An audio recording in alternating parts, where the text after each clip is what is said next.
Good morning, audience. Man, I still don't have any feedback on this. So I previously said that we're going to be starting fights at 10:45. That may have been a bit of a misstep. For once in our lives, we're actually ahead of schedule. I'm not on. Beep.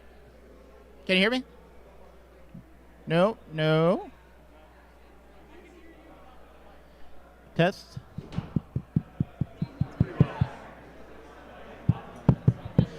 Hello. Oh, there we go. Yeah. All right, now y'all can hear me.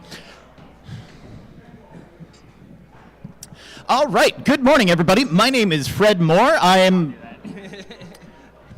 Thank you. in the way for Brandon, apparently, but I'm going to be your MC here at MassDestruction with a Vengeance. We've got some live robot fighting coming to you right in front of your faces at the very lovely Charles River Museum of Industry. Today we're going to be fighting 3-pound robots and 1-pound plastic ant weights. So these are two different weight classes. They're not going to be going head-to-head. They're going to be competing within their own classes. The 3-pounders will fight for a 3-minute bout. The ant weights will fight for a 2-minute bout. Boxing rules apply here. Everybody's going to try to go for a knockout, which is going to be big. It's going to be beautiful. Everybody's going to love seeing the knockout. But if we don't get there, then we're going to have to send it to a judge's decision. Unfortunately, I'm the only one with any judgment here, so when we're going to figure out who wins, I might ask you, the audience, for help in determining it. All of these robots are remote controlled. They've got a bunch of spinning weapons, arms, drills, anything that you can imagine. And hopefully we're going to be getting 2 of these robots into the arena any second now. You're going to notice a reoccurring theme with us, the team running the event, that all of the builders keep saying that they're ready, they're ready, they're ready, but until we tell them to actually get into the box, they're just going to be sitting there putting one more bolt in, or our favorite phrase, just putting the top on. So, as we wait for all of our competitors to just put the top on, do you guys have any questions about how robot fighting works? Awesome. You're such a good, smart audience. I love you guys. Also new this event is there's a giant hole in the floor. Where does that hole go? Does it go to the T? Does it go into the Charles River? Does it go downstairs? Go. No, it's a giant spring-loaded launcher. So we're going to hopefully use that to throw a bunch of robots around the arena today. Because it's funny.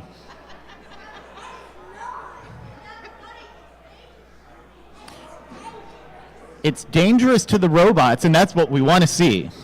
We want to make robots fly. Maybe take those gaskets off? Yeah, it's annoying. You can snip them off if you want.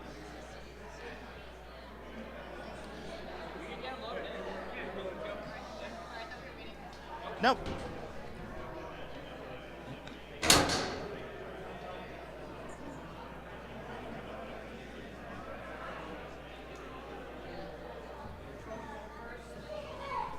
Coming into the arena right now in purple, longtime competitor, it's Prince with a giant vertical spinner. She'll be going up against Sir Slicey with those 2 canted discs on the side. Both of these robots are vertical spinners.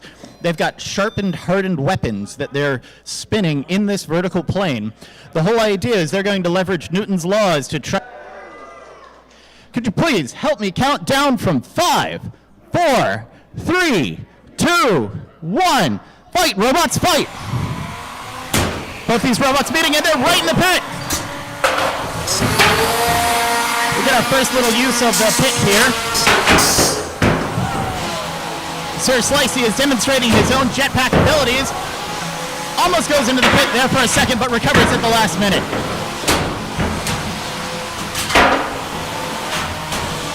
Both of these robots are still struggling. Prince goes right into the pit themselves, but comes out strong.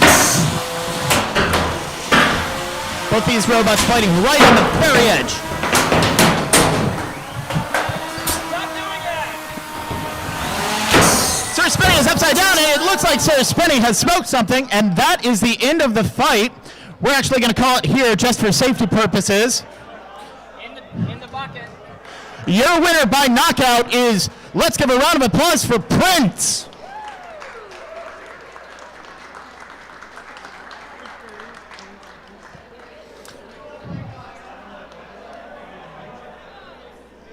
So what just happened there is all of these robots are getting powered by very powerful lithium polymer batteries.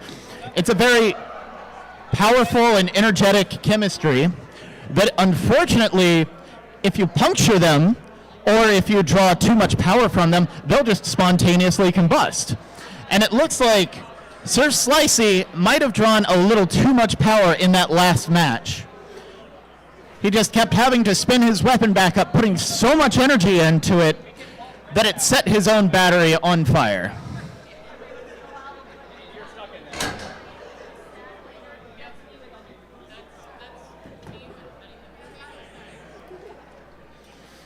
We're going to take just a second here to try to clear out some of the smoke so that you all have a much better vision of the rest of the fight. Also, try to get some of this slightly weird-smelling smoke into that big HEPA filter right there.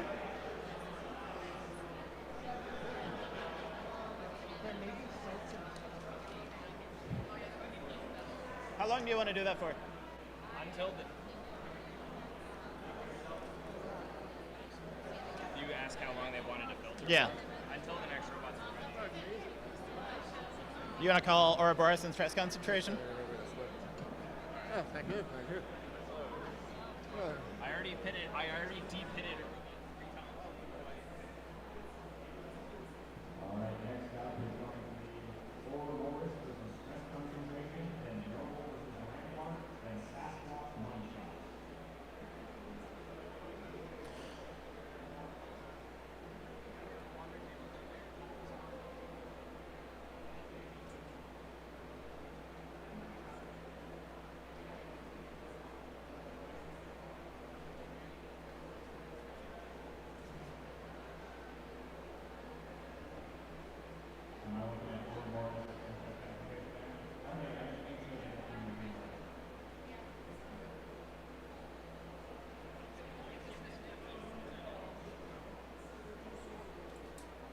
I think we got most of that smoke cleared up, so let's go get our next two robots, and these are going to be called Oroborus and Stress Concentration. Smoke already? Yeah, it caught fire spontaneously. Yeah. It was a really good fight, though.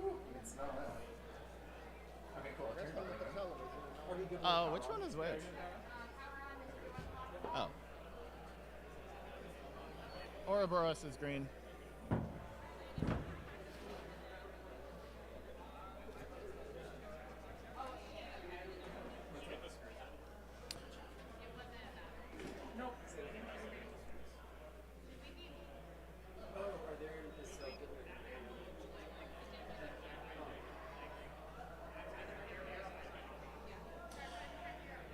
Over in the green, we've got Oroborus, and closer to me in black, we've got Stress Concentration.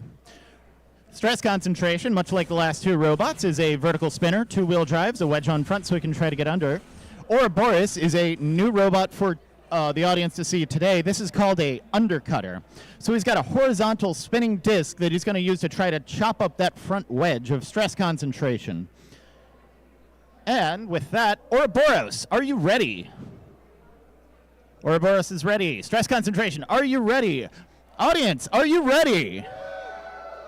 Help me count down from 5, 4, 3, 2, 1. Fight, robots, fight! Both these robots spinning up. They're going to meet each other in the middle. Bit of a strange hit there, and it looks like Oroborus may have turned off. But he's back on. Weapon isn't spinning up, but he's moving around. Going to see if he can't push Stress Concentration into the pit. Both of these robots are made from a material called thermoplastic urethane. It's very easy to 3D print, but it looks like Oroborus is having some connection issues. And it looks like Stress Concentration is having some driving practice issues. You both broke your transmitters? And we're back in this fight. Oh, there's a flip. Oroborus is now stuck up against the wall. You can see he's got that green armor all the way around. It's not always advantageous to have armor because you can get hung up on the wall like this. Whereas if you have exposed wheels, you can usually escape. Stress concentration. Do you want to go pop Oroborus one more time? We're going to get one more hit to see if we can't keep this fight going, but all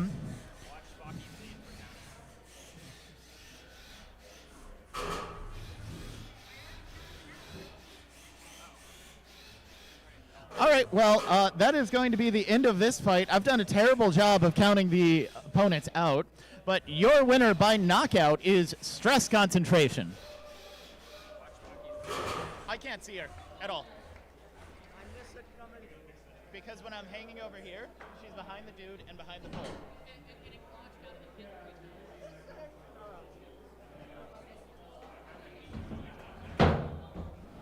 I need you to shout or make a noise or something.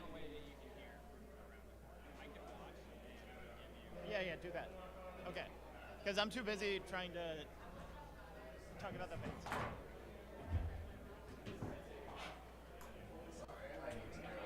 Oh, the problem was I wasn't listening when he said that. Yep. Cool. Yep. Next up, we've got Nergal and Rampart.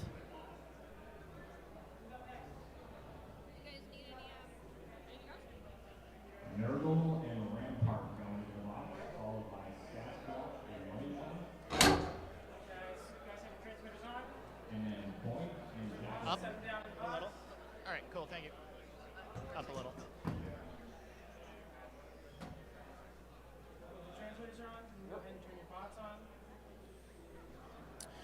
Got another pairing of vertical spinner versus horizontal spinner. And for the first time today, instead of a human, we've got a skeleton.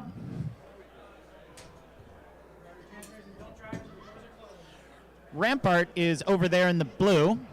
He's what's known as an egg beater. He's not for beating eggs, he's for beating bots. That sort of shape is a lot easier to machine, and it's still got those hardened teeth, even if it's got a gooey, soft aluminum underbody.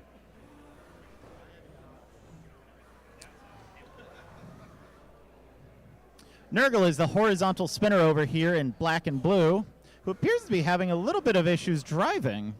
He's about to throw himself into the pit if he's not careful.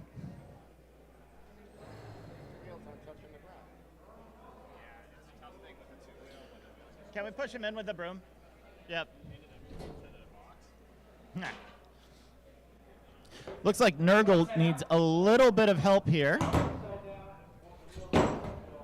We're going to give him a helping hand to try to get a little bit closer to that red starting square.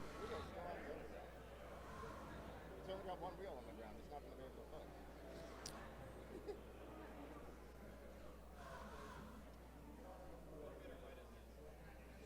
fight. We're going to give Nergal an option to forfeit because it looks like he's not driving too good. But if he wants to try going in with one wheel and a weapon, we're not going to stop him from doing that.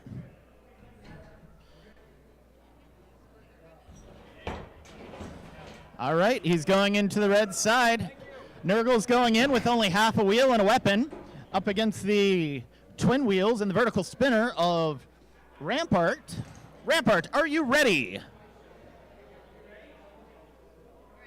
Rampart's ready. Nergal, you're not ready, but it's going to be funny. Audience, please help me count down from 5, 4, wait. Fight, robots, fight! Rampart is spinning up to speed as fast as he can. He's just meandering around the arena, getting a sense for it, chewing up my floor. I paid lots of money for that floor. He's going to go in for that hit on Nergal. Nergal's ready. Nergal's not ready. It looks like the two robots have gotten stuck together. They're going to try to accelerate their weapons, see if they can't vibrate apart. This is the kind of robot fighting that I really like, where nobody gets hurt and everybody just hugs the whole time.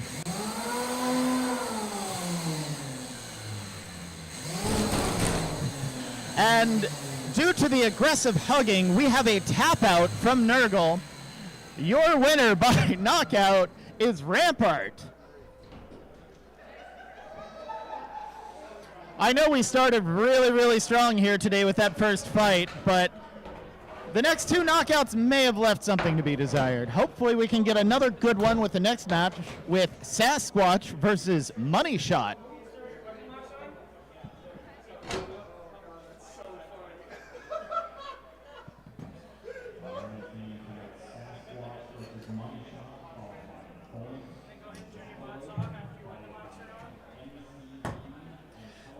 Let's give one final round of applause for Nergal.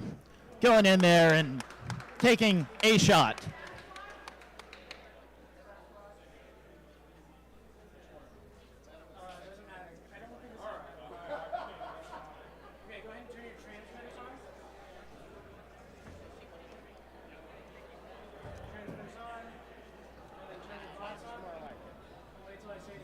Back to our twin vertical spinners here.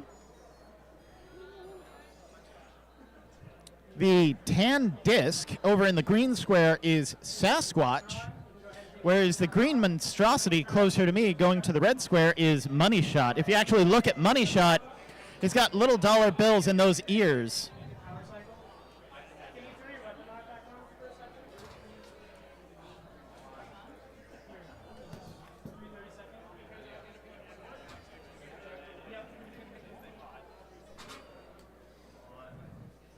Looks like we're getting some last-minute adjustments. Turn the robot on and off again just to make sure it's working. That armor on Sasquatch looks like tire tread.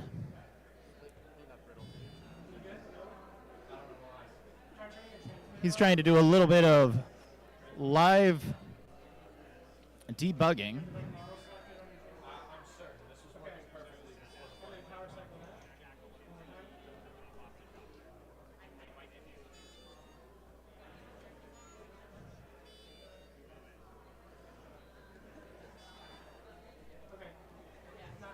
Then go again. Pull it out, figure it out. We'll put you at the back.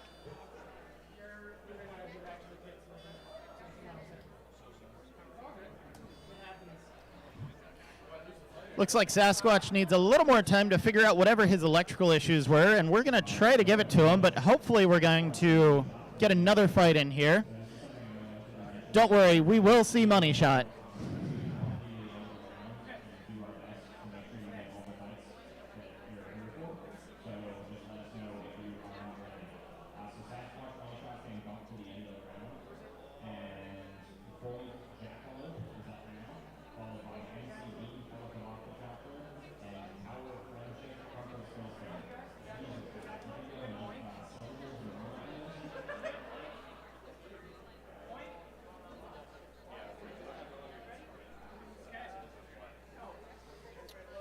Next up, we are going to have Jackalope, who's loading over here in the red side, versus BOINK over there in the green. Jackalope is a four-wheel drive vertical spinner, and BOINK is actually something that we've not seen yet. BOINK is what's known as a top attack robot, or sawbot. BOINK has this single tooth weapon, but if you notice, it's on this long gangly arm, and that arm is on a servo. BOINK's overall strategy is going to be to try to pin Jackalope against a wall and then actually attack from the top. Most robots don't have really strong armor on the top of the robot, so this is a pretty effective way to cut wires and batteries. Before we get into this fight, I do want to talk to some of our younger members of the audience who I'm looking at. They're right across me, closer to Jackalope. Hey kids, red shirt, blue jacket, green shirt. Can you guys all take one step back from the arena? We're trying to keep you safe, and we can't guarantee that if you're pressing your face up against the arena.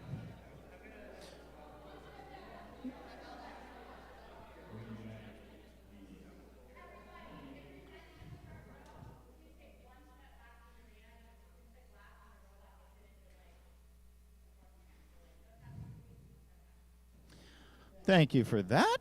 And with that safety thing out of the way, we're actually going to get this fight started. So in the green square, we have BOINK. BOINK, are you ready? Thank you, BOINK. And over here in the red square, we have Jackalope. Jackalope, are you ready? Jackalope's ready. Audience, please help me count down from 5, 4, 3, 2, 1. Fight, robots, fight. BOINK going right down the middle. Jackalope's trying to escape. BOINK has Jackalope on the forks.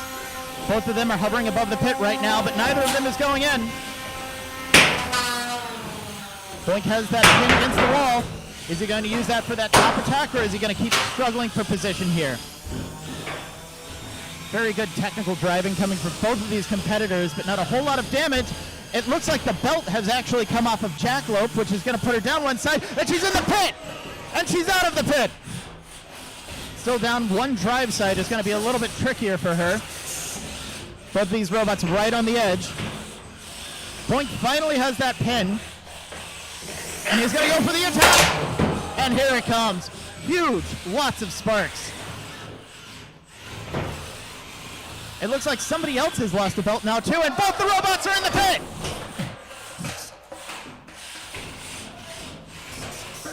Despite being down a drive side, Jackalope is still maneuvering right back into the pit.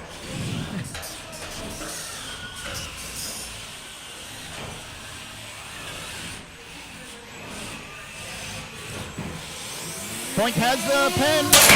There's the hit.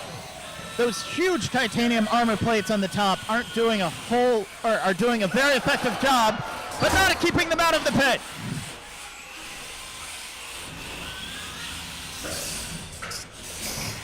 Halfway through this 3-minute fight. This is sounding dangerous, but he might have gotten a little more floor than anything on Jackalope. Here it comes again, fourth time. What a good hit. Still, lots of sparks and not a whole lot of damage there. Part of our rules for this competition is to limit the amount of time that you can pin your opponent. We do limit this to a 10 count. But there is no limit to how many times you can go in the pit.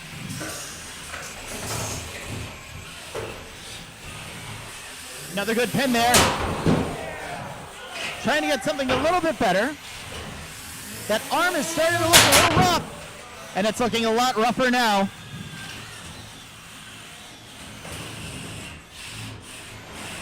"40 seconds left in this match. Both these robots still going strong despite mobility issues and spending a lot of time stuck in a hole, and here comes another big hit. It just glanced right off the top. That armor is just impenetrable. 30 seconds left. And back in the pit. Jackalope stuck on its head.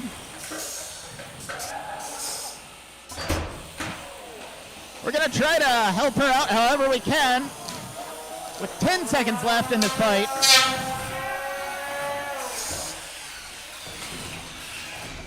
Three, 2, 1. That's the end of this pit bull fight.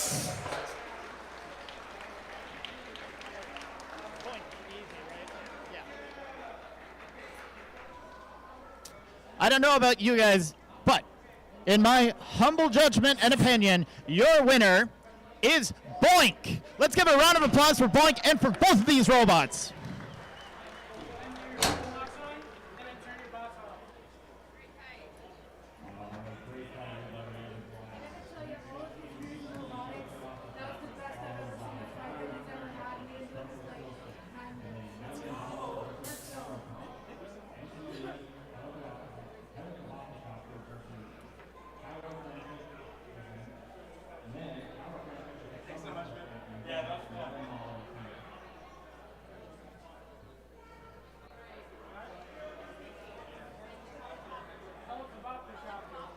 The pit is so good. The pit is very good. Definitely up power in the future, but this is like so far.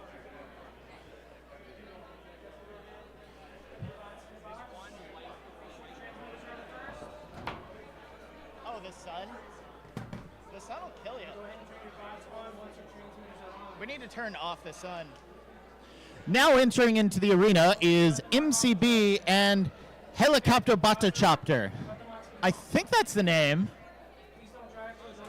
MCB is over here in blue, very Tron themed. Both of these robots are weapons that we've not seen yet. MCB has a lifter arm, so he's going to use that to try to get underneath other robots, flip them over, get them stuck in awkward positions where they can't flip themselves back over. Yeah, look at that little waggle stick. He's going to be going up against Helicoboptochopter. I'm going to keep getting that name wrong. And while it looks like his weapon of choice is going to be a big googly eye of judgment, he's actually got a full spinning shell that he's going to be using as both his offensive and defensive capabilities. This is a much harder to control robot, but it should be a much more fun robot, especially against a control robot like that. I've got 3 minutes on the clock. Helicoboptochopter, are you ready? All right, MCB is ready. Audience, please help me count down from 5, 4, 3, 2, 1. Fight, robots, fight! Helicoboptochopter robot is trying to spin up in the middle. He doesn't want to get stuck against the walls. That's the greatest way to slow him down. That big wedge on MCB is going to be essential for controlling this robot. A couple of big hits on it so far. Not a lot of robots flying around and hockey pucking. MCB's strategy of getting the other robot in an awkward position is working so far, and he's got the pin. He's going for an inverted suplex. Both these robots getting a little close to the pit. They're vying for position. I think Helicoboptochopter is trying to spin up, but parts of him are coming out of the top. This is all of a sudden MCB's fight to win as he's going up against a completely weaponless opponent. But not completely. We just saw a little bit of a spin up there. 1 minute left in this fight. I'd like to see MCB get the other robot into the pit. This is going to be a very difficult fight for Helicoboptochopter robot to win at this point. But he at least can try to stay out of the pit. What do you think, audience? Do you want to see him in the pit or stay out of the pit? Oh, he's so close. Oh, and they're both in the pit.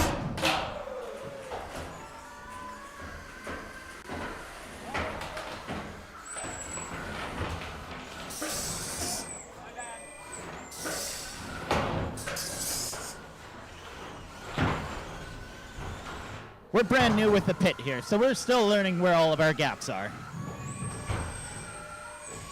I love that nice little tail wag from MCB.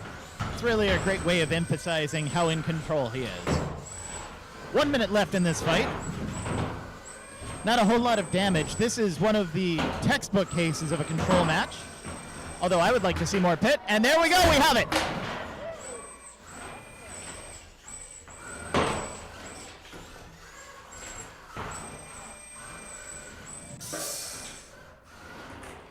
It looks like Helicoboptochopter may be stuck on the edge. We gave him a little bit of freedom there. 30 seconds left in this fight. Probably going to go to the judges at this rate.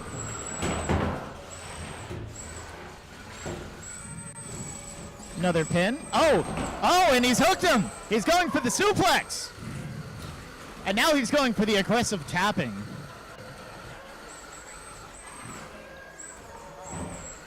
Ten seconds left in this fight. One of these robots is ending it in control and waggling his tail. Oh, the other was going to be upside down, but that is the end of this fight.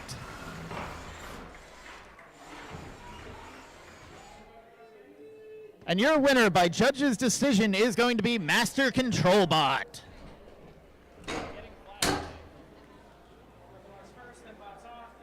Oh, that is reflecting right now. We gotta fly the drone out there with the curtain underneath it.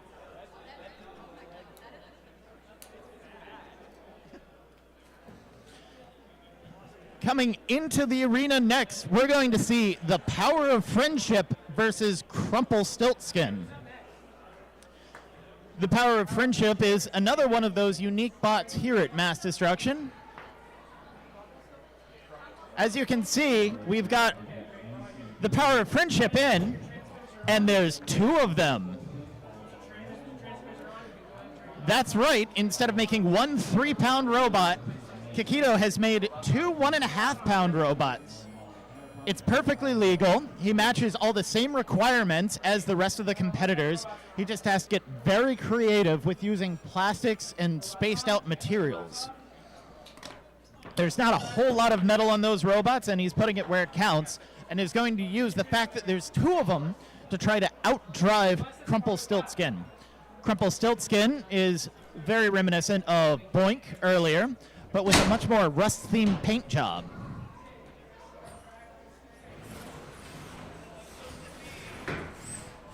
Three control bots are now in the arena. I know we've been used to two.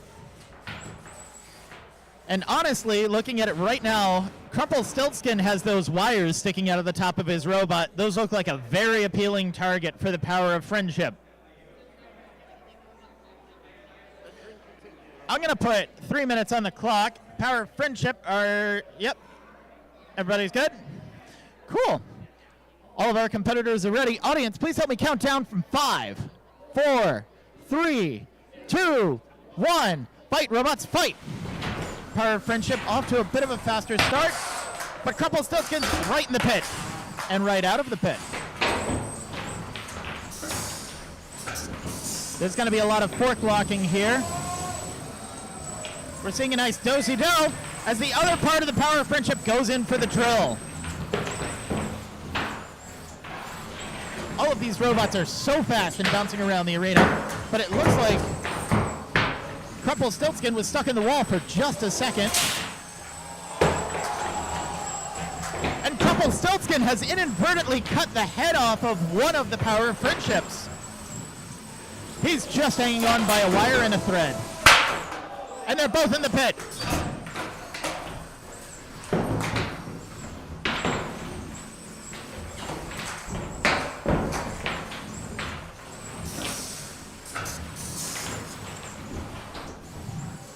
All of these robots are still locking horns to try to vie for position. With better coordination,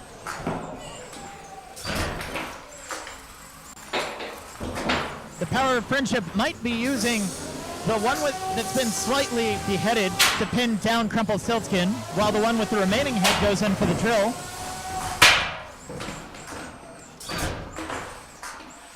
Instead, it seems like Crumplestiltskin is just focusing on the one that's fully working, but fully working is a little creative. Halfway through this match, one of the power of friendship seems to be very stuck. It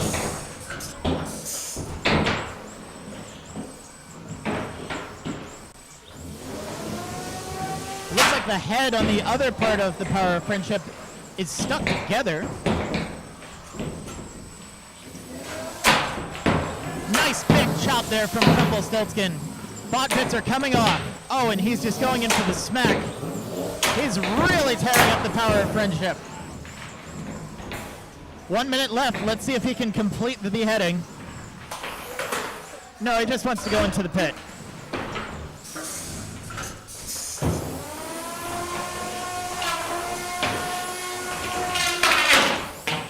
Crumplestiltskin is spinning up his weapon a little prematurely, which is causing some gyroscopic precession issues. You're going to see these robots doing really weird stuff throughout the day. It's like driving into the pit over and over again. 20 seconds left in this match. One half of the power of friendship, Pecky it looks like, is in the pit.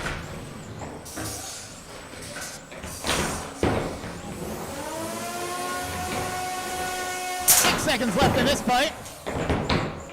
Lots of good hits coming here from Crumplestiltskin. One last tap, and that is the end of this fight.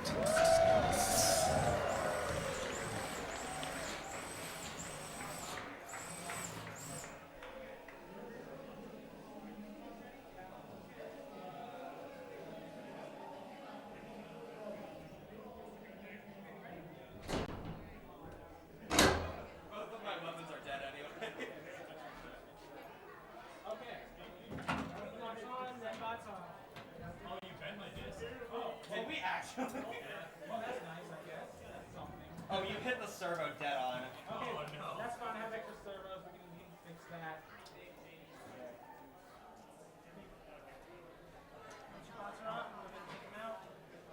Oh, the poor baby. Oh, no. Oh, you brutalized Congratulations. the baby. That's a good one. Yep. All right. Got repairs to do. Okay. Who's in next?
Boxer on?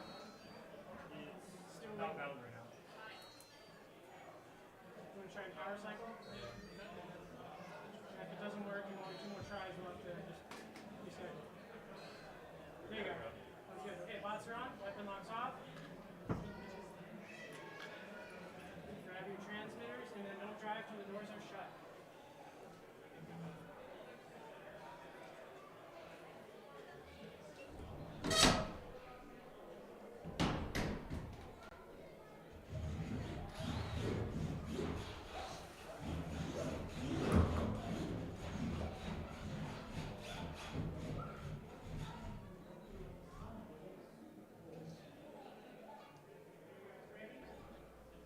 All right, we got thumbs up from both of our competitors. 3 minutes on the clock. The sun is glaring directly into my eyes. Audience, please help me count down from 5, 4, 3, 2, 1. Fight, robots, fight. Big hit right from the start. Both these robots going off the weapon. Counterpunch is really punching way above its weight here. Watermelon is having a hard time controlling things. It looks like somebody's belt has just been cut off, and then they've gone into the pit. Flying watermelons, who knew? It looks like Melon Baller has lost that weapon belt, which means he's not going to be spinning up his weapon for the rest of the match. It's now up to him. Does he want to tap out, or is he going to take another 2.5 minutes of punishment and hope that something horrible happens to Counterpuncher along the way? We're going to see if Counterpuncher wants to keep this fight going and try to unwedge Melon Baller from the wall. And he has. Thank you, Counterpuncher. Melon Baller is still going on. Going to see if he can't get a smoke show to come out of Counterpuncher. So with 2 minutes on the clock, and that weapon already having done so much damage, this is going to be a rough fight for him. Counterpuncher nearly going into the pit, but catching themselves before it. Nice big hit right in front of me. 2 of them. Love to see that.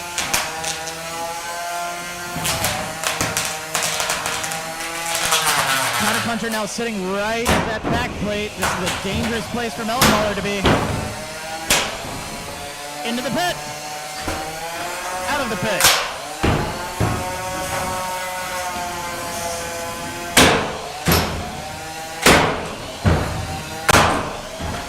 Into the pit. Oh no. Counterpuncher appears to be stuck in the rim of our pit. He's freed himself, but that was dangerous for a second there. And now he's stuck in the wall. That's the disadvantage to those big, long forks.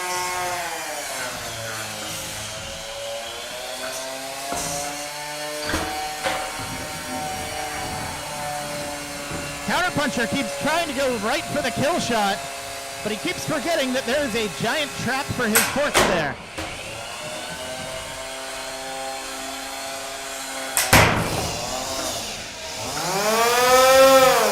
Counterpuncher's turn to be stuck against the wall. Melon Baller is kind enough to pull him out. Nice cheeky hit into the pit there. 15 seconds remaining in this fight. 10 seconds remaining. One final good hit from Counterpuncher. Are we going to see one more pitting? We are! And that's the end of this match. Give a round of applause for both of our competitors.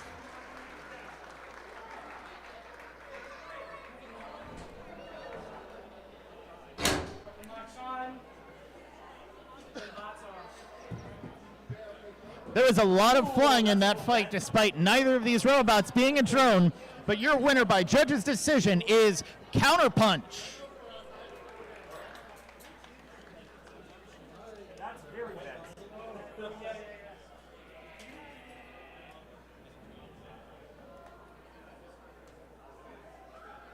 Wait, Verticalizer versus Verticalizer versus Mako.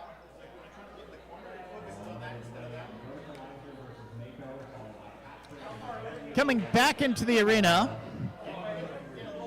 we're going to have Verticalizer versus Mako. Mako is going to be another one of those hammer saw robots, but instead of having a single tooth disc, he's actually got a saw. So instead of going for a single attack and a chop, he's actually going to try to cut through the other robot. Verticalizer, on the other hand, is a very unique robot, and you're about to see why.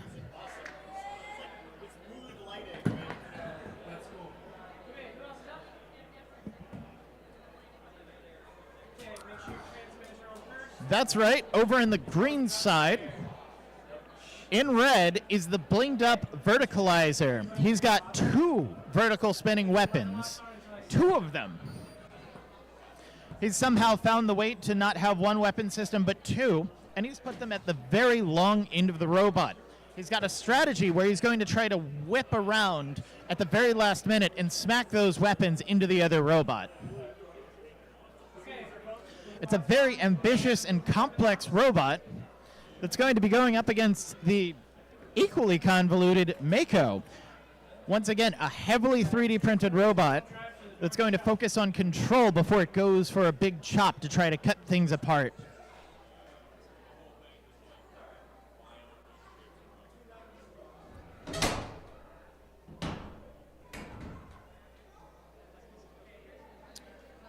Both these robots heading over to their starting squares.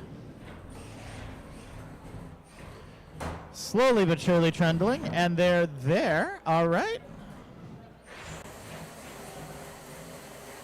Giving them just a second. Both of them are ready. 2 robots in the arena, 3 minutes on the clock. Audience, please help me count down from 5, 4, 3, 2, 1. Fight, robots, fight. Mako's getting good positioning in the start, going to the center.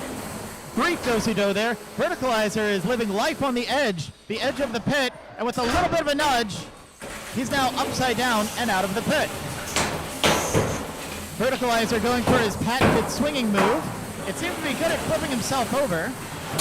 Mako's still trying to figure out which part of the robot he wants to chew on, and it's that part.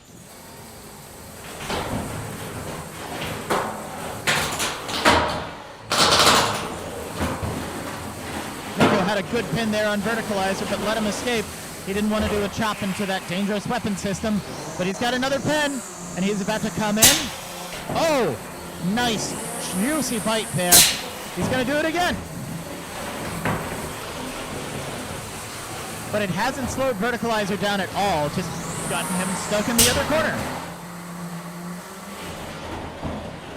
Whatever that top armor is on Verticalizer seems to be very resistant to Mako's saw.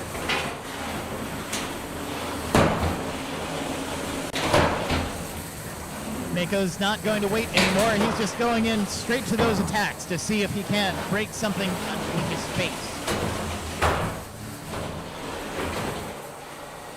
Another nice pin there from Mako, but it looks like something might be malfunctioning with his saw. Halfway through this fight and weaponless against an opponent who has 2 weapons is not a great place to be for Mako.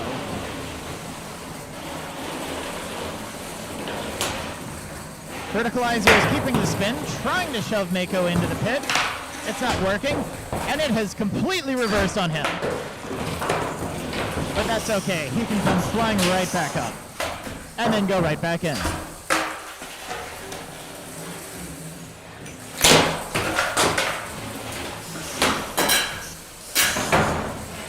Mako's using that arm to throw around Verticalizer. 1 minute left in the fight. He's got to do something to try to get a couple more points with the judges. This is an incredibly close match with not a whole lot of damage happening, but there is a lot of pitting Verticalizer happening. We had politely asked Verticalizer to get off the pit so that we can reset it. But if he won't do that, we'll reset it for him.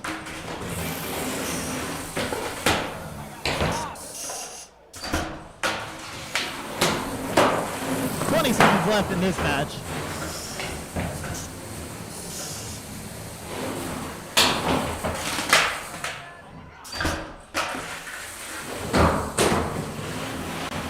Verticalizer is on a path to target the arena. He doesn't seem to realize that Mako is his opponent.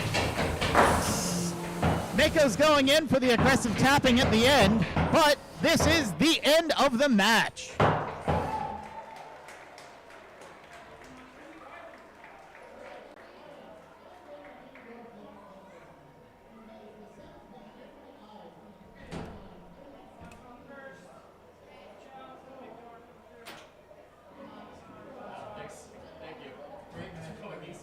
No, my saw wasn't working. Oh, really? Yeah.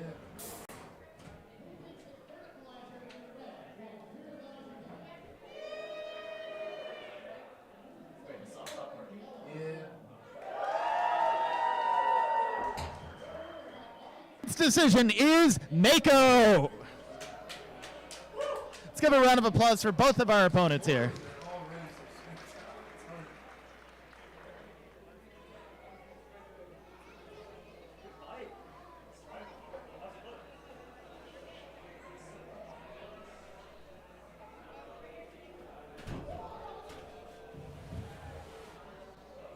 Go ahead and open that door.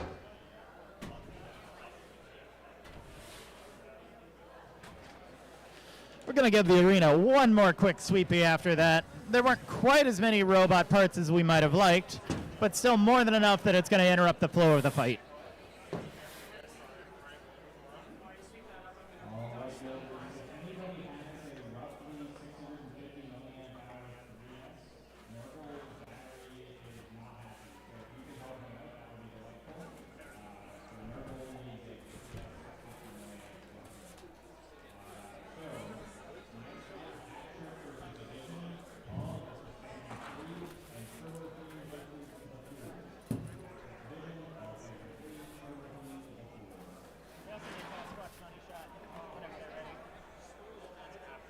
Yeah, yeah.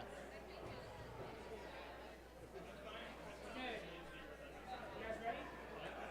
Okay, let's put this on. Put your bots in the box.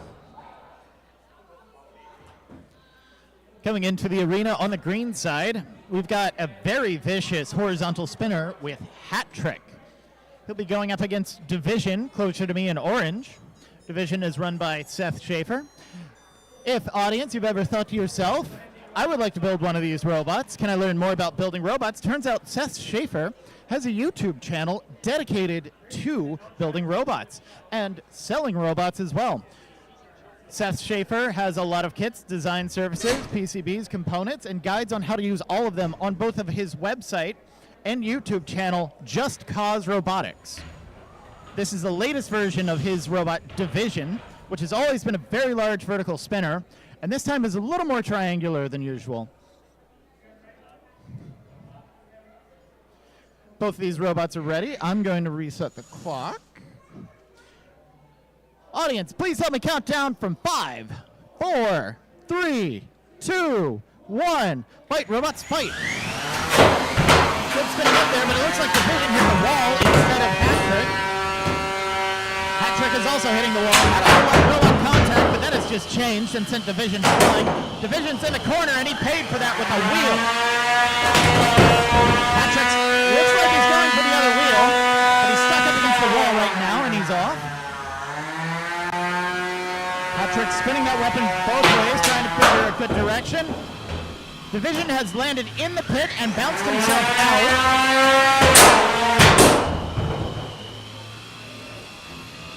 Hat Trick is really playing the ground here, trying to get the best positioning. Division is stuck upside down. Hat Trick is still trying to get that other wheel off. He really wants to just Tyson for the robot.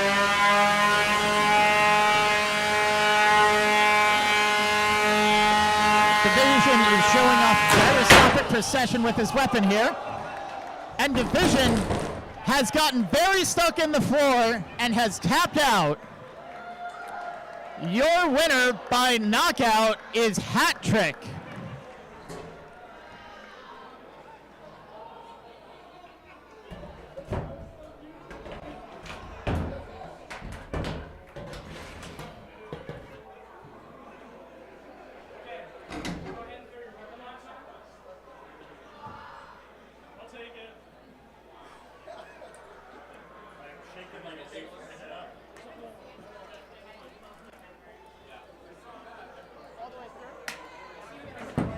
On it. Are you both off?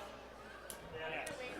We're going to send Brandon, who's the arena designer, in to inspect the damage. It's not great, so we're actually going to patch this up with a bit of wood real quick.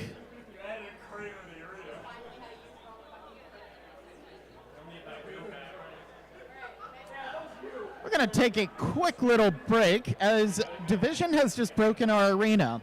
It's still perfectly safe, but we do need to patch up that hole before we continue on with this fight.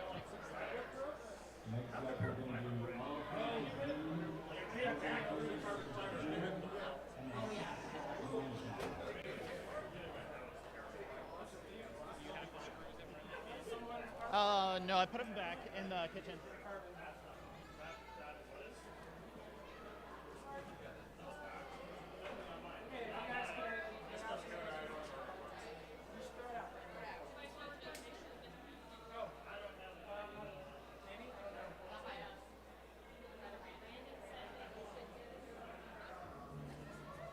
Yeah, that's good.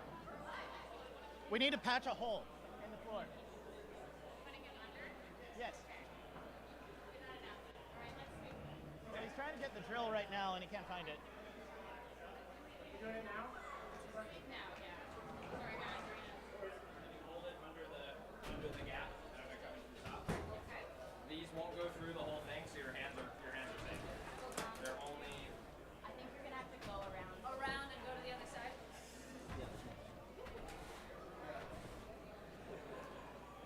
Make your floor. Want me to do that, Brandon? You can do it if you want. It doesn't matter. Okay, hold it. Oh, that's the way to dust the box. Oh yeah, that works. Could you help me communicate with Anna? Yes. Well, align it this way. Yes. Spocky, we'll align it this way if we can. Actually, we might need to align it this way. That way. Just tell me which way it is. And rotate it 90 degrees. Yep. So is it that way? It is that way. Okay. Yeah. Right, he's gonna screw. Watch your hands. Immediately. Sure.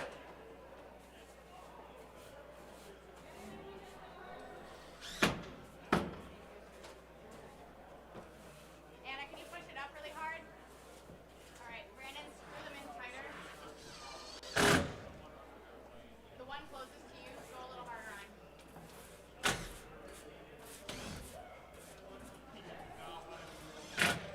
More. No. That'll do. Screw spam. Or Teamwork makes the dream work here at Mass Destruction. the closest one is. As we're relaying our coordination on where to put screws Push up on it. through at least two other people. Again, that might work. Yeah. Okay, Brandon, go out on the. Brandon, the arena designer, currently fixing the arena up. While we've got Anna Can you go more on the close one? sitting underneath the arena holding the 2x4 very carefully. You good? We've got like 7 screws in there. It's kicked up. Like it's not flat. To be clear. So probably like 8 inch. No, there's no daylight though. Okay. We're going to be good enough just because it's fine, yeah. I agree. All right, All right. let's get the next guys in. One of the other events actually does that, where they'll just bondo and sand everything down between rounds, but we don't have time. We have color. Doesn't matter. And they have 4. We only have 1. Go ahead and turn your bots on.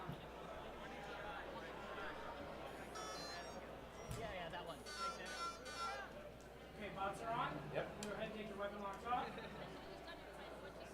do not drive till the doors are closed. Or spin up your weapon either. With that arena patch out of the way, we're going to put 2 more robots.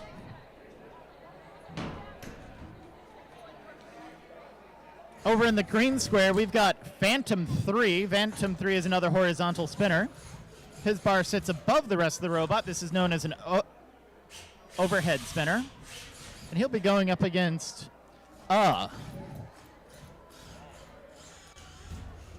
That's right, I did not hesitate. This person has named their robot which is going to be very fun to try to announce it throughout the rest of the fight for the audience. I'm going to make sure that I got 3 minutes on the clock. Both of our competitors are ready. Audience, are you ready to see some more robot fighting? I said, audience, are you ready to see some more robot fighting? Have the countdown from 5, 4, 3, 2, 1. Fight, robots, fight! Oh, he's spinning up to speed with his minion-colored disc. But that hasn't stopped Phantom from trying to get good position in the middle of the arena, too. Phantom's bar is slowed down. He's not going to spin it up while he's jammed up against another robot. He's spending a lot of time in a corner, which is not where he wants to be. Getting some good cuts on the side of directly at that robot's height. Surprised neither of these robots have ended up in the pit yet.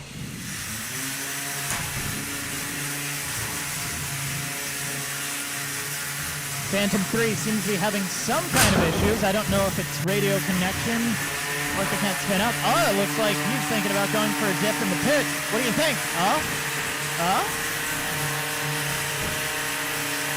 Both these robots going over to the sun spot. Phantom 3 stuck in a corner. Isn't driving very good. Let's see if I can use that to his advantage with 1 minute down in this fight, 2 remaining. Looks like he can. Which has put Phantom 3 into the pit.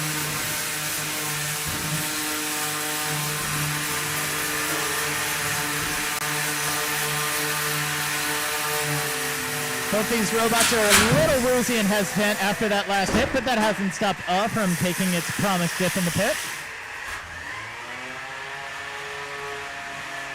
Seems to be a little on its head right now and a little bit stuck. He's working his way off. He'll get out of the pit eventually. Phantom 3 is using that to his advantage, though.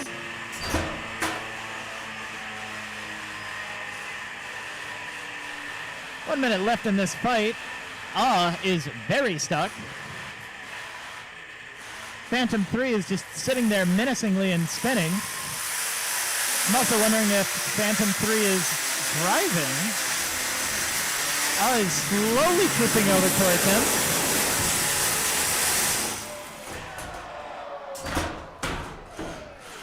And we have a tap out. Never mind, we have a count out. Who won? Your winner is It would appear that despite being stuck in the pit and upside down, something has gone wrong with Phantom 3 that kept them from moving.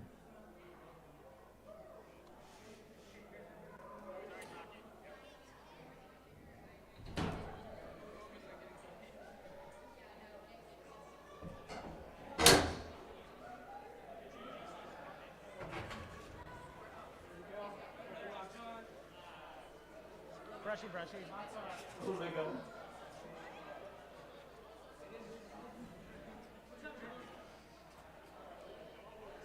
I like the CPU.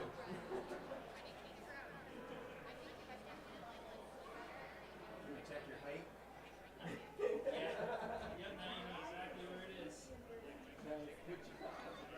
Can you just bash on the arena? If you're bashing on the arena, then I'll know that it's tap out or it's count out.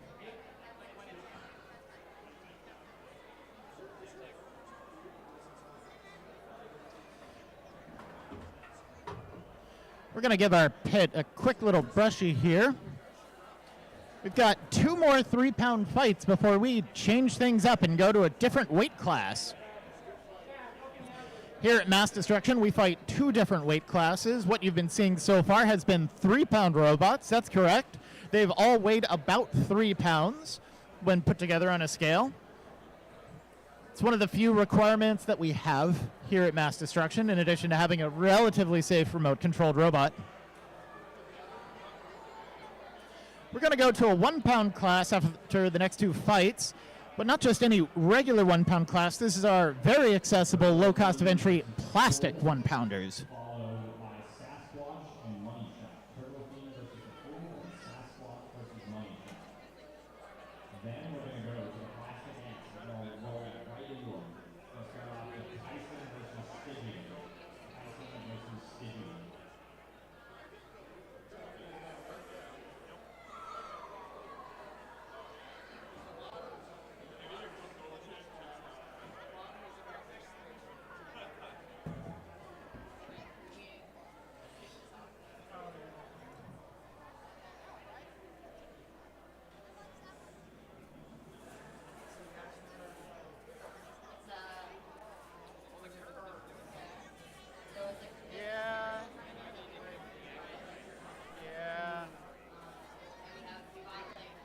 have sanding discs for it.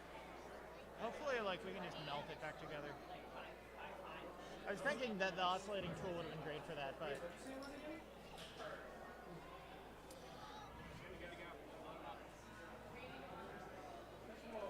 They're on their way. They're putting a battery. Okay. Like, Sasquatch and Money Shot too? Oh, here he comes. You might be seeing a familiar face loading in right now. That's Julian Papasan, who had Mako.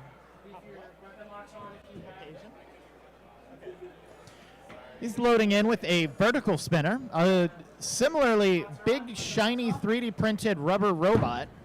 But this one is just a simple vertical spinner. None of that fancy confounded arm stuff. He's going to be going up against...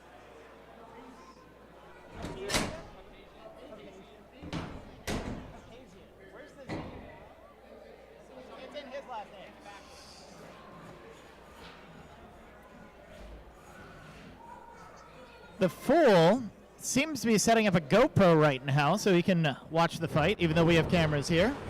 He's got those two little hockey sticks that just do the cute little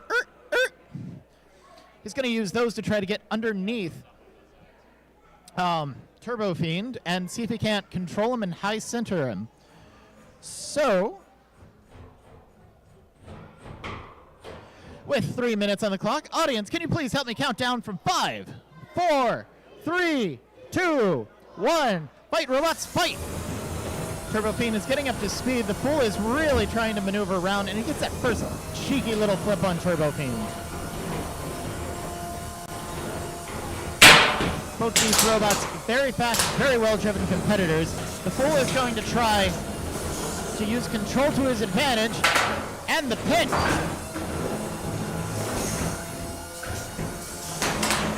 The more time the Fool can keep TurboFIEND in the pit, the less time he's getting his hockey sticks ripped off.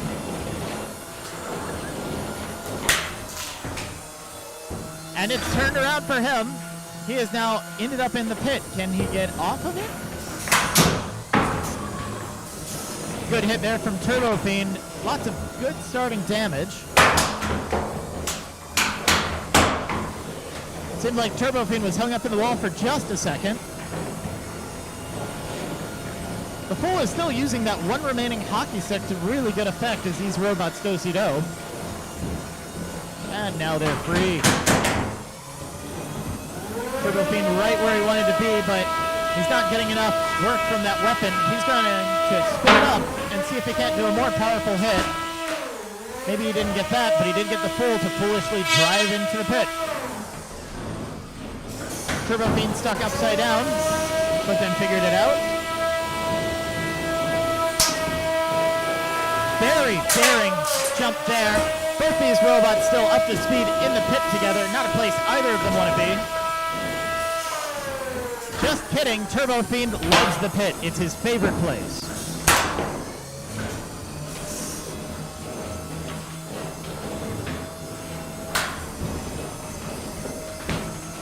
And the Fool is back in the pit again. TurboFIEND waiting for him right when he came up. Fool seems to got TurboFIEND close to the wall. TurboFIEND turns around.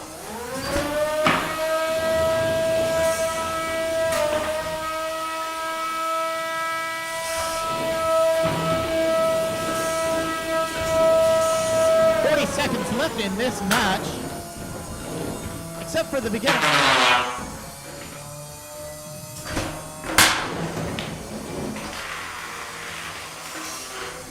30 seconds left in this match. We're going to see if we can't free up these two robots.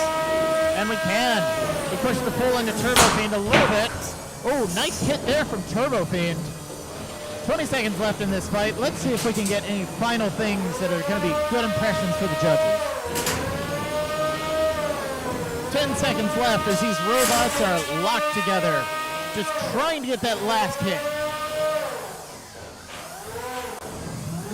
And it looks like we are not going to see that, and that is the end of this match.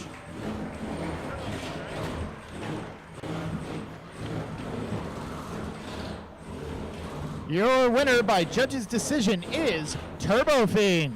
Let's give a round of applause to both of our competitors in this pitful match.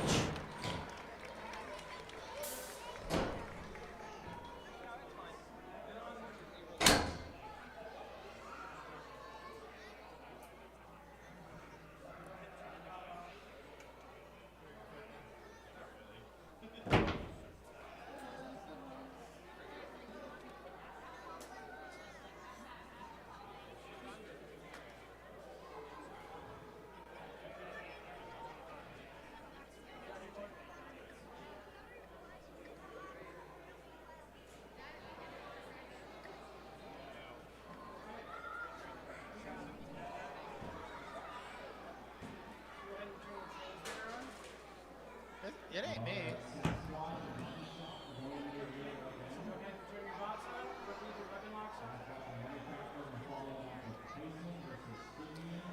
This is going to be our final 3-pound fight for this round. We will be back with even more. Sasquatch is re-entering into the arena. He had some electrical issues earlier, and we're interested in having good fights here, so we decided to give him the most chance that he could to fix his robot. He'll be going up against Money Shot, who I just noticed is actually wearing $100 bills. Can I get a... attention competitors, especially our younger competitors who are right next to the arena. Spectators, audience. Hi, audience. Hi.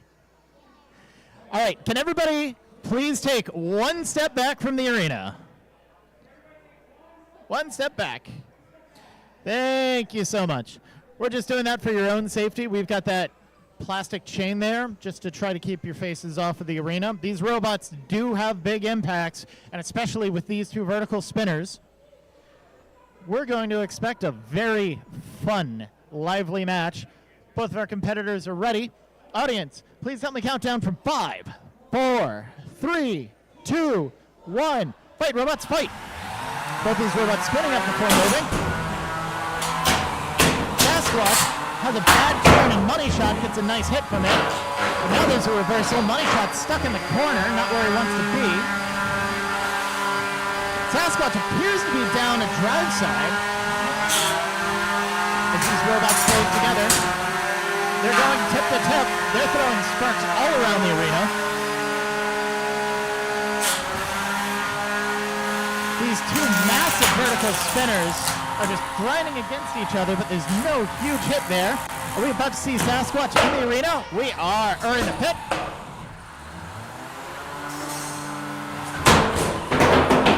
He's out, but Money Shot goes in for the Money Shot. Money Shot's got a huge hit there if he can capitalize on it. Sasquatch has both of his forks in the air. It looks like he's down at drive side completely, and he is tapped out. Your winner by knockout, Money Shot.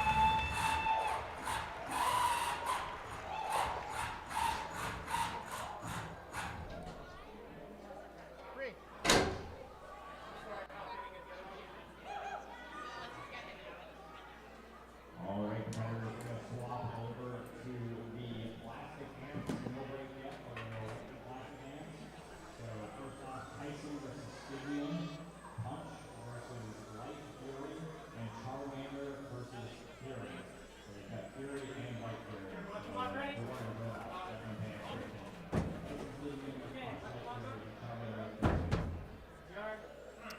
Hello, everybody. Fred did not, in fact, just drink a bunch of, or suck on a bunch of helium. This is someone else. I am Bree, and I will be popping in for Fred briefly while we get into our plastic ant fights.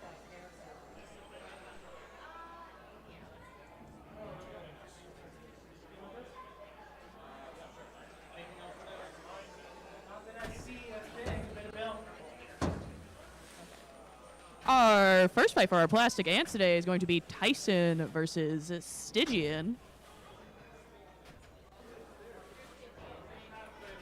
For those of you who are not familiar with our weight classes, the plastic ants are 1 pound. The fights we just got through with the Beetles were 3 pounds. We're going to see some smaller robots, but still some really fun fights coming up, you know.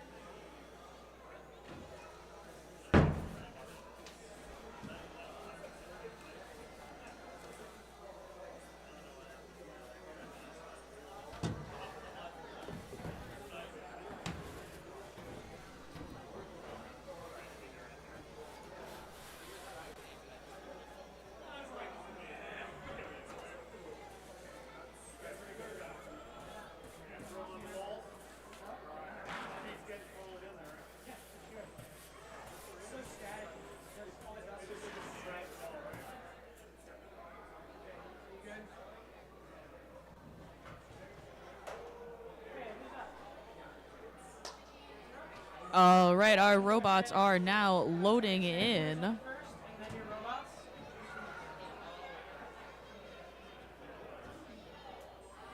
Leave your weapon locks on, that's why I say so. Yeah, just don't. Yeah, shut down.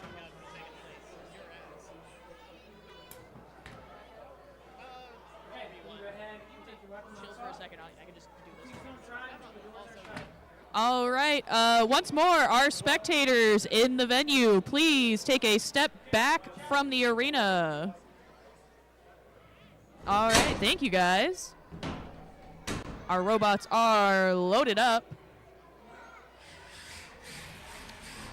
Heading over to our red square, we have Tyson, and in the green square, Stygian. Stygian, are you ready? Yes.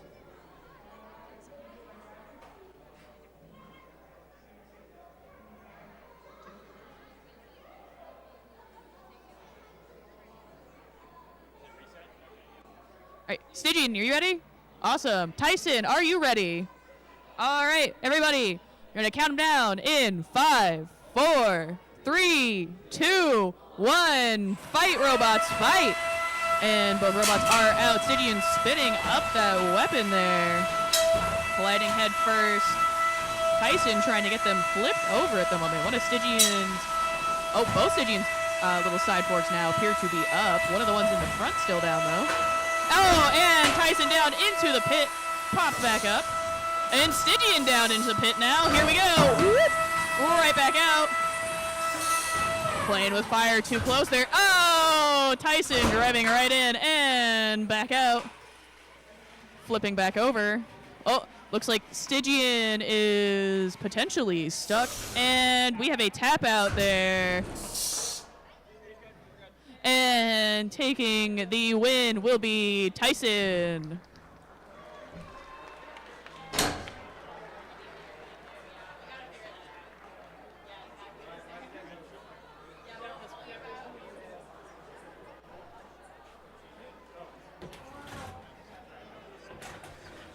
All right, our next fight is Punch and Light Fury. I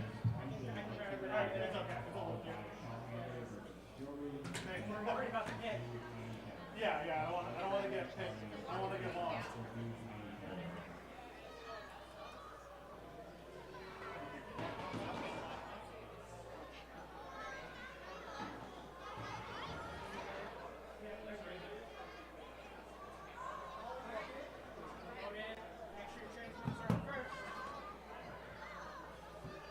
Our competitors are now loading into the box here.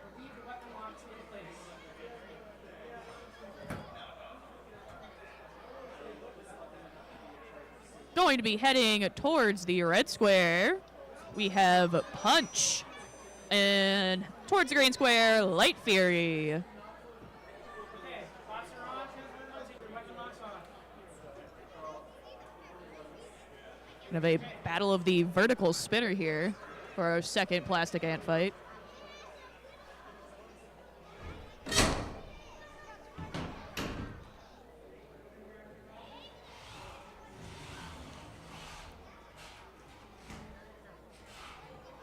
All right, it looks like both of our competitors are in their spots. Light Fury, are you ready? Punch, are you ready? All right, we're gonna count them down in 5, 4, 3, 2, 1. Fight, robots, fight! And both of them are spun up and heading in. No hits yet. Trying to get him action. Oh, a little bit of action there. Punch is stuck on the wall. Light Fury helping him out, though. Oh, looks like Punch has something stuck on their wheel. It's a piece of tape. Oh, and Light Fury went into the pit just to give us a little fun there. Popped right back out. Light Fury back in. And up. There we go. Maybe. Trying to work their way off of the pit material. And there they are. Spinning up. Back in. There we go. Light Fury now free. Oh, back into the pit. Oh, no. Light Fury seems to be stuck in that corner. And Punch. Both of them going for a ride. Woo! Light Fury slowly working their way. Maybe. Nope. They're still stuck on that pit material. Punch has something stuck on one of their wheels, it seems. And there we go. Both robots now free of the pit. We have 25 seconds left in this fight. Trying to see some action here. Both robots spinning up weapons. Light Fury trying to push Punch into the pit on purpose now. Punch falling in. And whoop, right back out. 10 seconds left in this fight. 7, 6, 5, 4, 3, 2, 1. And that is our fight. Going to a judge's decision.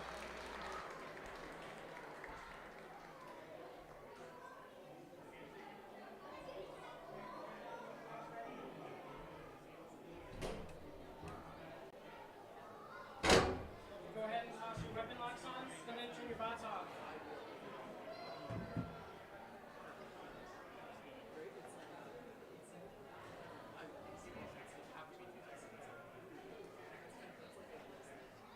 You. Sorry about the tape. You can just toss it out when you. The crowd to decide our winner of that fight. So I need you to cheer really, really loud for your favorite robot. So if your favorite for that fight was Light Fury, give me a cheer. If your favorite was Punch, give me a cheer. And the crowd has decided your winner for that fight is Punch.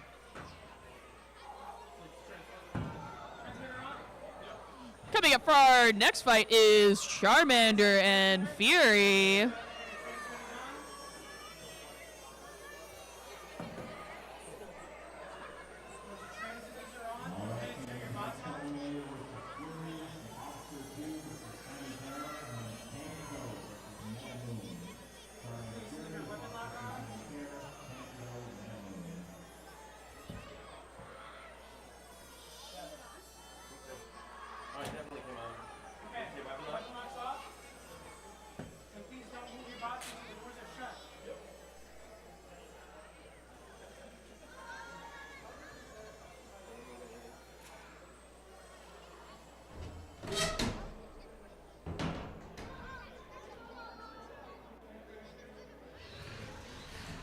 All right.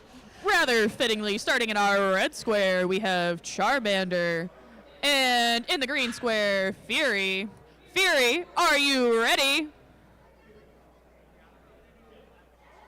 Ready. Charmander, are you ready? All right, everybody. We're going to count them down in 5, 4, 3, 2, 1. Fight, robots, fight. And both of them are off. Whipping spun up. Fury going for some hits there. Charmander trying to get in position with that spinner. Oh, little collision there, little hop. Fury just going after Charmander, trying to keep from getting in the way of Charmander's horizontal spinner here. Oh, looks like Fury's trying to herd Charmander towards the pit and goes in themselves. Uh-oh. Playing a little close to the edge again. Oh, Fury taking a small piece of Charmander off there. Charmander trying to move around here and get in position, it looks like. Not quite able to yet. Fury chipping at Charmander's sides here. Both robots looking for a good hit. Oh, Fury going for Charmander's tail. Just under a minute left. Charmander now upside down, doesn't seem to be moving too well at the moment. Fury just kind of helping them pop around a bit. Fury with another hit to the side there. Oh, Charmander looks like only one drive side functioning at the moment. Oh, Fury driving them into the wall. Charmander still only has one side of their drive system working at the moment, it looks like. Seems Fury's side hits have worked in their favor. 15 seconds left in the fight. Uh-oh, Fury, don't go into the pit again. Charmander's still trapped in that corner, not quite moving. 3, 2, 1, and that is our fight. And our winner is Fury. Yeah, yeah, yeah. Go ahead and grab your weapon lock, and then once it's locked, All right, teams. Next up, this one's going to be followed by Mako versus Melon, and Lobstarr versus Isosceles. Off the team on here, Lobstarr, Isosceles. All right, coming up for our next fight, we have Bobster 2 and Tiny Terror.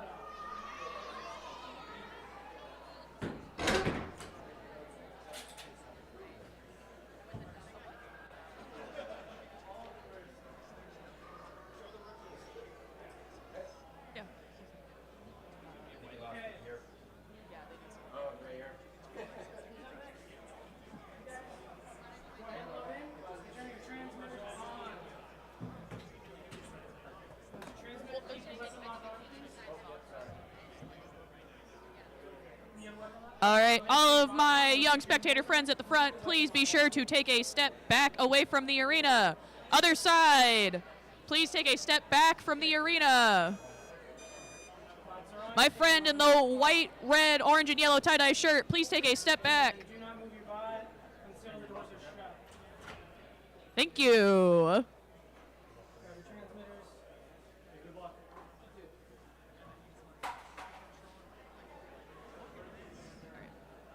All right, everybody, it looks like our competitors are loaded up.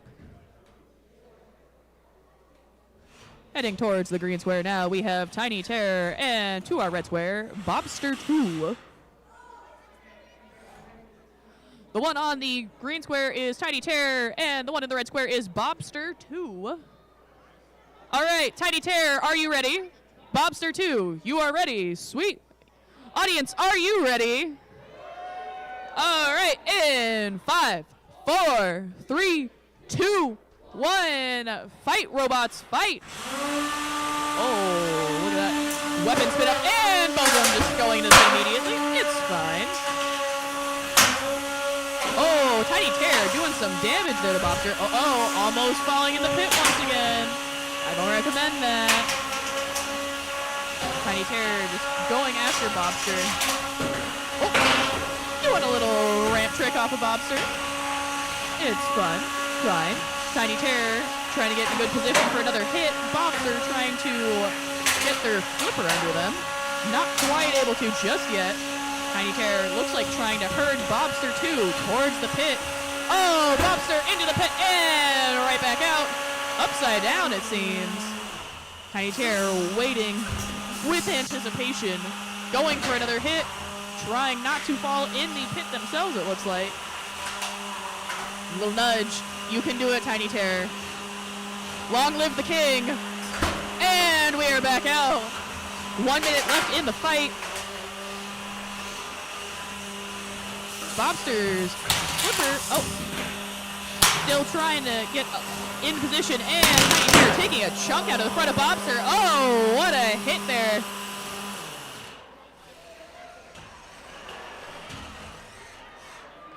We're holding off. Trying to look for signs of life. And that is our fight. Your winner is Tiny Terror.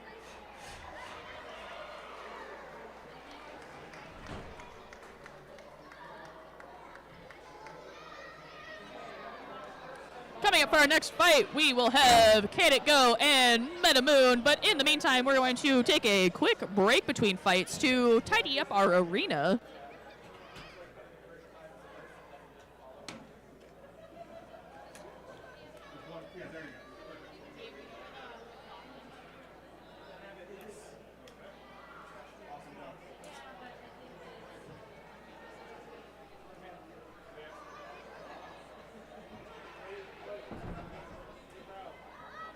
Is the broom not working right?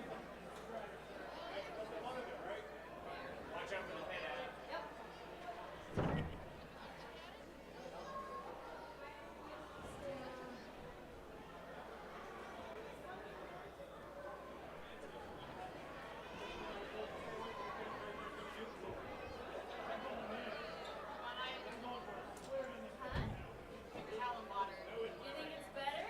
The water might help a little bit. Yeah, that's the one. Those two primarily.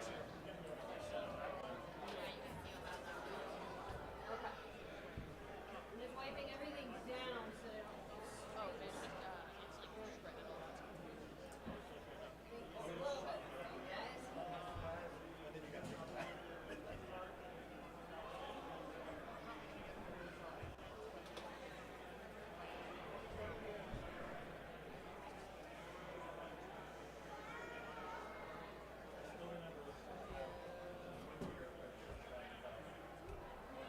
I feel like it might be Racing suit, watching next year him driving the body rod, having been hooked to fun. No, I'm not gonna race my tournament. I just don't get over the body.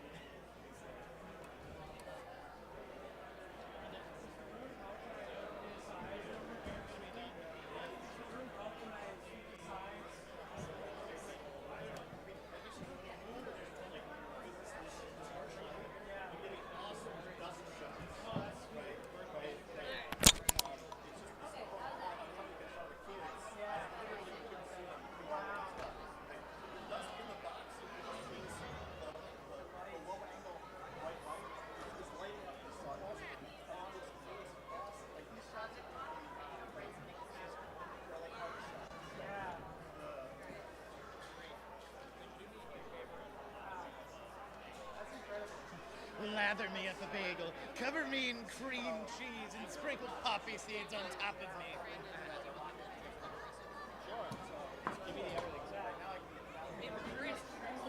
Oh god, oh yeah.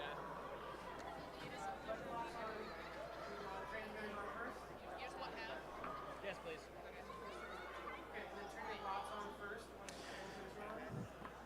Coming into the arena now, we've got Can It Go and MetaMoon. MetaMoon is over in the green square in white and purple. And we've got Can It Go with the giant lobster cage closer to me on the red side. MetaMoon is going to be a twin vertical spinner, and Can It Go is going to be another lifter. Okay, try to drive to your square. MetaMoon is driving over to the green square. Can It Go is bumbling over to the red. Looks like they're ready. Let's get some thumbs up. Then when you guys are ready, give them a big thumbs up. Yeah, we got some thumbs up. 2 minutes on the clock. Audience, please help me count down from 5, 4, 3, 2, 1. Fight, robots, fight. I said fight. MetaMoon is finally spinning up that weapon. 5 seconds in. Both these robots have closed close to each other. And MetaMoon has fallen apart instantly.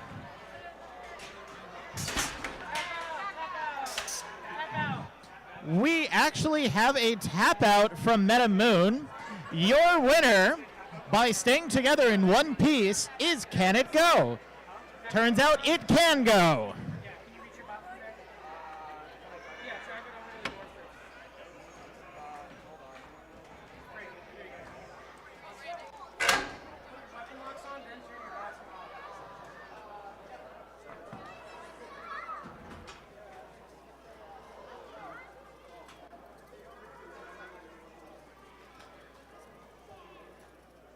Did Nergal ever get his extra battery? Okay, he did.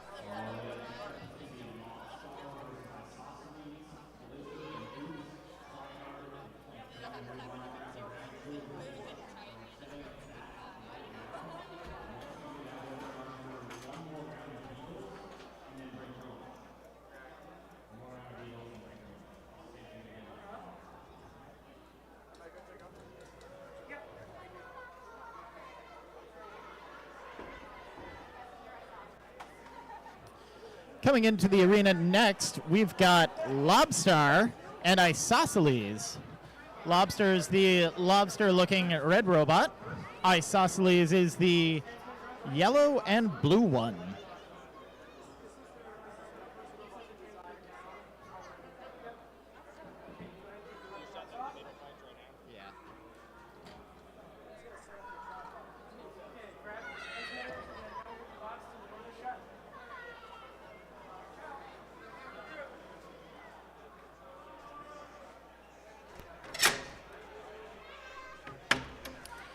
Doors are closing on this plastic ant weight fight.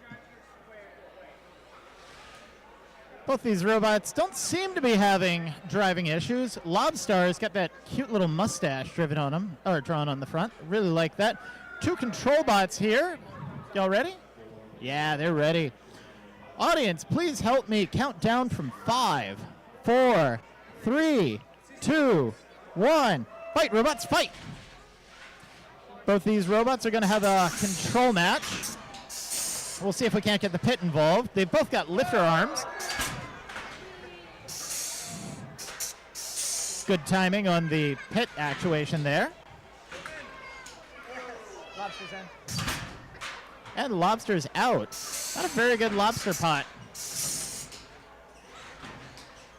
So far, Isosceles has been dominating this fight. Lots of flips. And putting Lobster into the pit 3 times. Lobster's a little stuck against the wall, but has unstuck themselves, only to get flipped again.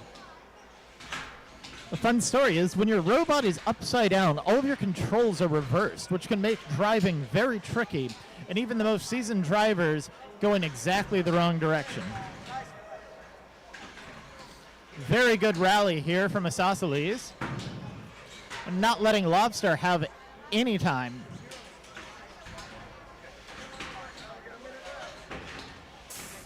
It's just relentless from Isosceles. Halfway through this match, and Lobster is now stuck in the corner. Isosceles kind enough to free him up, but not before another flip, and another flip, and another flip. Lobster's showing off all of its robot internals to Isosceles right now. It's really got to bring that arm down, or keep it up. Goes pinchy, pinchy. Lobstarr against the wall. Isosceles is, oh! Down for the suplex from Isosceles. 10 seconds remaining in this fight. So far, this has just been an entire Isosceles rally. Are we going to see anything at the end? And we see Lobster on its back. It rights itself, but your winner by judges' decision is Isosceles. Let's give a round of applause to both of our competitors.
No, just the color of the robot.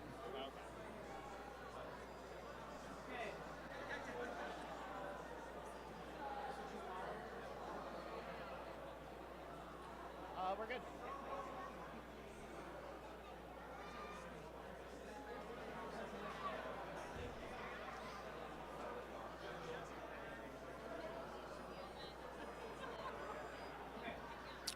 Now entering the arena, we've got Blizzard and Oops.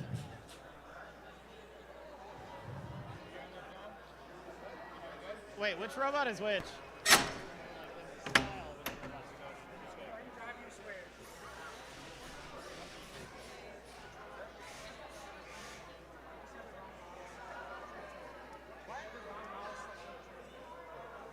Okay. You're this one, right? Yeah. Are you Blizzard? Yes. Cool. Over in the green square, we've got Oops.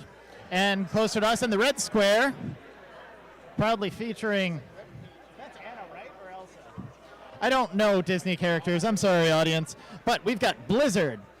Competitors are ready. I'm going to put 2 minutes on the clock. Audience, please help me count down from 5, 4, 3, 2, 1. Fight, robots, fight! Both these robots spinning up so fast. Blizzard actually had the wheels come off the ground. Nice hit there from Blizzard against Oops. And Oops is almost in the bin, but they save it at the last moment. Blizzard's doing very good control here. Has cut parts off of something, and they're in the bin. And now they're out. Oops is upside down, not a place they want to be. Blizzard is just controlling this match so far for the first 30 seconds, and Oops is starting to fall apart. The whole weapon is coming off. And we have a tap out from Oops. Your winner is Blizzard.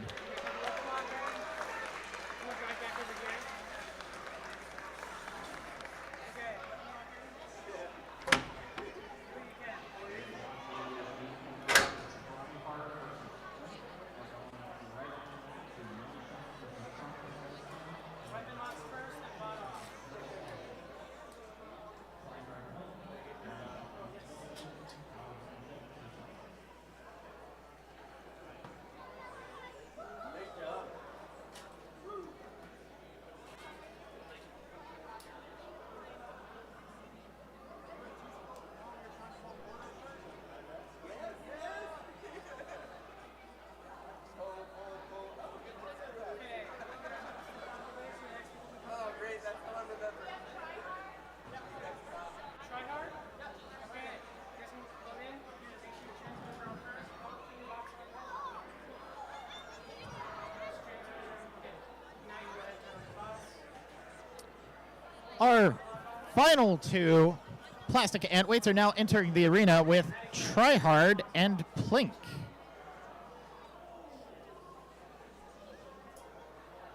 I'd ask which one is which, but thankfully Plink has written their robot name on the front of that gray wedge with the overhead spinner.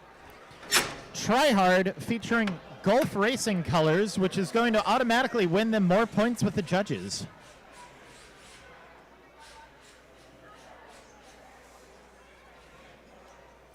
Both of these robots are in their starting squares, getting some thumbs up. Everybody's happy. I'm going to put 2 minutes on the clock, but audience, can you please help me count down from 5, 4, 3, 2, 1. Fight, robots, fight! Both these robots spinning fully up to speed. Nice grinding hits there from Tryhard, and Tryhard's weapon has completely exploded. Tryhard apparently didn't try hard enough to make a weapon that wouldn't explode on first contact with the enemy. Both of these robots dancing very close to the edge of the pit.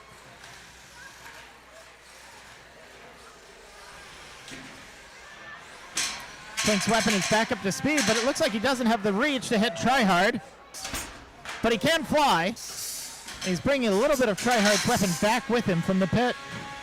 30 seconds into this fight, it really looks like Plink is having a hard time getting that weapon in contact with Tryhard.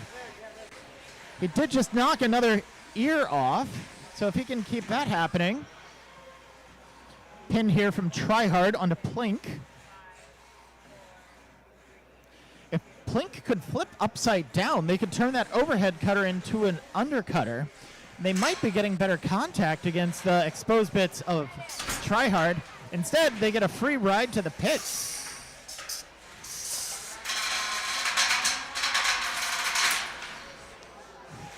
Plink has just ripped off the fork from Tryhard, slowly but surely taking it apart. Maybe Tryhard will get a little bit closer with 40 seconds remaining. But it looks like Plink was getting shoved a little close to the pit. Tryhard's doing a very good control drive. 30 seconds remaining. They haven't seen the bottom of the pit yet.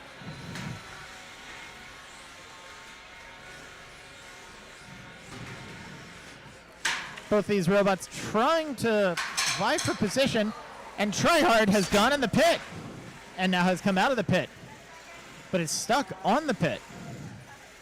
5 seconds remaining in this fight. Let's give Tryhard one more chance to get off. Oh, it's not quite going to happen. But that's the end of this 2-minute fight.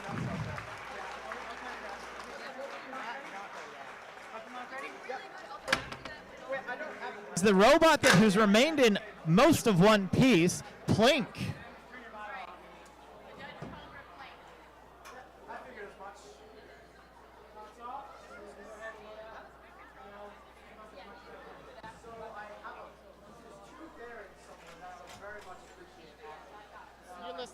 All the stuff on the far side of the ring, if I can have that. I think I saw another one. Oh, you're killing it. Look at you. One more there somewhere. No. One robot is in pieces. Oh my god.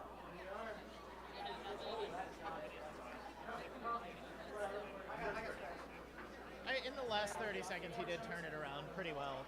Plink did. Yeah, I mean, it takes more than that, but...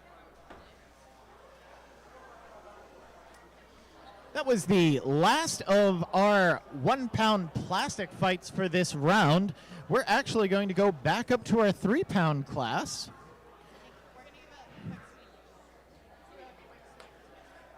Quick little sweepy sweep. But then we're going to go to Money Shot versus Crumplestiltskin, followed by The Power of Friendship versus Sir Slicey. Money Shot.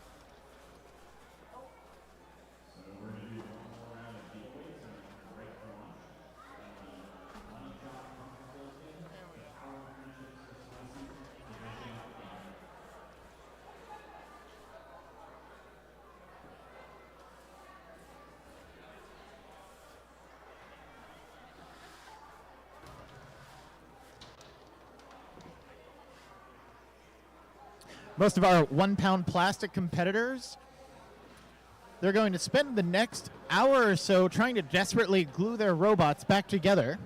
That's the advantage of when everything is made out of plastic and it comes apart easily, it goes back together super easily too.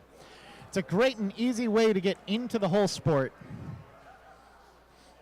There's still the same motors and electronics and driving principles that you would see at the bigger weight classes, but these cost so much less and are so easy to get into.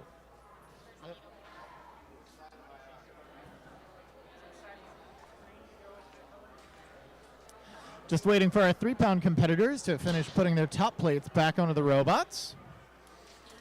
Money Shot's ready.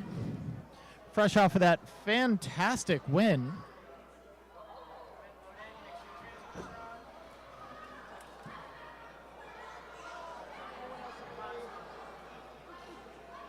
We got two very strongly themed robots here, with Crumplestiltskin covered in a fine layer of rust with those menacing orange glowing eyes on the front. And Money Shot, he's got the moolah, he's got the dollar bills, he's going to make it rain a bunch of pain down on his competitors.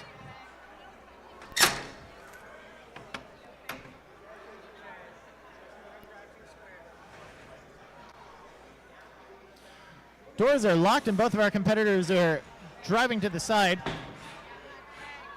Audience, I do want to take just a quick moment to remind all of you that you need to stay at least one step away from the glass. Please do not touch the glass. These robots are very dangerous and we want to keep you safe. With that out of the way, I've got 3 minutes on the clock. Both of the robots are in the arena. Audience, please help me count down from 5, 4, 3, 2, 1. Fight, robots, fight! Money Shot spinning his weapon up. Crumplestiltskin is going for the pen. He's got him stuck in the corner, not where he wants to be, and he especially doesn't want to be in the pit. Money Shot's going to use that to his advantage. Nice hit there from Money Shot. And a follow-up. Crumplestiltskin's in love with the pit.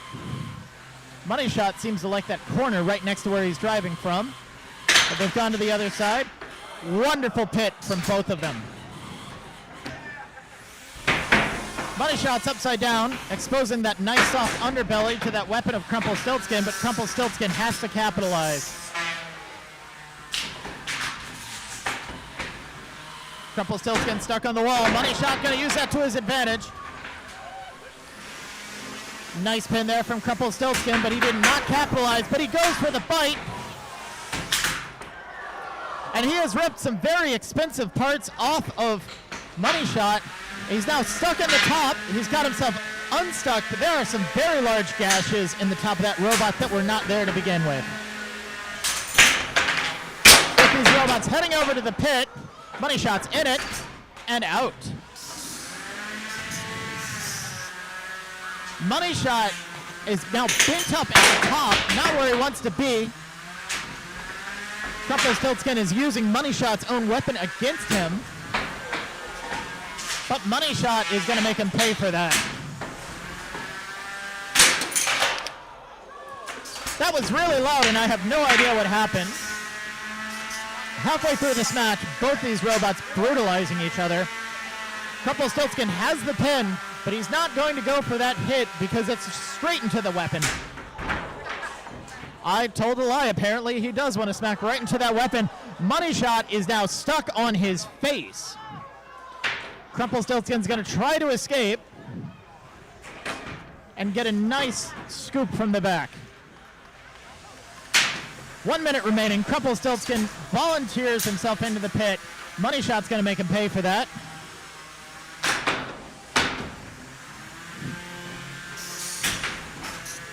Money Shot's still going in with the last couple of hits. Both these robots are showing lots of damage, and Crumplestiltskin is showing his love for the pit. Well-timed hit there from Money Shot, just waiting for Crumplestiltskin to come out of the pit, but our pit floor has gotten a little messed up.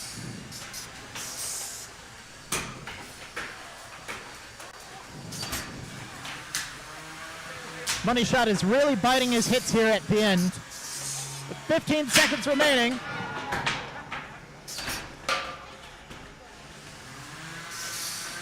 Ten seconds remaining. Let's see if both of the robots can avoid being in the pit for the last 5 seconds. Are we going to get one last hit? We get a pin in the corner, and that's the end of this match.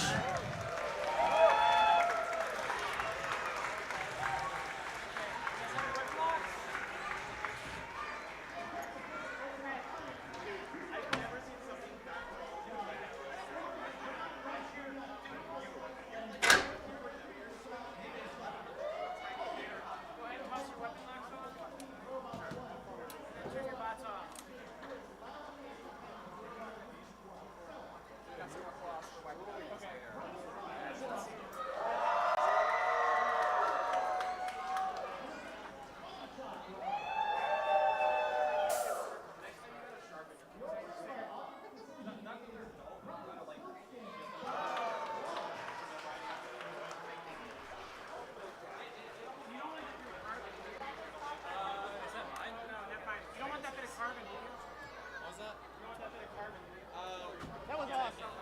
You did great.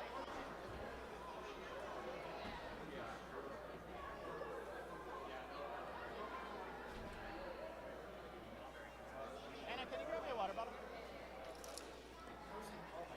Thank you. You're good. Yeah, not a lot of juicy bits. Go ahead and turn your transmitters on. You guys have a new floor for that? Hopefully. Hopefully, yeah. Hopefully it's the one time. And then go ahead and once your transmitters are turn your bots on.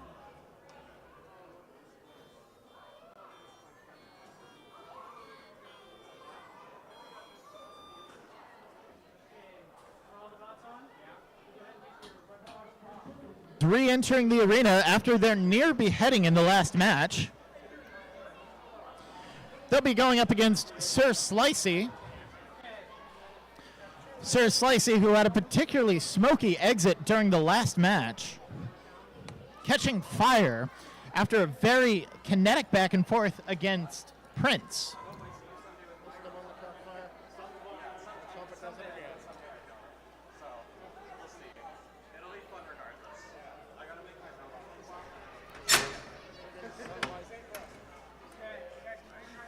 hate the sun. I hate the sun.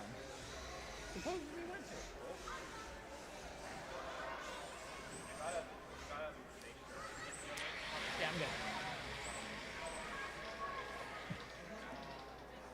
3 robots are in the arena. We've got the Power of Friendship looking to go do a tag team job against Sir Slicey. All these competitors are ready. Audience, please help me count down from 5, 4, 3, 2, 1. Fight, robots, fight! Sir Slicey drives right over the forks. Yeah, we're gonna need a pause.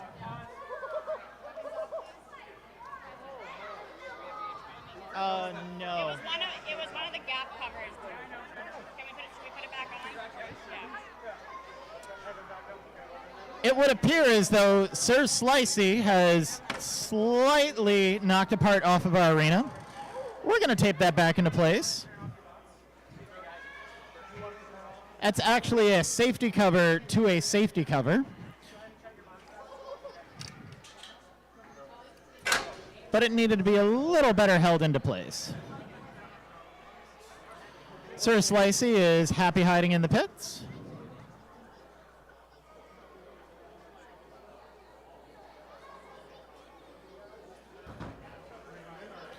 Sir Slicey is taking this opportunity to move himself out of the pit. Don't worry, we're going to put him back in.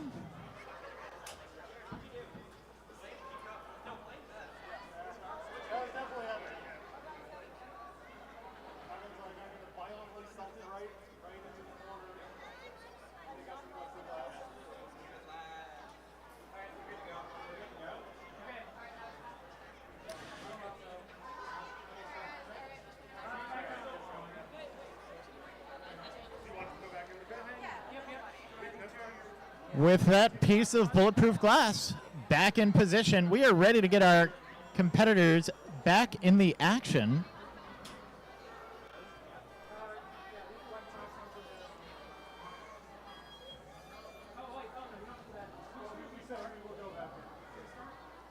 Are we restarting or just Should we restart from position or restart from the square? It's just from position, right? Yeah, we're just sticking. Which means he's in the pit.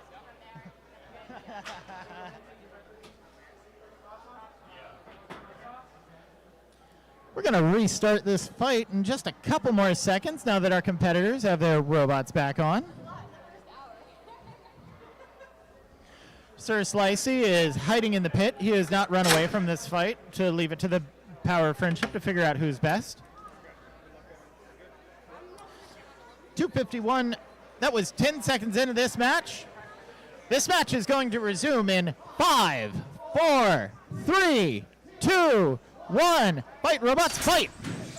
Sir Slicey being very presentable, going in for a big hit against the Power of Friendship. One half of the Power of Friendship is now stuck against the wall, and Sir Slicey is back in the pit. And smoking. Sir Slicey. Nah, that's ESC smoke. Something like that. It's the motor building. What did I miss this? Despite a giant hit there from Sir Slicey,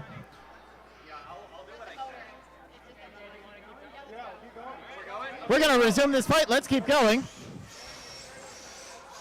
A little bit of motor smoke. Beheaded Power of Friendship is going to try to dislodge himself from the corner. Sir Slicey driving right back into the pit. Sir Slicey's upside down, not where they want to be. Now just doing with half the robot. Power of Friendship is now in the pit. tell me when to disengage? This would be a great time for the functioning half of the Power of Friendship to go in for a drill on that exposed carbon fiber base plate of Sir Slicey.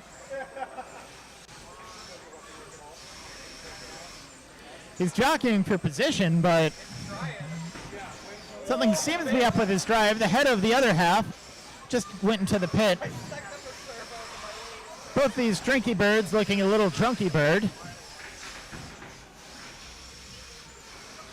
We're seeing some aggressive pecking here from the surviving head of the Power of Friendship. I don't know if that drill is spinning or not. 1 minute remaining in this fight. Power of Friendship is in trouble. Both these robots are stuck together. Pause. We're going to pause real quick and unstick these robots.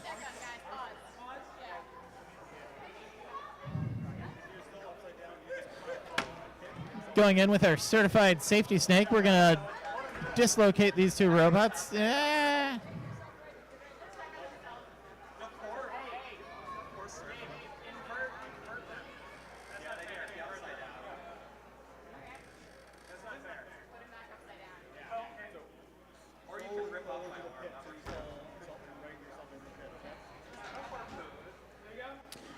Getting our competitors unstuck from each other, we need them to get back to fighting. This twice paused match is going to resume in 5, 4, 3, 2, 1. Resume. 1 minute left on this fight. Is Sir Spinny going to get themselves flipped right side around? Is the power of friendship going to get unstuck from each other? I don't know.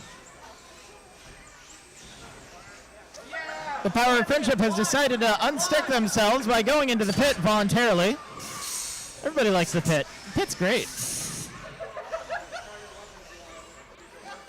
Sir Spinny is right side up, and here their weapon comes. Trying to get some big hits. They spent most of the match without the weapon. Nice hit there from Sir Spinny, but we're getting some more aggressive pecking from Power of Friendship. 15 seconds remaining. Robot parts are now flying across the arena. Sir Spinny is smoking again and seems to have lost his weapon again. With 3 seconds remaining, that is the end of this fight.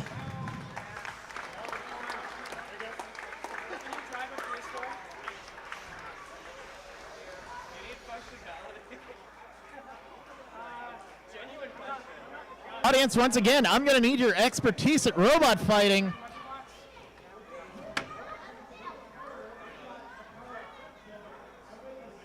Show in the 4 wheels, we've got Sir Spinny. Who thinks the power of friendship won? Who thinks Sir Spinny won? Your winner by audience decision is Sir Slicey. Sir Slicey, not Sir Spinny. I keep getting that one wrong. Next up, we're going to have Division and Mako. Another control bot going up against a giant vertical spinner. I'm very excited about this one. I think Nergal is pronounced Nergal. Babylonian god of death. Very, very niche, very sinister reference there. Welcome to the MassDestruction pronunciation hour.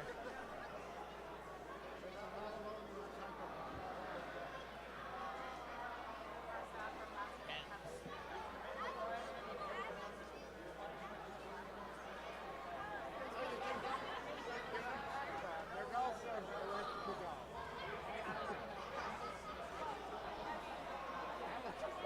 Helicoboptochopter is the worst.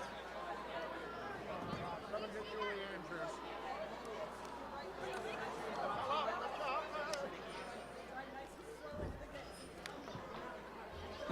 Returning to the arena right now, we've got Division, who put a very large hole in the floor earlier, and Mako.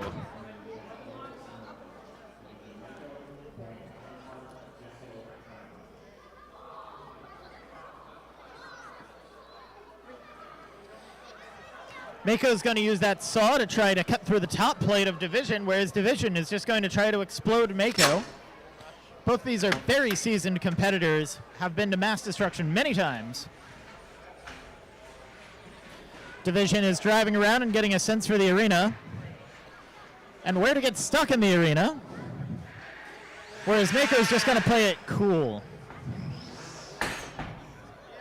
Not that cool. Going for a nice little intimidation smack at the beginning. We've got these two robots in the arena. Lots of thumbs up all around. Audience, please help me count down from 5, 4, 3, 2, 1. Fight, robots, fight! Division spinning up to speed. Mako shoving him into a wall, but he manages to pull back and get to the backside just in time. Those forks on Mako are really keeping Division away. Mako's going in for the chop. Right at an angle. He's trying to get those wires on the side. And it appears as though he might have gotten one of those wires and cut off power to the motor on Division. And he's got it. I can see it. In that first slice, Mako has disabled the weapon of Division. Incredible surgical work there coming from Julian. Both these robots flipping around on each other. But at this point, Division is mostly toothless. He still has a powerful drive, but not when he's upside down. Mako's now staring at that carbon fiber underbelly, trying to get a good cut. See if he can't get a battery or something. He keeps almost getting there, almost. Division is having some difficulty driving. His wheels are not touching the ground. He's flipped right back the right way. Like, look at that. He got one of the phases, and that caused him to smoke his ESC. Division is now showing off that very powerful drivetrain, trying to avoid getting sliced. Neither of these robots have ended in the pit yet.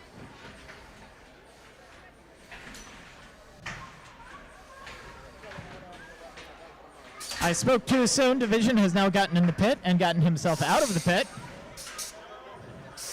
And back in the pit. And back out of the pit.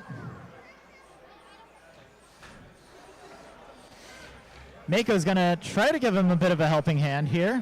But that surface is getting really gnarly. Mako's going to go in for the chop. Division really likes our brand new pit. 1 minute remaining.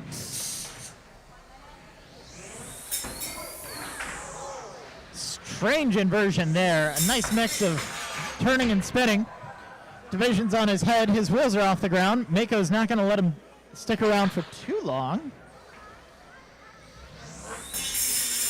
Mako's going into that base plate, trying to find something good to cut up. Division is now running himself into the saw to see if he can't break it with his face. Both robots now in the pit. Division is now stuck at an awkward angle. I'm sure Mako's going to help him out by shoving him into the pit. No, he is going to cut right into him. 14 seconds remaining. Both these robots still going. 5, 4, 3, 2, 1. That's the end of this fight.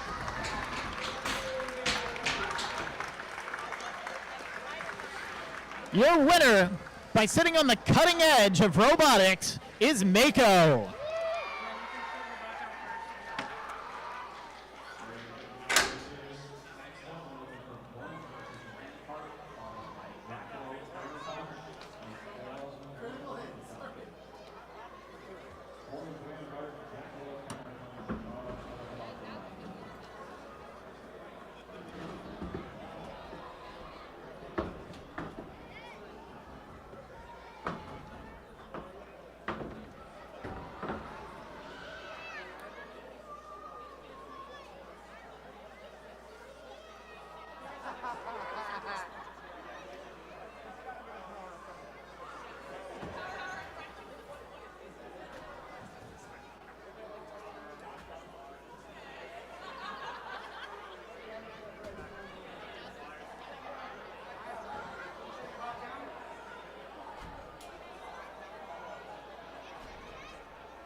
It was like the first or second hit, too. He was just through.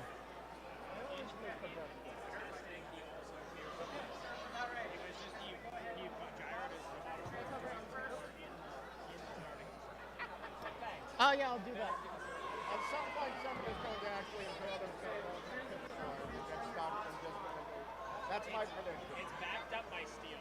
Oh, terrific. So I don't think we'll get stopped. Yeah, it's going to be after lunch, though.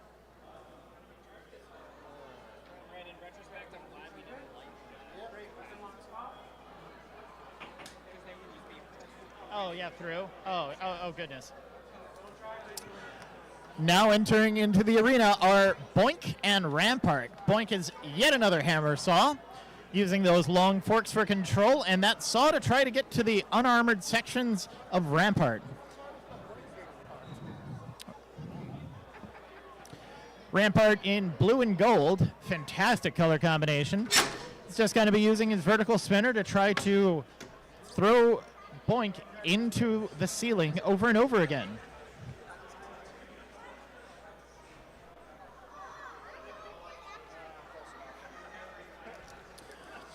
Both of these robots looking nice and prepared for a fight.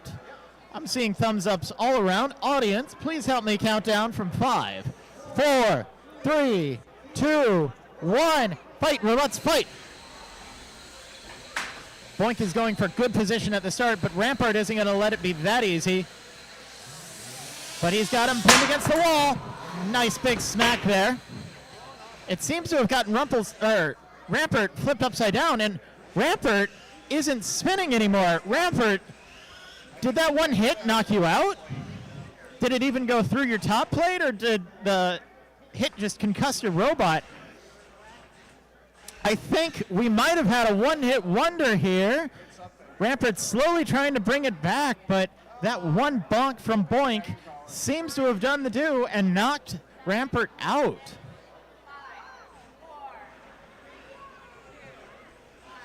Your winner by single death punch is BOINK.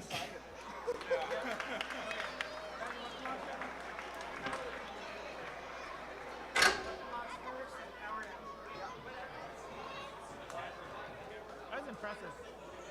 Yeah. It's just on the top. He didn't go through. I think it's just lifted up or something. I don't really know. Oh, yeah.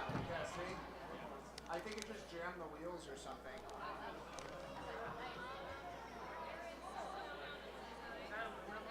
Yeah. You have concepts of a design? It's still on. I think the wheels are still working. They're just stuck. They're trying to spin.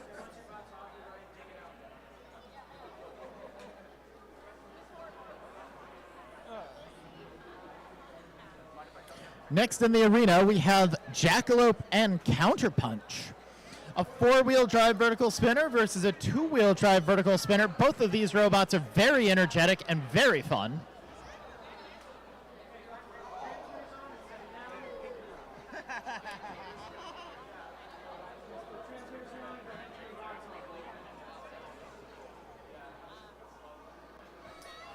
Counterpunch is in the pink.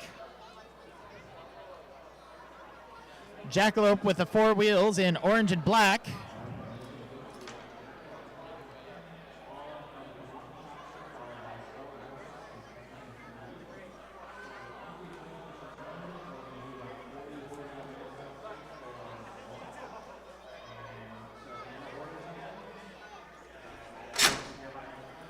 Doors now closing on these two very vicious vertical spinners.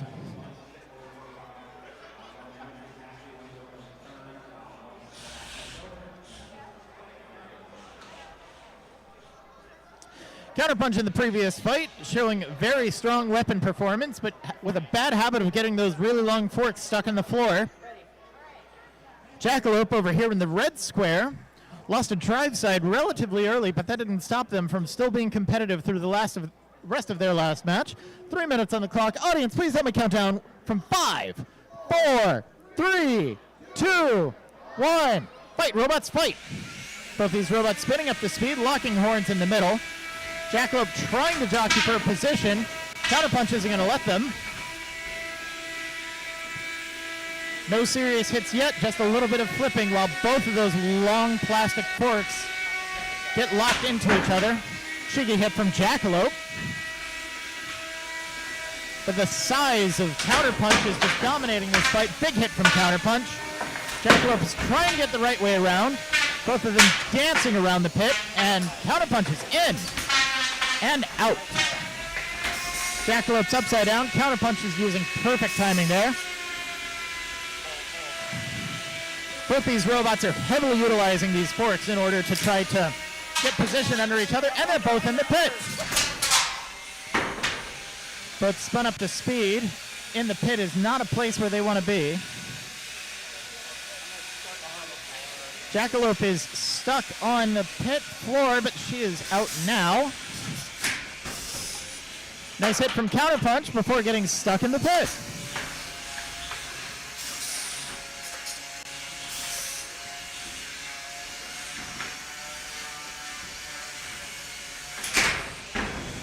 Another big hit there from Counterpunch. It looks like the weapon might be down on Jackalope. Halfway through this fight, not where Jackalope wants to be. But that weapon is back up to speed, using the break from the pit in order to rally. And has pushed Counterpunch in. Counterpunch is going to use it to get a different position. Jackalope's drive seems to be slowing down. Jackalope just getting torn to shreds in the corner. It looks like their drive might be out. I see those motors spinning, but those gears that are driving them are not doing good. Big hit there from Counterpunch. I'm not sure Jackalope has a whole lot of drive left. Just being a glutton for punishment with these hits. We have a tap out. Your winner is Counterpunch. Good fight. Good driving. That thing is so fast. Yeah. It's just gotta stay moving. Yeah. That moment when Chainsaw came out. Hey, Bray.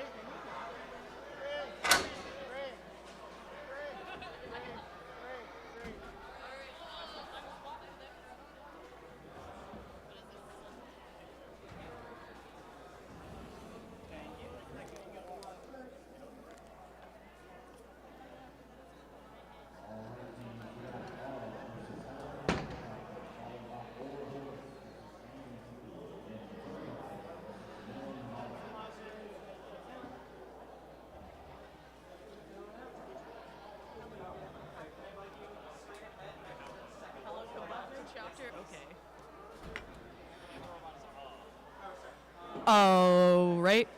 Fred decided to have me pop back in for a fun fight to pronounce. Excuse me if I say any of these wrong. Our next fight is between and Helicoboptochopter.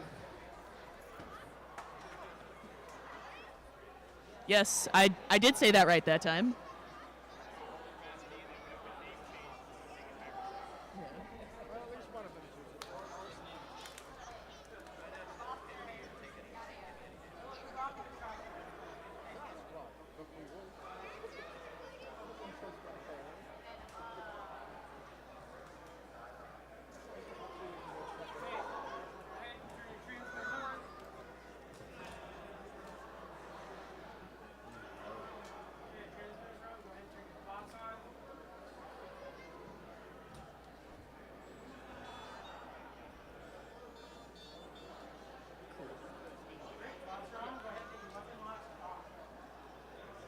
All right, our competitors are loading into the arena now.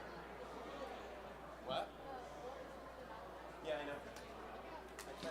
Going to our green square, we're going to have Helicoboptochopter, and into the red, All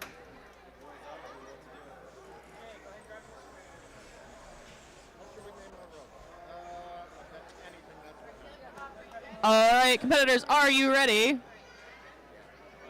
Audience, are you ready? All right, and in 5, 4, 3, 2, 1, fight, robots, fight! And both of them are off. Helicoboptochopter spinning up. Oh, taking some hits there, trying to get a hit in. Oh, and Helicoboptochopter into the pit and back up. Spinning up once more. Trying to get out of the pit area. Making some moves here. Oh, the pit is down. Watch out, Helicoboptochopter. It's the danger zone now. They're spinning up again. Both bots getting into position. Let's see a big hit. Will they give it to us? Come on, guys. Oh, and back into the pit they go. Whoop, right back up. Helicoboptochopter back out and upright once more, and both robots bouncing off the sides of the arena there. Helicoboptochopter seems to be taking a second to get spun up there. There we go. Doesn't want to let them though. Giving Helicoboptochopter the butt of the robot. Helicoboptochopter trying to get spun back up once more. Weapon spun up. Oh, look at the sparks fly there. Oh, looks like Helicoboptochopter lost a wheel and is not in motion now. We got a countdown. Oh, Helicoboptochopter is moving again. We're back in action here, people. Oh, maybe. There was a piece of metal that went flying, and Helicoboptochopter is now stopped. 6, 5. Oh, and we have a tap out, so our winner is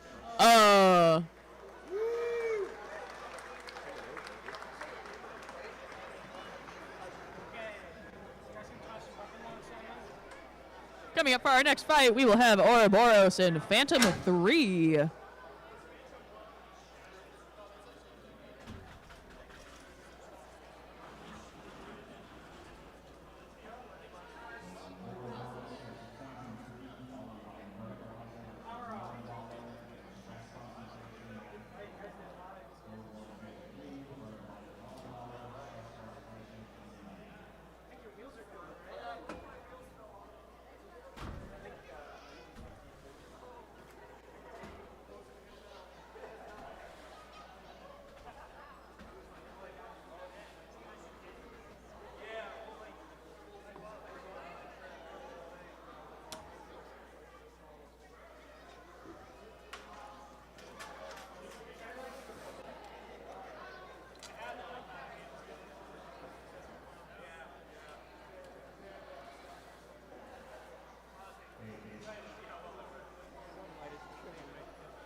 All right, after some tidying of the arena, looks like we're getting ready to have our next fight load in once more. That fight is between Oroborus and Phantom 3. Velcro on them, but like I haven't fixed it to the right place.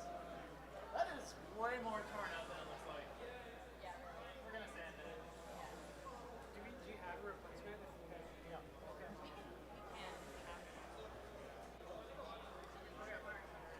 you want to load up the next box?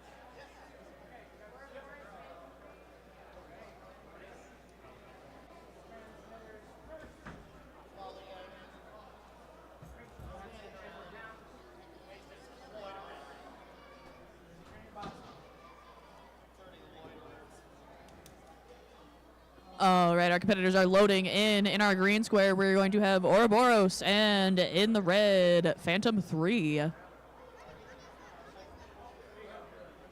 The green robot is Oroborus. Oroborus. It means a snake eating its own tail.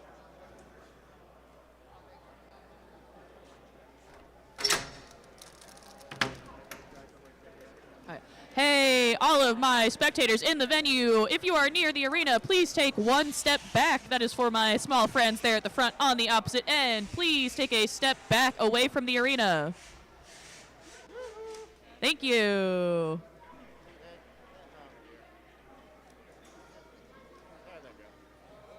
Alrighty, our competitors are loaded into the box. Oroborus, are you ready?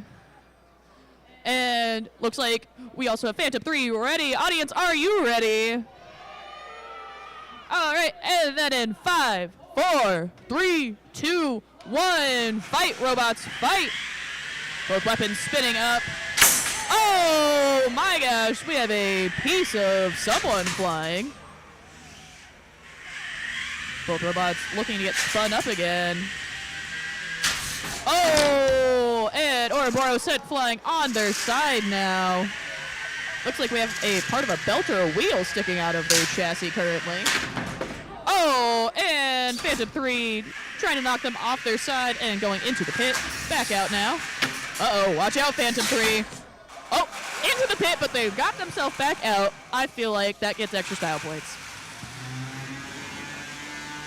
Oroborus, weapon spun up, making quite a racket in the arena here. Trying to push Phantom 3 into the pit. Oh, and in they go. And out they come. Both robots spun up now. Oh, and Phantom 3 right back in. Whoop. Oroborus has lost a wheel. There's pieces of wheel you see around the arena right now. They are still in motion though. Oh, big hit to both robots there. Oroborus kind of limping along here. Still moving though. Phantom 3 trying to knock him out. Oroborus' chassis here has pieces hanging off and flying all over. Not quite stopping them yet, though. Phantom 3 going in for another hit. Looks like they're trying to get Oroborus into the pit. Not quite yet. Oh, and there they go. Whoop. Right back out. Oh. Looks like they might be slightly stuck on the edge of the pit there. Not quite able to get out. Oh. It's all right. They'll just find a way to spin themselves out of it. And the pit is back down. Watch out there, Oroborus. Let's see if Phantom 3 can knock him in again. Not quite able to. Both robots colliding here. Oroborus kind of trapped in the corner at the moment. Under a minute left in the fight now. Phantom 3 just kind of chipping away at Oroborus' chassis at the moment. Oroborus with that one wheel down, kind of struggling at the moment. It looks like one of their drive sides also struggling. And Phantom 3 hitting Oroborus going into the pit. Sending pieces of Oroborus, oh, right back into the pit. Don't do that. I don't recommend it. It does make for fun for our spectators, though. 10 seconds left in the fight. Who will do it? Can we get any more good hits in? 3, 2, 1, and that is our fight. Position is Phantom 3.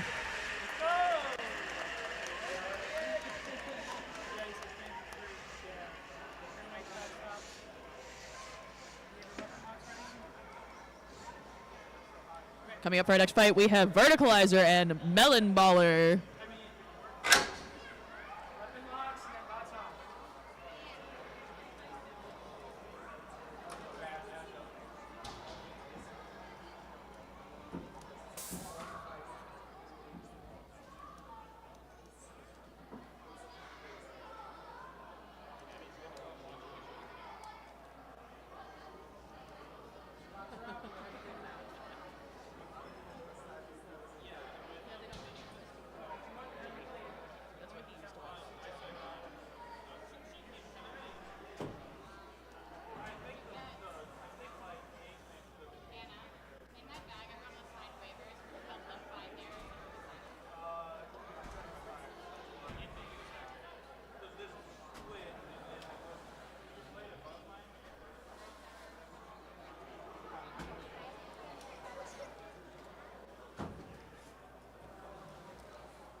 Just gonna take this brief break between fights to give a reminder to all of our young friends spectating in the venue. Please be sure to not lean on the arena. Do not touch the arena. Take a step back away from the arena, everybody, please. Hey, Patriot Sweatshirt Kid, please do not lean on the arena. Everyone be sure to take a step back.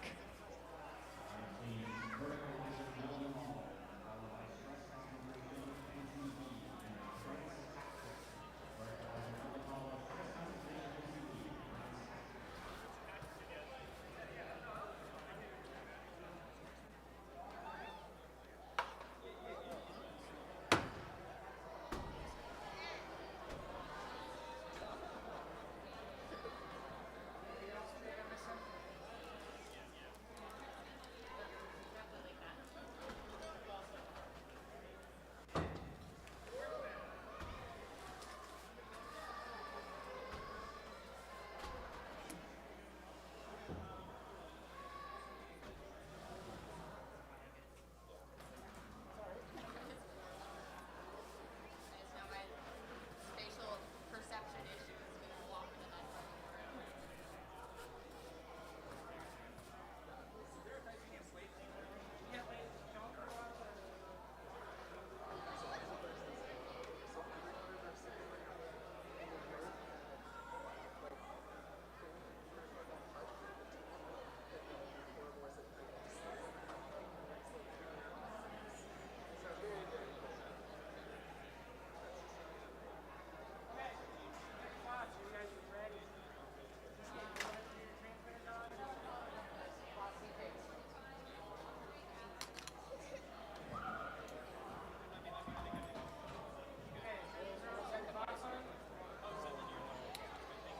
All right.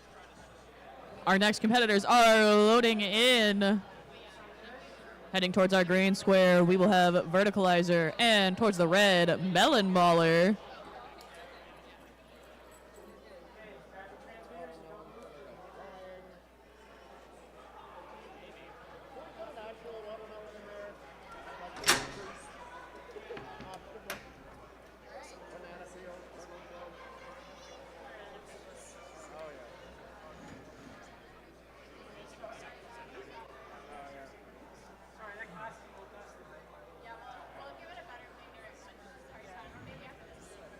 All right, our competitors are heading to their squares.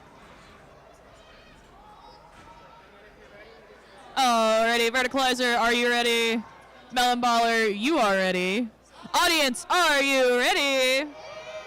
All right, in 5, 4, 3, 2, 1. Fight, robots, fight. Both robots spinning up their weapons here. Melon Baller trying to put some damage into the front of Verticalizer there. Whoa. And stuck in the wall. Verticalizer, go help out your friend there. Give him a nice little love tap. You can do it, Verticalizer. Your time is now. Oh. Just a swing and a miss. If this was baseball, you would have struck out. Oh, we're trying. An attempt is made. Come on, Melon Baller. Yeah, there we go. Oh, and right into the pit. Right back out. Oh, Melon Baller, you need to give your friend Verticalizer there a love tap now. Just a little stuck, and we're both free of the pit. Let's go. 2 minutes left in this fight. Let's see some good hits here. Both robots trying to get position. Oh no, Melon Baller! And right back out. Both robots trying to get a good angle on the other. Whoa! Oh, Verticalizer's spinning around here. Taking a few chunks out of Melon Baller there, looks like. Oh! And Melon Baller stuck in the wall once more. You should stop doing that. Come on, Verticalizer. Your time is now. Help out your friend. You can wiggle around, Melon Baller.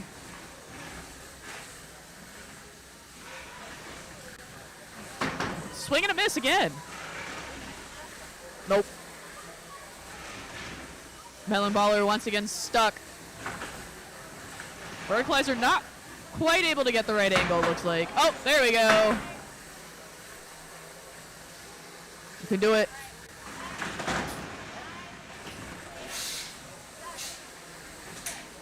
We have a count out going down.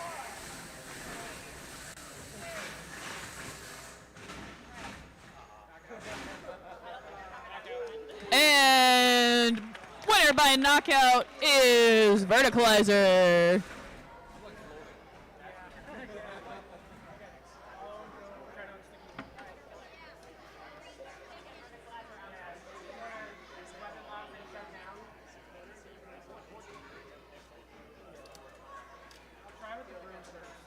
Yeah, I figured we didn't need to sit there for another minute of that.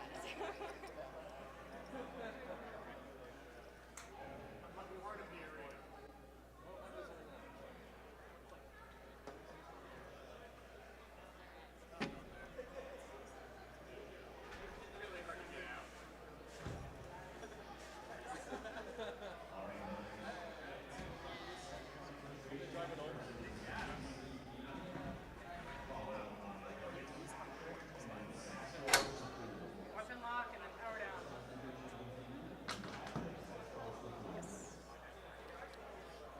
All right, spectators, our next fight is Stress Concentration and MCB. That's not this round.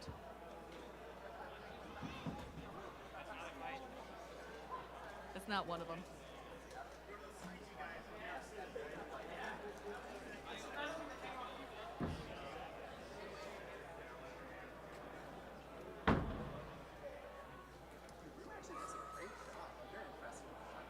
Yeah, better than I was expecting. I tried it once, I'm like, oh.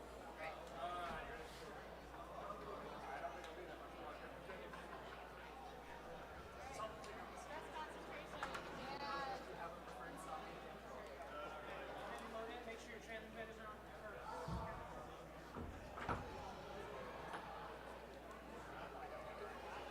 All right, loading up to go into our green square. We have MCB, and into our red square, Stress Concentration.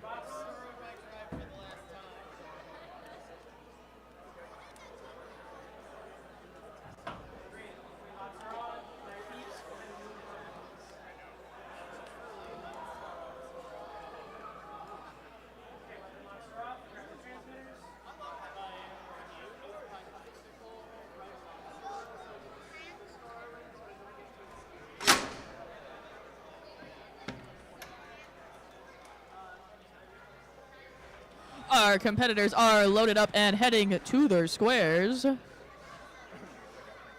right, MCB, are you ready? Stress Concentration, are you ready? Audience, are you ready?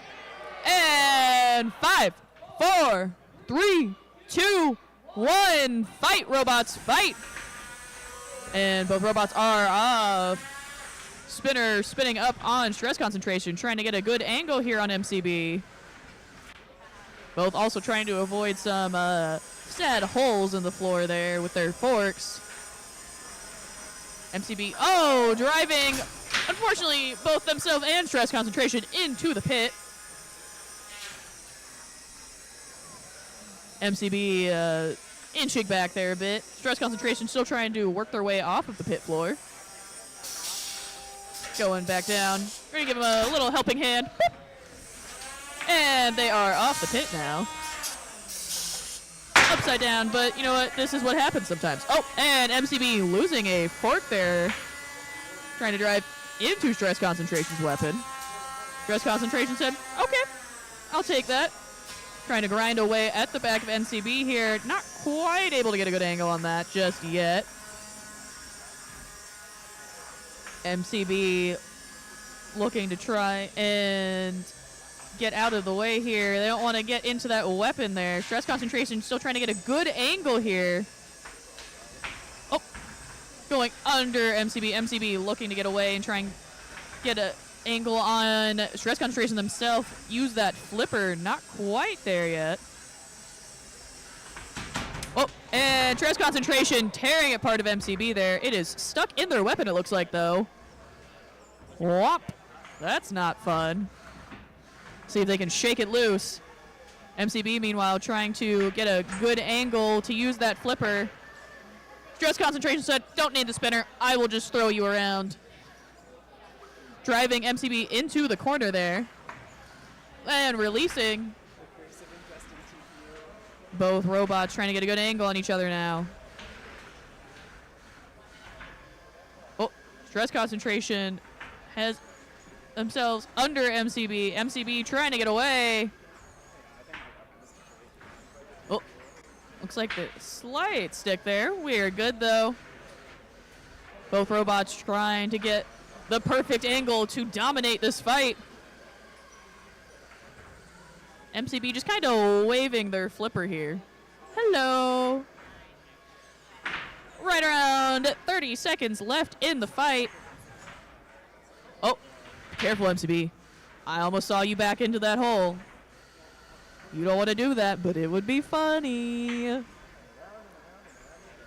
Stress Concentration and MCB just spinning in circles now. Cute little dance. Oh. Backing up, trying to get that flipper under Stress Concentration. Not quite able to. 5 seconds left in the fight. 4, 3, 2, 1. And that is our fight. Yeah, sorry, that totally has jammed my weapon, so thank you, thank you. That video was almost impossible. I was trying to block the sun. Sorry, what's up? All right, and your winner by judge's decision is Stress Concentration.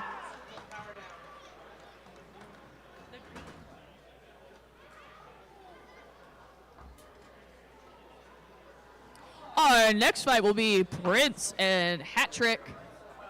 Thank you, thank you. Sorry, that was an interesting one. Thank you. Thank you. Whatever. I'm fine with whatever you do. I don't care either way. I just want to steal my car. Makes sense.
All right, our competitors are loaded into the arena. In our green square over there, we will have Hat Trick, and in the red, Prince. All right, competitors, are you ready? Audience, are you ready? All right, in 5, 4, 3, 2, 1, fight, robots, fight.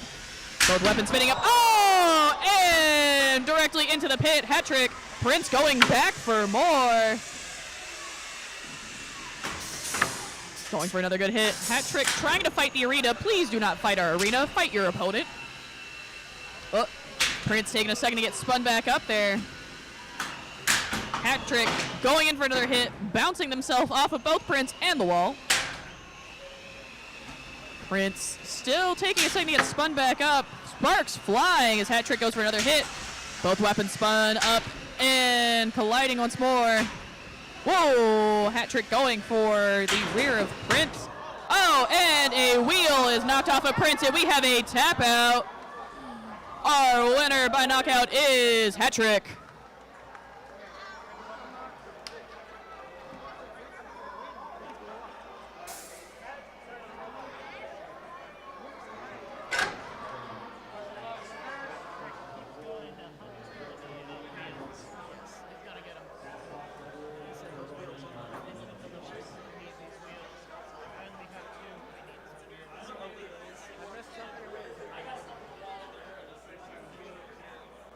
Next up for our fights, we're going to have Sasquatch versus the Fool.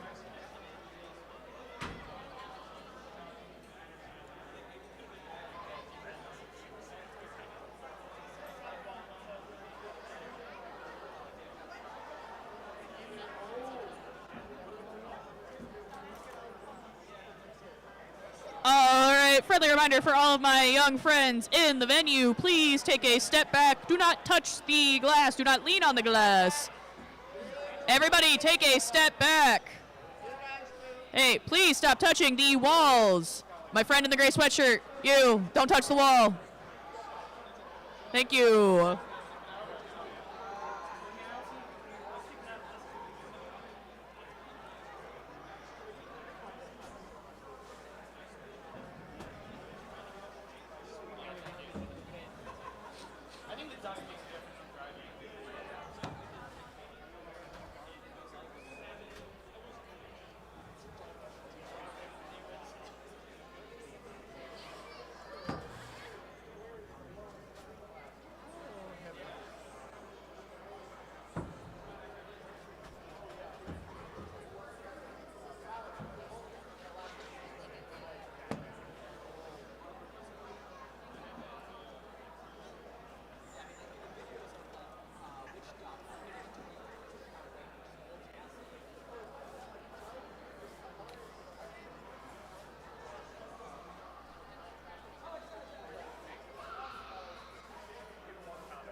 All right, our competitors are loading into the arena.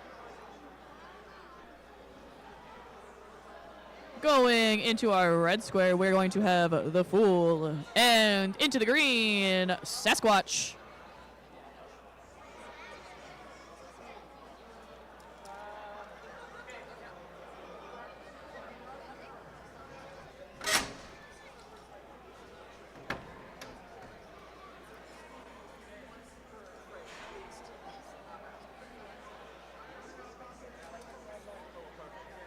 All right. Don't do it, the Fool. I see you. Don't do it.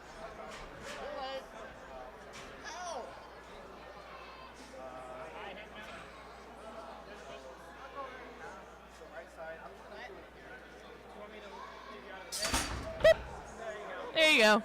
You're good now. Just don't recommend doing that again.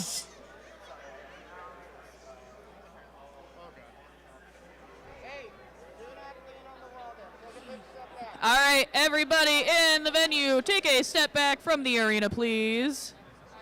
Thank you.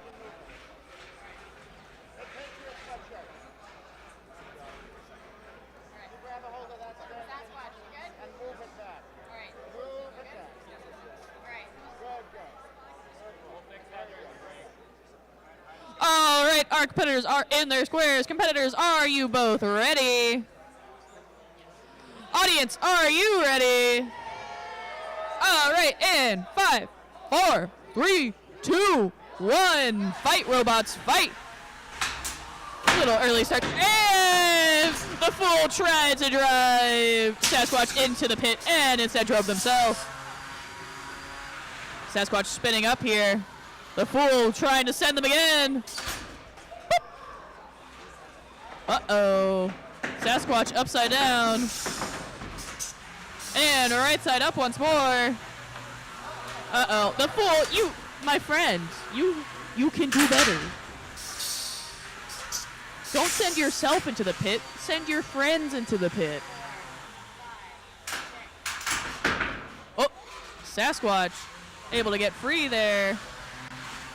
Uh-oh. Don't do it, the Fool. And once more. Oh, and they both went in. They said open up the pit. And they did. Uh-oh, Sasquatch stuck upside down. Trying to get themselves back over, and they are good once more. All right, Fool, can you get them into the pit without yourself into the pit? This is a true challenge. I think you can do it. I was wrong. Well, watch out. You're in the danger zone, Sasquatch. All right. Fool trying to keep Sasquatch pinned back here. And releasing. Sasquatch, meanwhile, trying to get into position to take a bite out of the Fool here. Under a minute and a half left in the fight. Both robots sizing their opponent up currently. Looks like the Fool might have some slight issues with one of their drive sides. Driving a little wonky. Sasquatch not moving. 8, 7, 6, 5, 4, 3, With a countdown here. 1. All right. And that is a knockout. The Fool takes the win.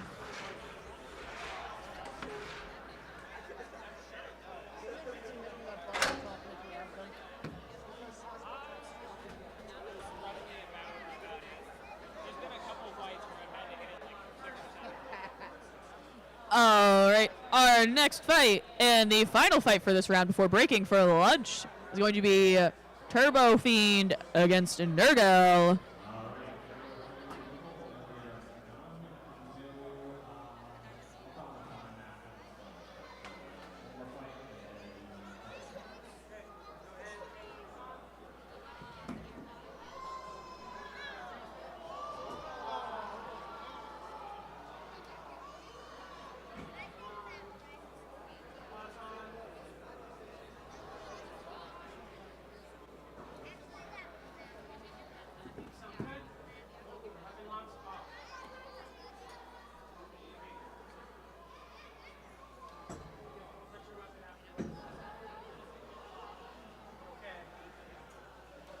All right, both of our competitors are loaded into the box. On the green square, we're going to have Nergal, and on the red, TurboFIEND. No pre-fight accidents this time. No preemptive trips to the pit. All right, competitors, are you both ready? Nergal, yeah. And audience, are you ready? Final fight before lunch. So in 5, 4, 3, 2, 1, fight, robots, fight. Oh, both weapons spinning up. Oh, nice weapon hit there. TurboFIEND sent off to the corner. Nergal trying to, oh, big hit there. Nergal not quite able to get out of that corner once they've been stuck in there. Let's see if they can find their way back out. Oh, TurboFIEND trying to push them into the pit. Instead, just digging at that bottom plate. Backing off, going in for another hit. Can TurboFIEND drive Nergal into the pit? Yep. And whoop, right back out. Nergal appears to be kind of stuck there on the pit plate. It's all right, TurboFIEND helped him out. What a good friend. Both robots stuck there together and up into the pit together. TurboFIEND back out. Nergal's still a little stuck. Give him a helping hand. TurboFIEND, oh, just digging at them for a second there. They are now up on their side against the wall. And they prop them back down. Into the pit. Right back out. TurboFIEND taking that second to escape. They're going to help their opponent here. Maybe. Nope. Not quite. Try a different angle, friend. You can do it. Too bad. Too late. Took too long. Looks like Nergal's still stuck. Are they countdown going? Still counting down.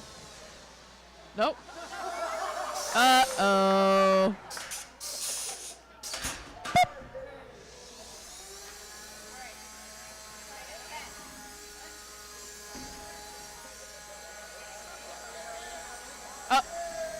And TurboFIEND released them and sent them right back. No. Well. Now they're stuck on each other. Another one.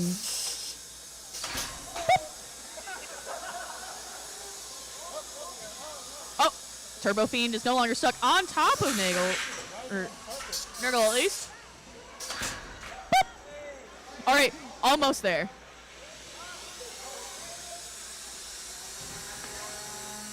They're so close to the edge. So close. Yay! And there's only 10 seconds left. 5, 4, 3, 2, 1. And that is our fight.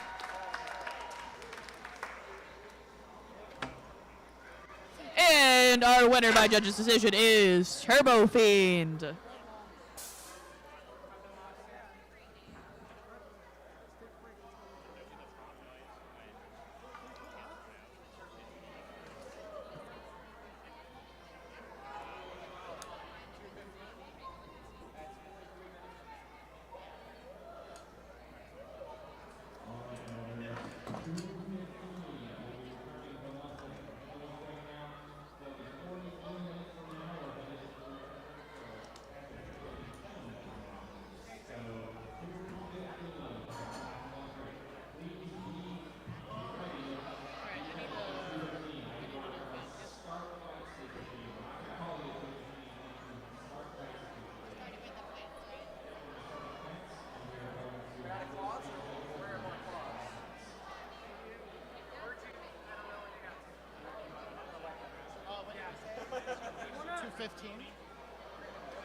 Audience, it has been lovely having you with us for the last couple of hours. We've seen lots of good robot fights, a couple of smoke shows, and a lot of bashing and gnashing, and a lot of people getting ditched out of the pit.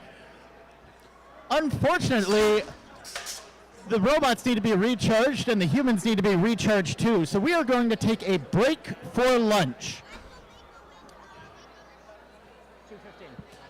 We will be returning with a brand new set of fights at 2:15. So that's in about 45 minutes from now. Should give me time to eat an entire pizza by my.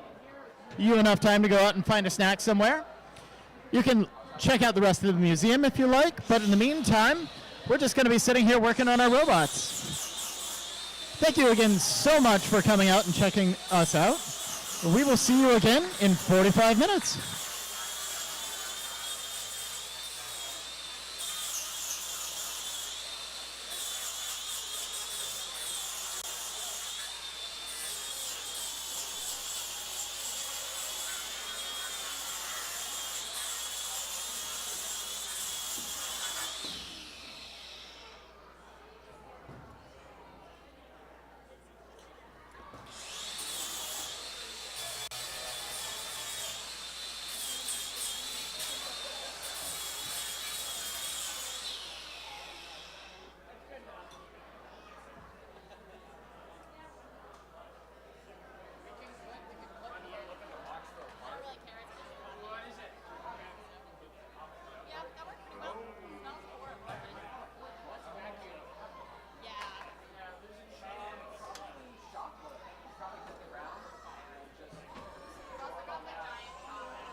run so far, it sounds like. Yeah, and it was just the motor.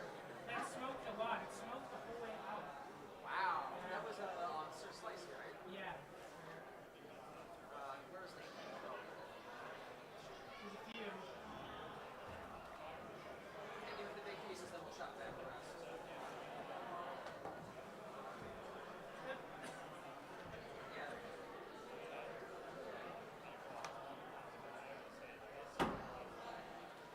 Honestly, if you pass the shop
you. Okay, has Fred set up the matches yet? He said he was going to. Next weekend at Nergal is absolutely brutal. So I'm like, I'm good. Yeah, that's fair. I mean, you seem to have a heavy schedule ahead of you. In terms of a few things that I was very shocked about. That's never happened before. On that night. The super low red, the horizontal is 15-minute warning until we start. We're fighting. yeah. So the super low red can reflect an inch by like bending that racing portion that I wanted to. So I'm like, alright. So for any Beetles who would like a full fight, if you could come up and volunteer, that would be great. As a reward for fighting 4 times, we will take the 3 best results. So if you fight 4 times and say you win, so say you start at 1 and 2, and you fight 4th time and win, your final rank will be 2 and 1. So you take your 3 best results. So if you come, if anyone can come up and like this is for Beetle. This is for Beetle. I'll do it. Okay. What's your robot? Rampart. Alright. So what we're going to do is we're going to put your fight, your first fight at the beginning of the round, your second fight at the end of the round. So you guys are the last time we can possibly get to. Sure. Okay. Who's the first one against? Just give me a second here. He's going to be BOINK first.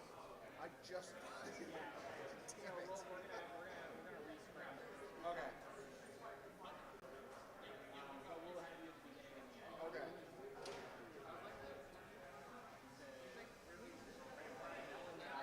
Okay. So that was the one I was queued up for.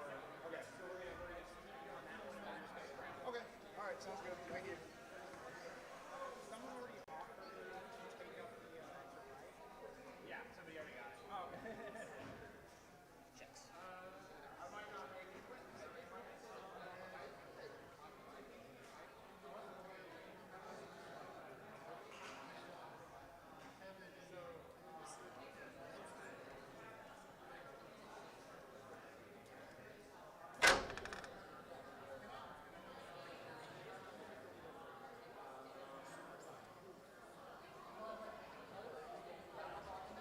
On the outside? I was thinking, there's still, it has recollected on the inside, so I think The spray bottle is I think these are camera. yeah, no, the door got Oh, the like early on. You know how you open both at once? Oh, yes. You go here and open the door and it bites your finger. Yeah, that's something that David will also. Yep, I knew that too, and I still forgot. Did the bracket get messed up? 'Cause I was trying to make it. Just need to move the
grinder back. Also, teams, Beetleweight drivers, the round 3 fights just got scrambled a bit so that we could account for the drop. So, if you could take a look at the fights again, the first fight will be Rampart, Melon, Crumplestiltskin, Mako, and then MCB Division. That being said, that's going to be a while. We got to get through this next round of plastic animates first. Come up and let me know if you guys have any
Our lovely, lovely competitors. Yeah.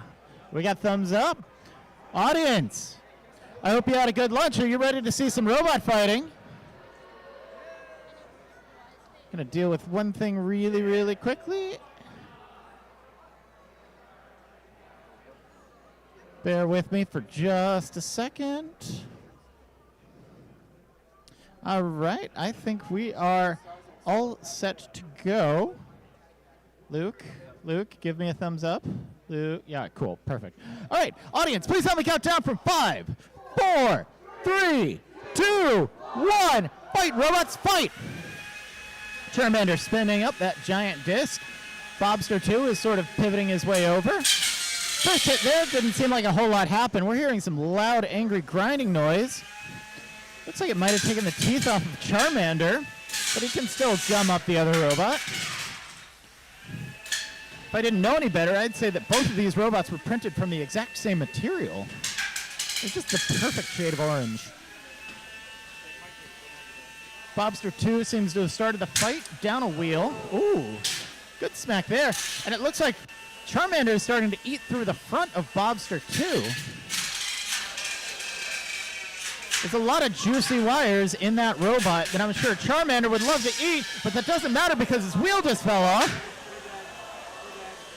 But that doesn't matter because he has somehow turned off Bobster 2. He got to those juicy, juicy wires.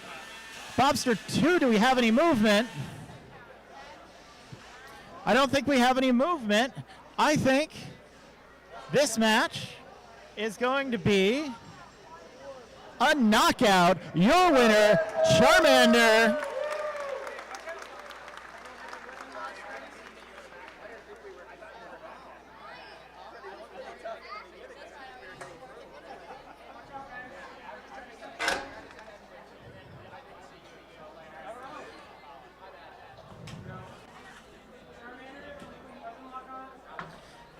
There's a whole mess of wheels right in front of me.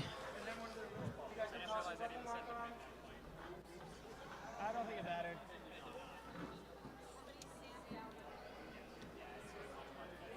That's why it looks so like matte instead of shiny now. Like only one hit went through it, and I'm pretty sure it's when Division landed directly face down. Yeah, which went through the floor, so.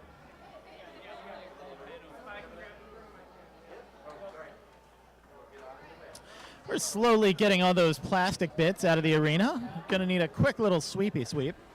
But after that, we're gonna put Fury and Can It Go?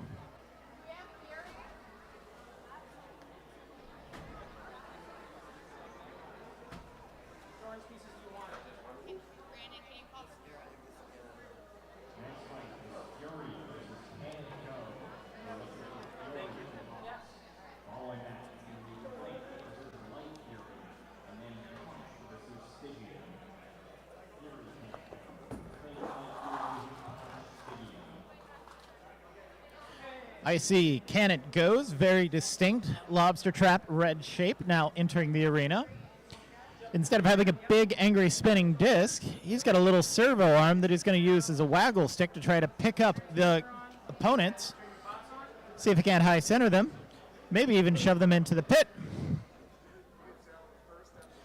I'm actually getting a little confused with the robot called Fury over there, loading in black. It looks like he has made his robot look identical to his transmitter. So I can't tell what is his robot and what is his transmitter. There we are. It's that little black square thing with this big snail cam on top.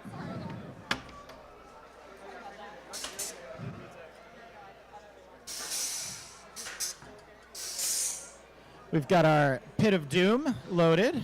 Red robot in the red square. That's Can It Go? Black robot trying to get to the green square. That's Fury.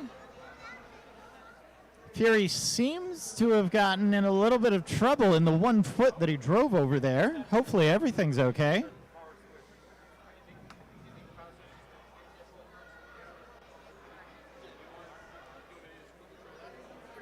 Well, looks like it isn't okay.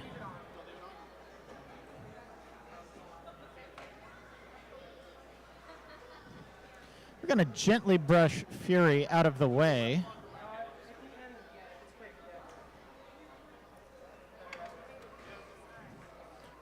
Give him a quick little power cycle. It's just like an intermittent connection. He thinks we didn't turn his switch on enough. He's gonna try that. If it fails, we'll come off. Fury is taking the quintessential means of debugging his robot by turning it off and on again. Let's see if that fixed it. Yeah, he's back in action. All right, Fury's in the green square. I'm going to see some thumbs up. I've got thumbs up. Audience, please help me count down from 5, 4, 3, 2, 1. Fight, robots, fight. Fury's spinning up that big snail cam. Can it go? Can it go? He seems to be stuck in the starting square. He's gotten out of it a little bit. Both these robots locking in the middle of the arena. Can it go is very fast. It's a little waggle stick. Can it go has that tiny little waggle stick that he's trying to shove directly into the weapon of Fury. Can it go has now flipped himself over. Let's see if he remembers which direction is forward. Especially dangerous when there's a pit involved. Fury's just going slow but steady. Oversteering just a little bit, but still keeping that front end pointed at Can It Go, and he's been rewarded. He got one of the forks off of Can It Go. Can It Go has flipped himself over again. Does he remember which direction he's going? I'm loving this serpentine that we're seeing from Fury. Oh, Fury looks at the pit, says that's not for him. Still keeps getting stuck up on those wedges of Can It Go. We're halfway through this 2-minute fight. Can It Go has flipped over again. A couple more chunks coming off. The wheel guard is starting to come off. It's really starting to jam up his wheels. Can It Go is now demonstrating his ability.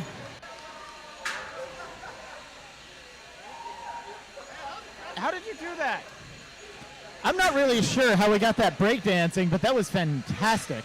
30 seconds left in this fight. Parts are still coming off of Can It Go. Fury is still working his way around.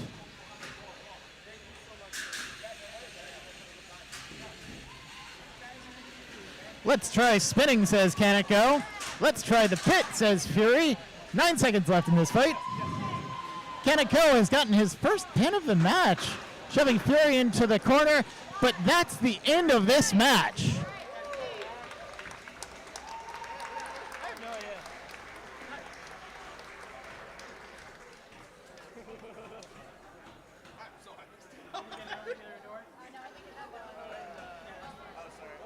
Audience, I'm going to once again ask for your help and your supreme judgment. In red, we've got Can It Go. In black, we've got Fury. I want you to cheer for the robot that you think won. All right, who thinks that Fury won? Who thinks that Can It Go won? Your winner by audience decision is Fury.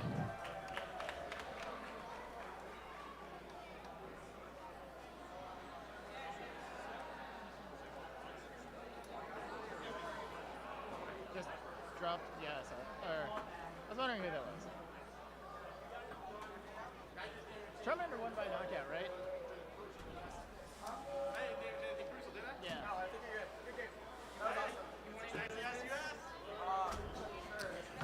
Coming up next to the arena, we have, from the makers of Fury, Light Fury. I think these robots might be actually unconnected. Maybe they are. They've got the same shirt. He'll be facing off against Plink.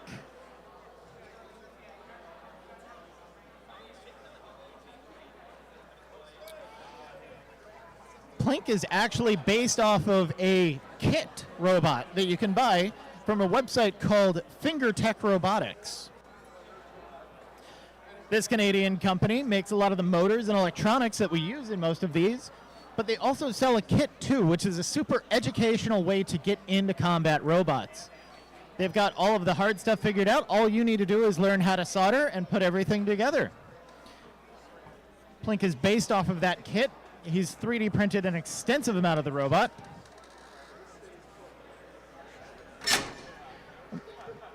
Plink is in gray, driving over to the red side, while Light Fury is in white, driving over to the green.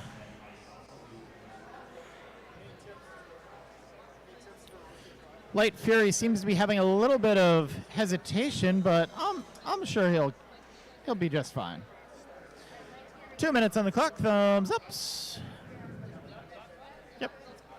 Everybody's happy. Audience, please help me count down from 5, 4, 3, 2, 1. Fight, robots, fight! Both these robots spinning those discs up. Light Fury is facing the wall. There's no opponents there.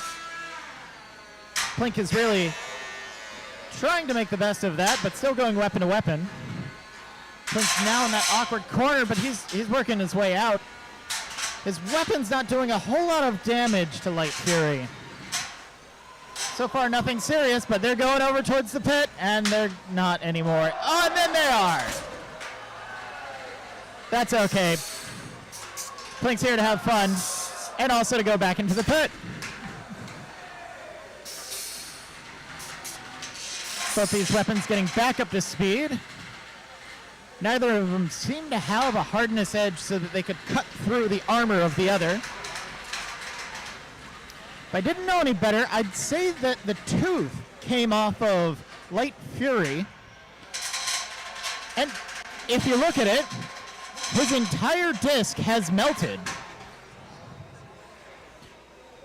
And it's become eccentric due to the centrifugal force, which is now jammed. Yeah. Light Fury is now completely weaponless. Plink is going to make him pay for that by ripping the sticker off of the back. 30 seconds remaining in this fight, despite Plink getting a couple of free rides.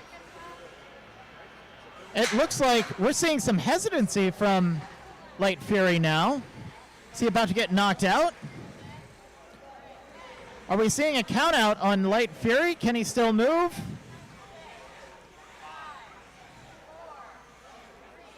Two. And I'm afraid we are going to have to count out Light Fury, which means your winner by knockout is Plink.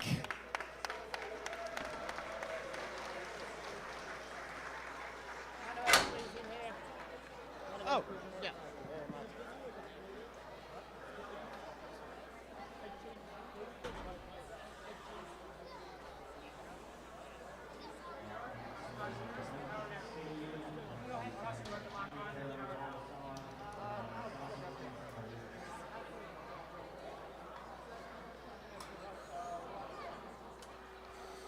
This second round of fights for our ant weights has gotten them a decent amount of damage to begin with. So they're having to be really creative to repair their mistakes. But the winner of this competition is going to have to survive a lot more fights than this. They've got at least one more seeding round before they get into the tournament, which will be a single elimination tournament. Punch coming in the red and white. He's got a fist-themed weapon. I love a fist-themed weapon.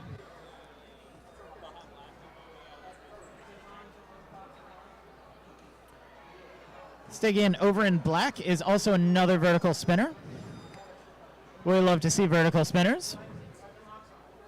Both these Stygian has four-wheel drive. Both of these robots are going to use their vertical spinning flywheels to try to impart energy into their opponents. Break and shatter their plastic, but without shattering the plastic of their weapons. Punch is right in front of us. Punch heading over to the red corner. Stygian driving very smoothly over to the green. Looking for some thumbs up. Yeah, people are ready.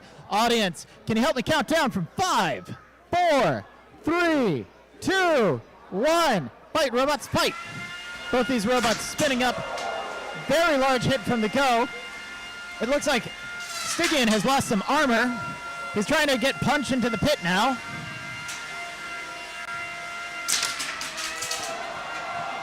Stygian goes for the shot. And we have a tap out from Stygian. I believe this has been our first knockout due to pit ejection all day.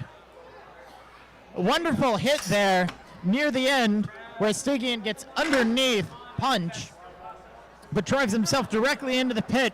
He can't seem to survive the return trip.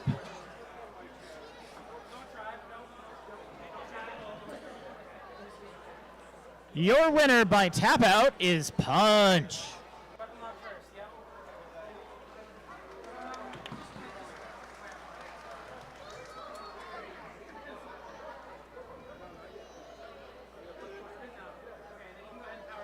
I'm really thinking that we have to electrify the plastic chain.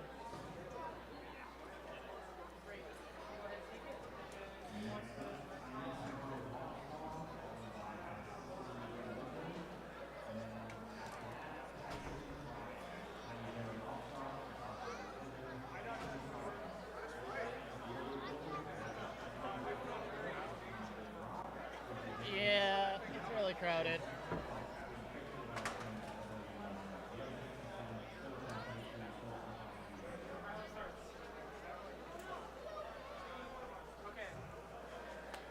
Next into the arena, we're having Tiny Terror and Lobstarr. Lobstarr is entering right now. He's got a handsomely drawn lobster with a mustache. Lobstarr is a full front lifter. Whenever he picks that arm, she picks that arm up, you can actually see all of the guts of the robot. It's a little ambitious, but it is a great way to save weight with the robot by combining your weapon with your armor.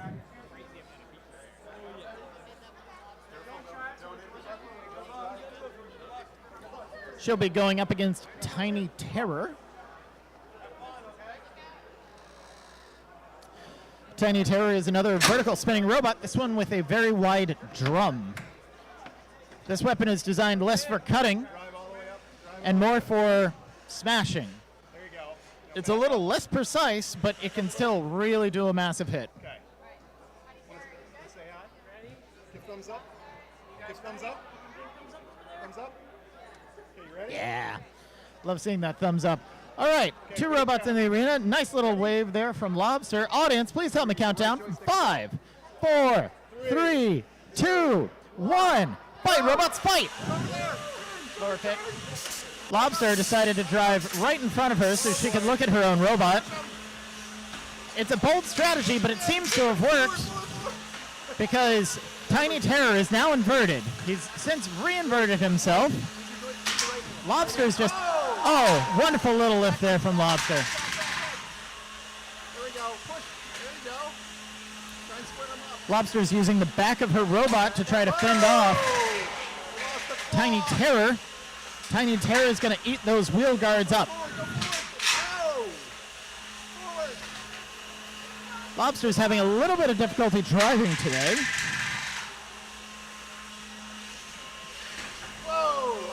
Tiny Terror goes for the inversion and another bump. Lobstarr is now stuck on her back. If she can articulate that arm, she should be able to get herself unstuck. She's lost the other wheel guard though. Halfway through this match, wonderful ramping action there from Lobstarr. Tiny Terror has the flip again. He means business now. He's going to use up all of his battery and really get that weapon up to speed. Lobstarr is still not seeing a whole lot of the damage. Doing great, team. The driver of Lobstarr looks like he's trying to watch the robot through a plastic bag. Interesting strategy. Get him. Push forward. Lobstar's still pinned up against the wall, not where she wants to be. Tiny Terror is just going in for everything that he can do, but he's not ripping bits and pieces off. Both these robots have slowed down significantly. 10 seconds remaining. 5 seconds remaining. Let's see what happens. 2, 1. That's the end of this match. Awesome, Maddie. Hey. Good fight. We're going to drive here. Your winner by judge's decision is Tiny Terror.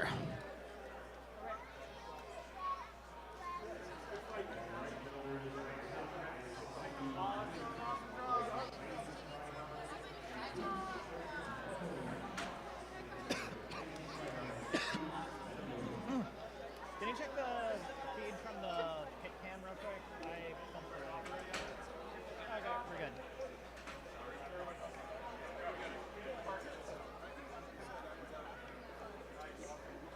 are my eyes killing me and I have to cough all the time? That was clean when we started this morning.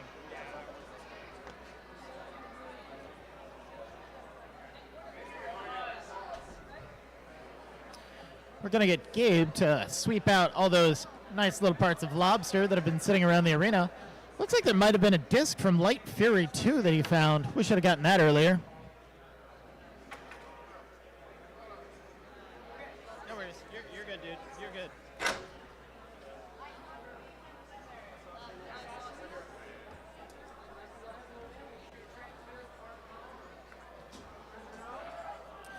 Coming into the arena now, we have Isosceles and Blizzard.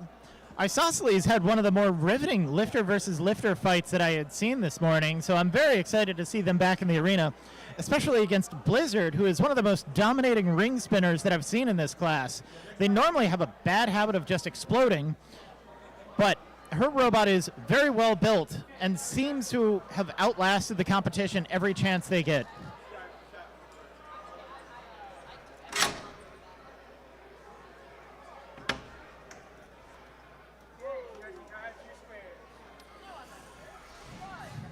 Doors are locked. Both of these robots are very quick. This should be a very interesting fight, especially with our pit here. Ring spinners are not very stable, and the lifter is going to try to maximize that. I got thumbs up from our competitors. Audience, please help me start this fight from 5, 4, 3, 2, 1. Fight, robots, fight! Blizzard's really powerful motor spins herself around, not just her weapon at the start. She's now made the forks of Isosceles start to dab. This could be a problem. It looks like those forks have now jammed up on the lifter. He's really going to have to find a way to slow that ring spinner down.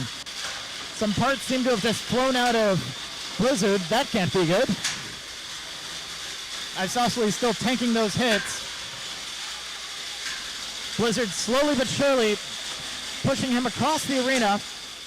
He's got it set up where he wants her right now. All he needs to do is get her in the pit. A little more aggression from Isosceles could go a long way, but Blizzard still holding very steady and very strong until she's not. And we've got a fantastic flip there from Isosceles and no weapon from Blizzard. Halfway through this fight, and we have seen quite a turnaround. Blizzard's unyielding ring has gone quiet. Isosceles is about to let it snow. A lot of pain down on Blizzard.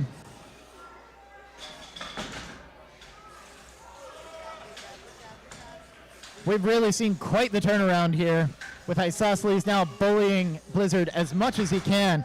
He tanked all those hits earlier under the hope that something inside of her would break, and he was correct.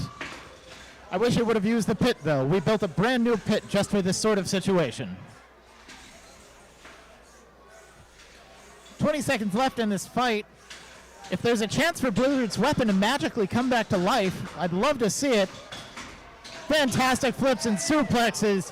This is Isosceles just showing off for the judges right now. 5 seconds remaining in this fight. 2, 1. That's the fight. Your winner by judges' decision is Isosceles. What a great showing from Blizzard, too. 2 more 1-pound ant weight fights remaining.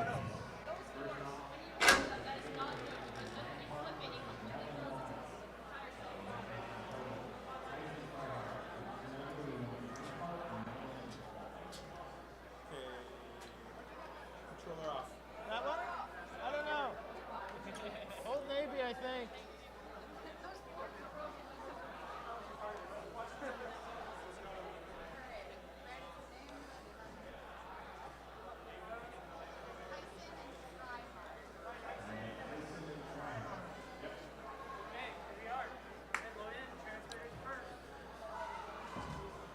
Returning to the arena are Tyson and Tryhard. Tyson's competed here before very successfully. Another lifter bot. Tryhard, one of the better looking plastic ant weights. We had very high expectations for it this morning before it completely exploded in the first hit. We'll see if we get another repeat performance of that, or if he's figured out a way to make his weapon hold up a little bit better. Similar to the last round, Tyson is going to try to tank the hits of Tryhard until something inside of Tryhard breaks.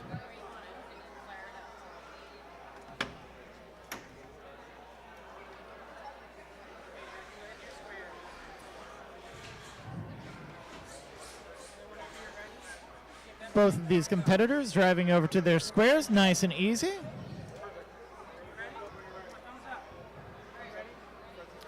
And with that, audience, can you please help me count down from 5, 4, 3, 2, 1. Fight, robots, fight! Tryhard spinning fully up to speed. Tyson almost got the lift there, but Tryhard is getting the hit there. This is not the sort of tanking that Tyson wants. He probably wanted lighter hits or to shove Tryhard into a wall. That wedge is now up.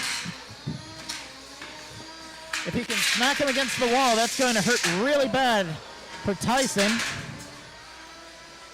Tyson might be in trouble here. He didn't self-right himself earlier. There might be something wrong with his servo. 30 seconds into this fight, Tyson has lost his weapon, but not his wheels. Tryhard's going for some target practice, though.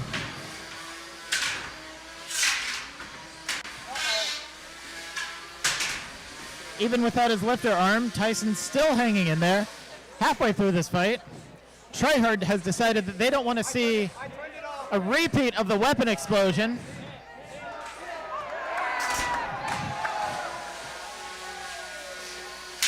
And it looks like the arm on Tyson has come back. We're going to help him out of the pit real quick. Both these robots back to full fighting form. That's fantastic to see. Getting dangerously close to the pit here, but with 30 seconds left, Tryhard continues to bully Tyson. Tyson keeps doing the follow-through for his lift, but he just does not have the ground clearance to get underneath him. This match has really been won by Tryhard's forks. We get the double whammy from Tyson and the triple whammy. But it seems to have cost Tryhard quite a bit with his weapon. In the last 10 seconds, doesn't matter. This match has gone the distance, but it goes to your winner, Tryhard.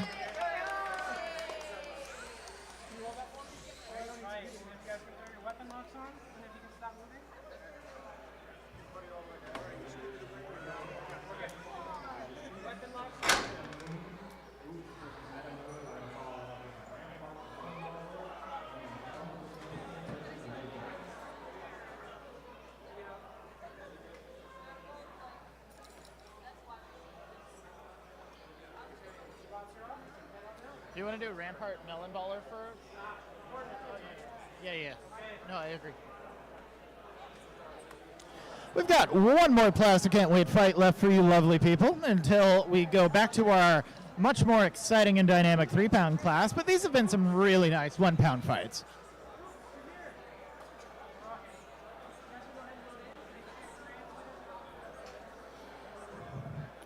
Our final competitors in this round of seeding fights are now entering the arena.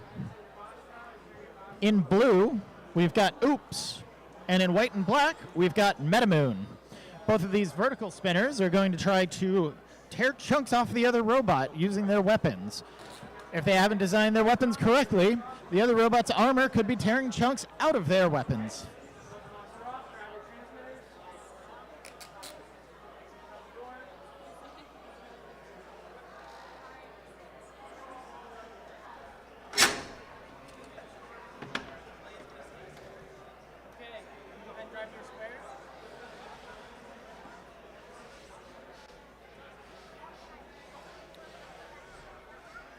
Both of our opponents are driving to their respective starting squares. I've lost Brandon for a second, but I'm going to get him back. Oh, I got him back. He's got a thumbs up. Mandy's got a thumbs up. Everybody's got a thumb. What? Oh, uh-oh. We were good until we were not good. It looks like Oops is experiencing a little bit of technical difficulties, which is weird because they were able to drive to their starting square, and then the robot turned off.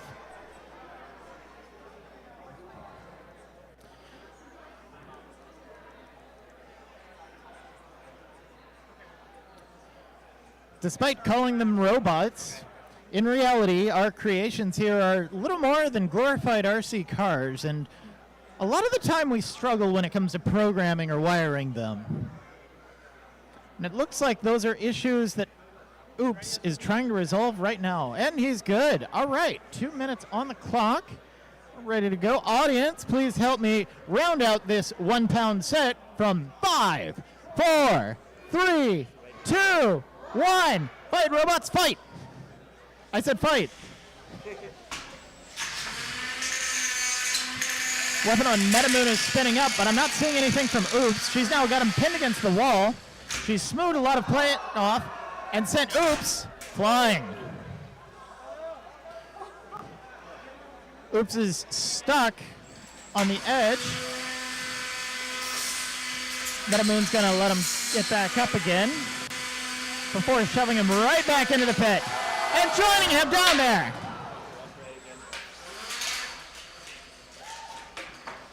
Both of these robots are out and about and driving right back into the pit. Oops appears to be a little hung up on his support horns right next to his weapon. I'm not sure he's got a whole lot of movement. Come on, I believe in you, Oops.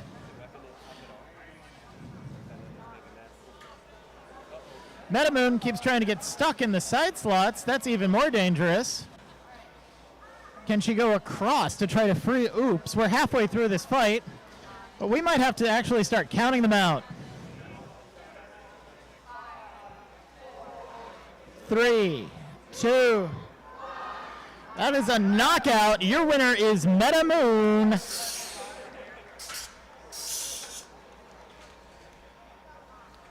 Let's give one final round of applause for all of these 1 pound plastic ant-weight competitors. They put on a great show with this set. We will see them one more time for one more seeding round before we go into our final tournament.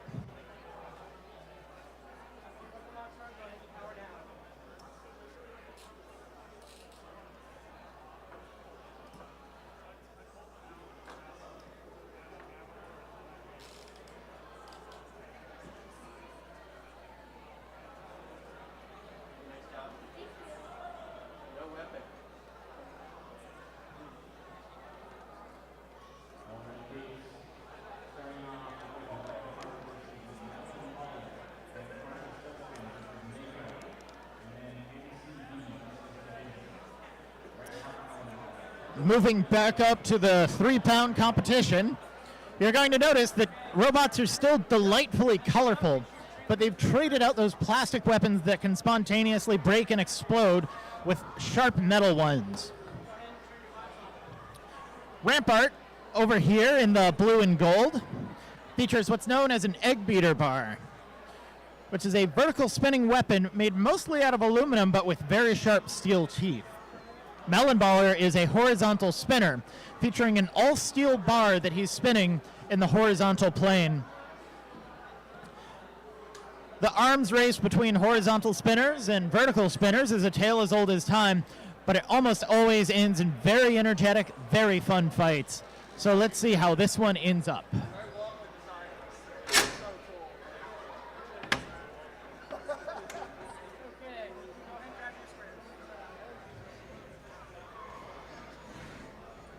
These robots both weigh 3 pounds, are heavily 3D printed, but still feature metal components wherever they're required. I'm going to...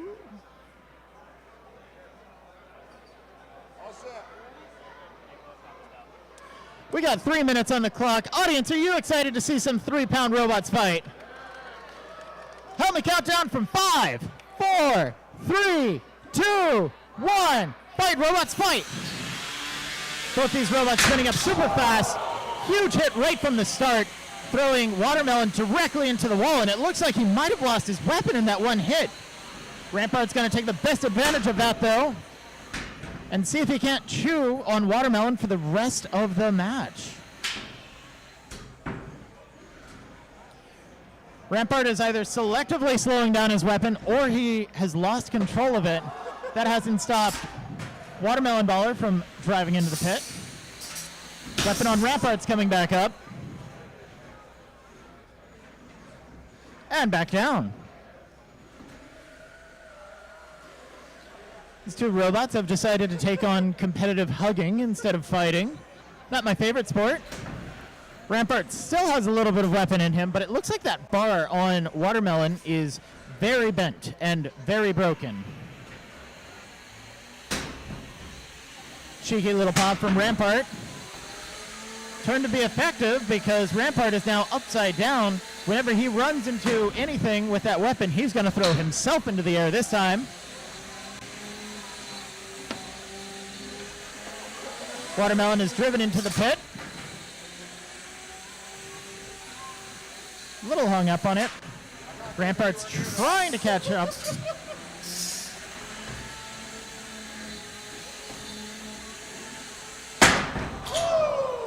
Very nice loud hit there from Rampart.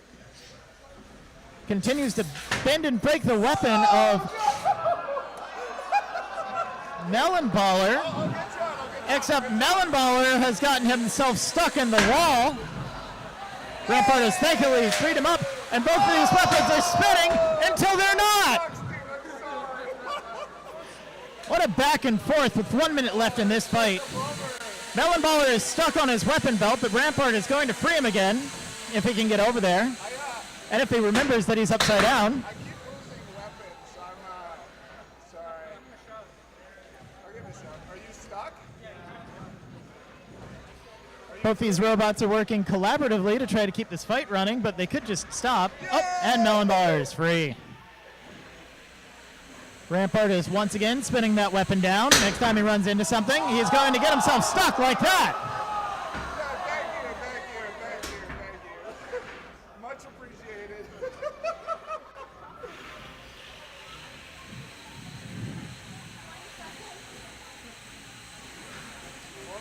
A little bit of tension between these robots, but not a whole lot of action.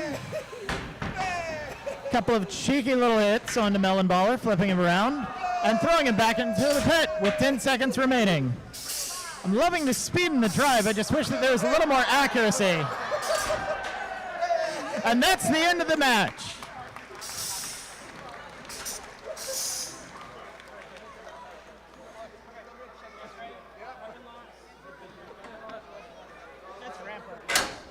And your winner by judge's decision is Rampart. Next up, we're going to do Crumplestiltskin versus Mako.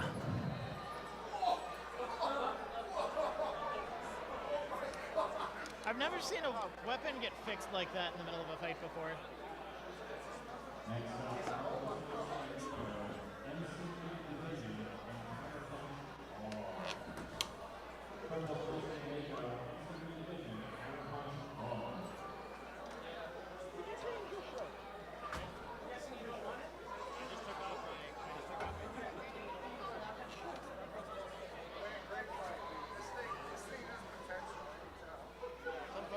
Snowball fights in the parking lot now, so the robots are an influence. Is that a good thing or a bad thing? It's not our parking lot. Not our car.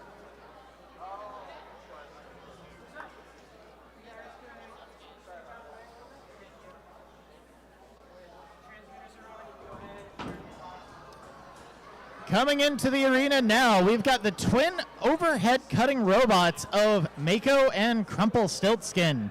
Mako, in the neon yellow, has a saw blade that he has used very effectively to cut through important delicate parts on top of his opponent's robots. Crumplestiltskin has a single-toothed disc that he's trying to inflict maximum damage with. In the first fight that I saw Crumplestiltskin, I thought that those wires sticking out of the top would make a very tempting target for another robot, but they were not cut. We're going to see if Mako can actually get to those.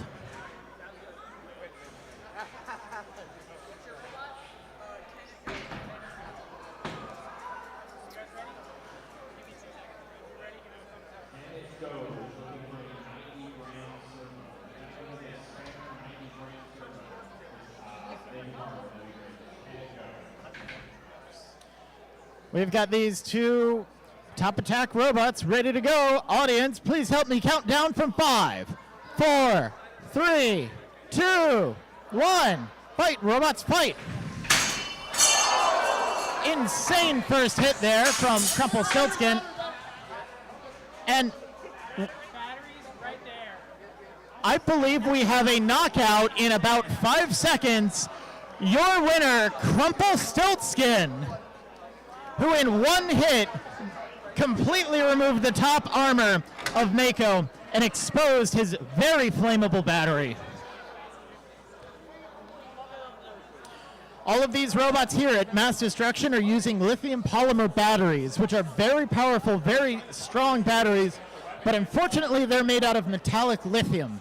And a fun fact about metallic lithium is that it reacts with air. So if that battery ever gets punctured or pierced in any way, it will catch fire. And it is in the interest of this competition to keep the competition moving instead of having to stop and wait for a fire to get put out. So anytime we see the battery on a robot get exposed, we call the fight right there and give it to whoever managed to make that battery exposed.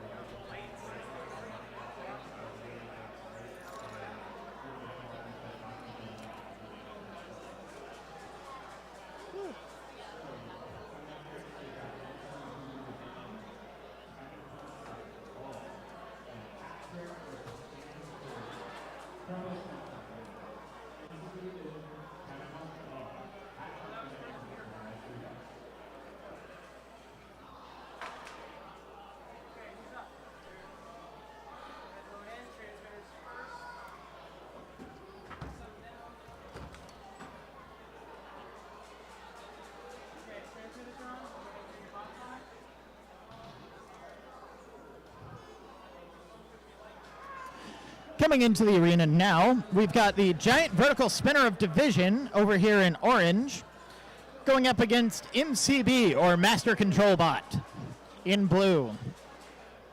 MCB is a control lifting robot that has a little servo arm that he's going to use to either pick up his opponents or to aggressively tap them. He's done a very good job of using it as a tail whenever he's pushing them against the wall. Division is a mad wheelie machine that is not very good at driving.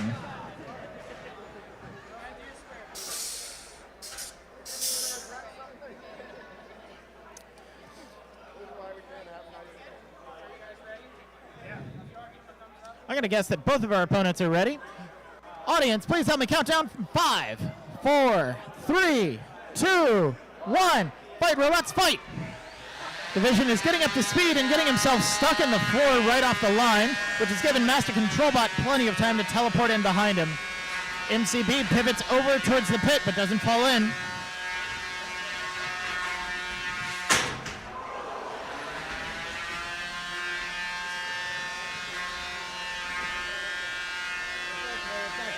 We're going to want to reinforce it. Division has gone into the pit.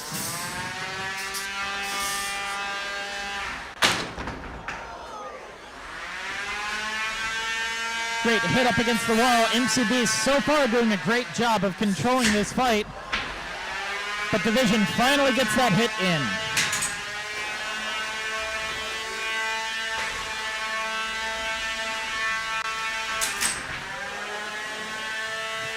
Division trying to shove MCB into the pit, and he makes it happen. Division goes in for the kill, but he doesn't quite get there.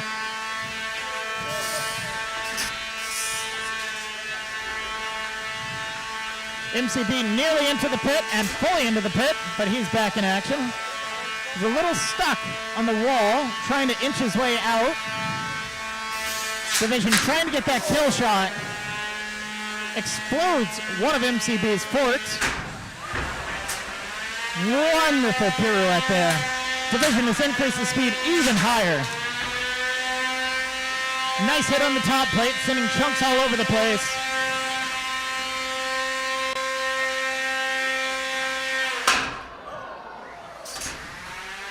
Division's back in the pit, but he's back out.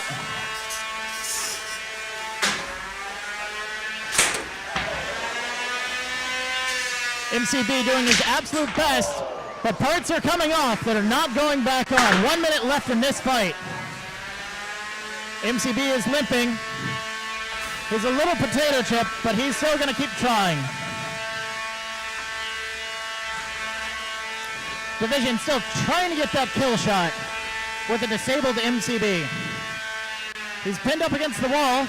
The aggressive tapping isn't doing much, but we do get a nice pirouette from Division. And MCB gets a pin in the last 30 seconds. Can he make the most of it? These robots are free and separated. Division rocket jumps around the arena and is stuck on his head. Is MCB going to help him out by shoving him into the pit? Division getting back up to speed, but nowhere near as loud as he was before. 15 seconds remaining in this fight, and smoke is coming out of one of these robots. Which one?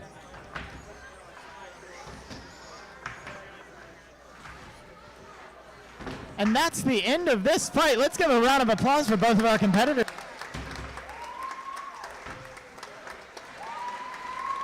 We need to pause and look at that. Thank you. Yeah, but that doesn't mean that he's on fire.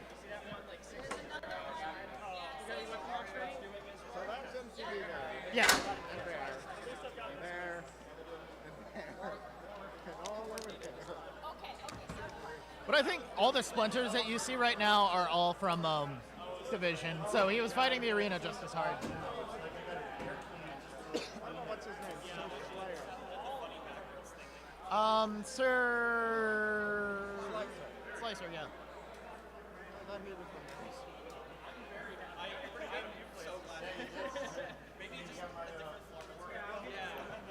So despite Division's best efforts, we have once again retained the robots inside of the arena, but we are going to do a quick little inspection to make sure that everything is safe going forward, as Division continues to put very large holes in our floor. It's not fully through. Hold on, I'm gonna. It's about 6. I'll shove something. I'll put one screw through in the center, and you can do it.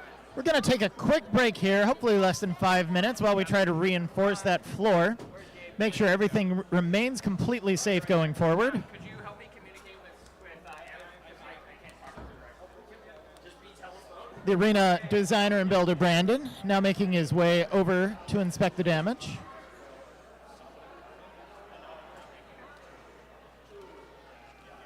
And it's nothing that can't get fixed with a couple of drywall screws. Is the screw coming down? No, there is one right now. Coming down. I'm telling you. It's through right now. Yeah. Can you see it? Can you see the screw? It's to your eye left.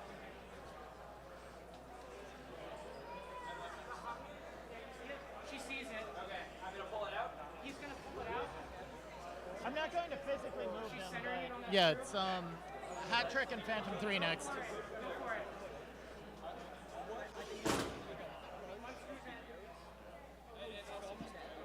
I'll do it. Yeah. Go for it. Going again.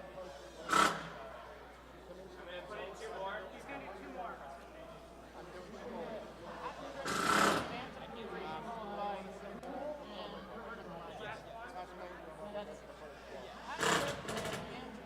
Good. Good.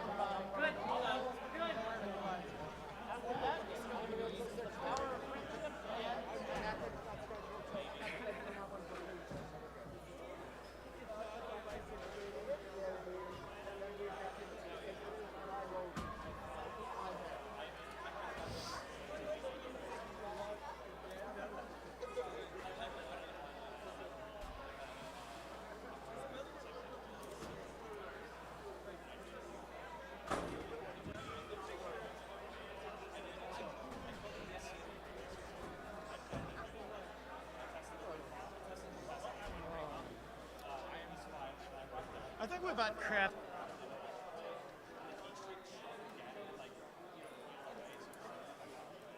So far. There's another damage point for you. He just keeps like rocket jumping himself and then landing directly on his I weapon. always, if someone's standing here, you can't film behind back. screen. That's what I always run into. So if you stand there, you can go where I stand. Watch that camera. That's the live stream. So if you're going to stay on this side here with the camera, just work the y-axis. Coming back into the arena next, we're going to have Hat Trick versus Phantom 3. Hat.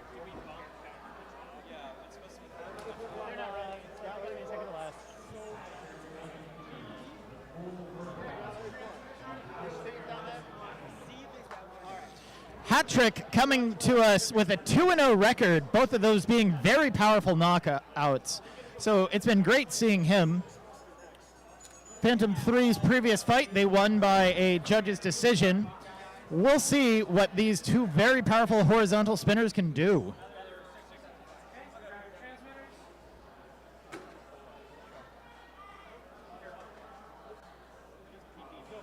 Postpone.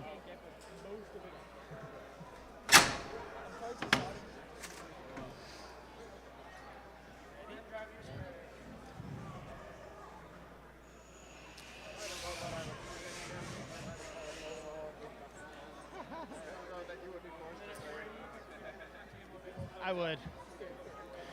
Both of these robots giving me thumbs up.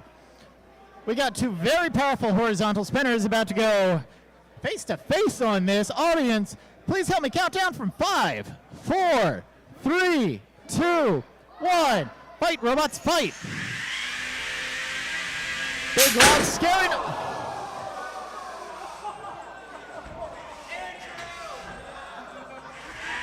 Both of these robots stuck in the wall, but Phantom 3 can get out.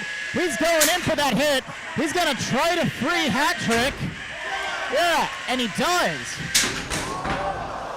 Both of these super powerful weapons back up to speed, but Phantom 3's armor has now locked his weapon. And we have lost the belt from Hat Trick, which means no less than 30 seconds into this fight, both of these robots have lost their weapons.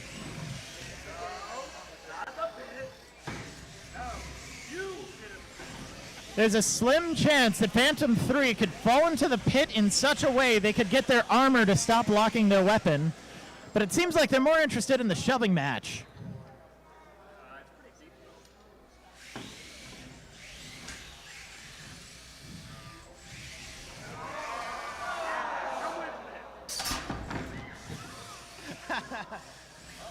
Both these robots out of the pit, but Phantom 3's drive is starting to struggle, especially when he's upside down. He's trying to rock onto his self-righting stick, or maybe just jump himself into the pit again, see if he can't roll the dice on that one. And it worked. He's right side up.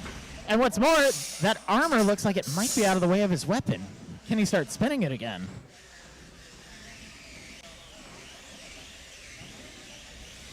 Yeah.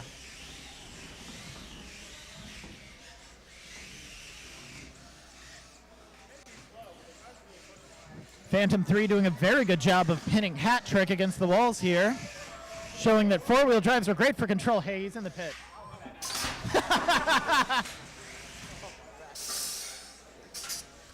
Another great pin there from Phantom 3. I'm hearing a lot of painful motors, but we get one more fantastic pitting there from the four-wheel drive Phantom 3. Is he going to get us another one? You know he is. Slowly but surely. Hat Trick back in the game. Probably getting really upset that he's not able to win any of these control pushing matches, and with 30 seconds left in the match, he's really going to have to pull out the stop somehow.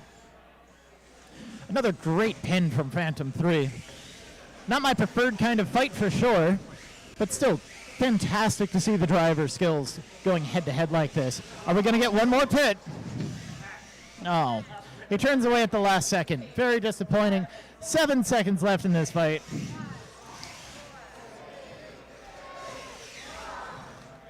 And that's the end of the fight.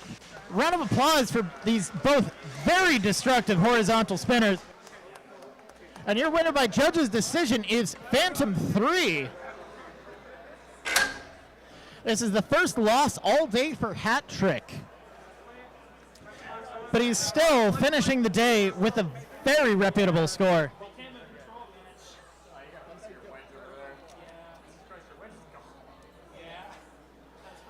Next up, we're going to have two of our more unique robots here with Verticalizer and the Fool.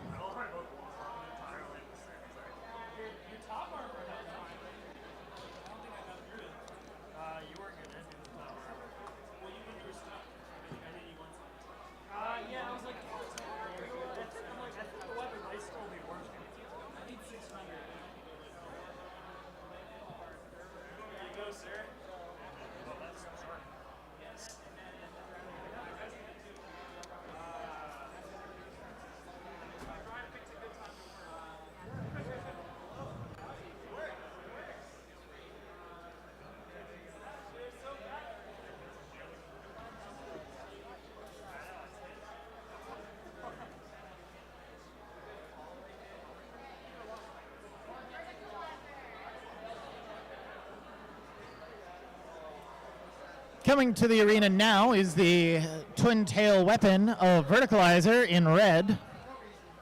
They're swapping what corners. Drivers apparently have different preferences over where they want to drive from. He'll be going up against the checkmarked The Fool. Lovely Harlequin lifter. He's going to use those forks to try to get underneath Verticalizer and keep him off the ground. Use the pit to his advantage, slam him into walls, see what happens.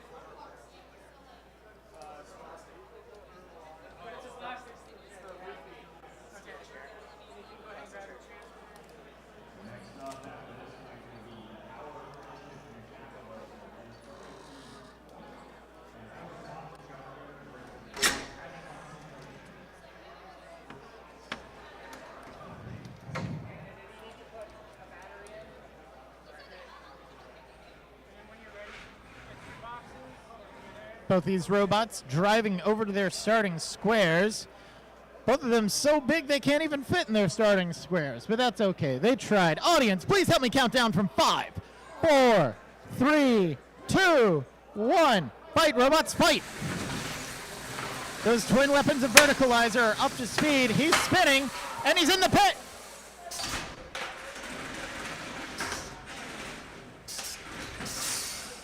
We bounce him right out of the pit. The Fool is going in for a grab. Looks like he has thrown himself back into the pit. Both these robots getting very cozy to each other. If Verticalizer could leave the pit, we could reset it. Good smack there from Verticalizer on the sides of the Fool. The Fool jumps over the front wedge of Verticalizer and gets smacked by the tails. Verticalizer upside down. He's going to try to reverse direction on his weapons so they're still effective.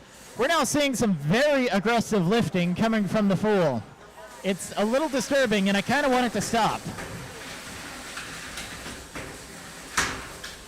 Verticalizer's patented spinning technology still proving very elusive to Verticalizer, or to the Fool,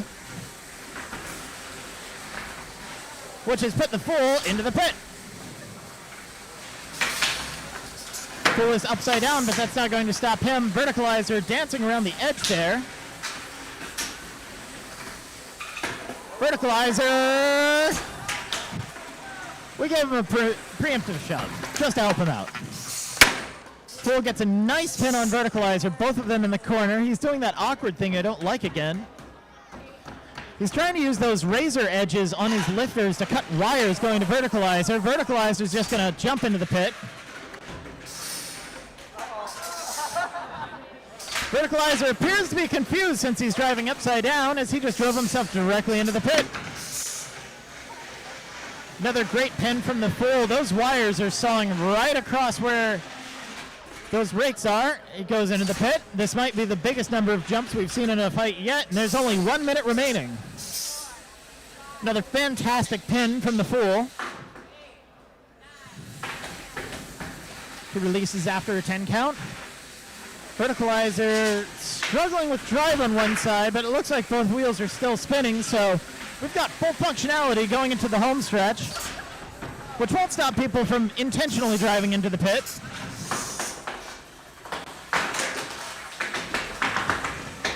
Another great pin from the Fool.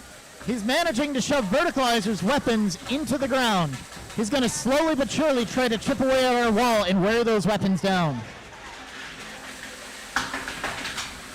One last release. There's wood splinters going everywhere.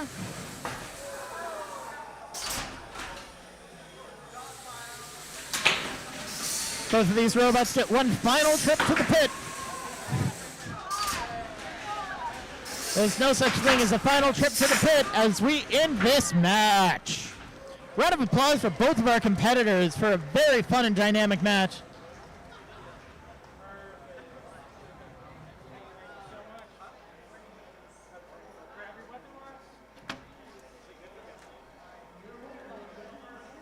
Is the Fool. Round of applause for both of our wonderful competitors here.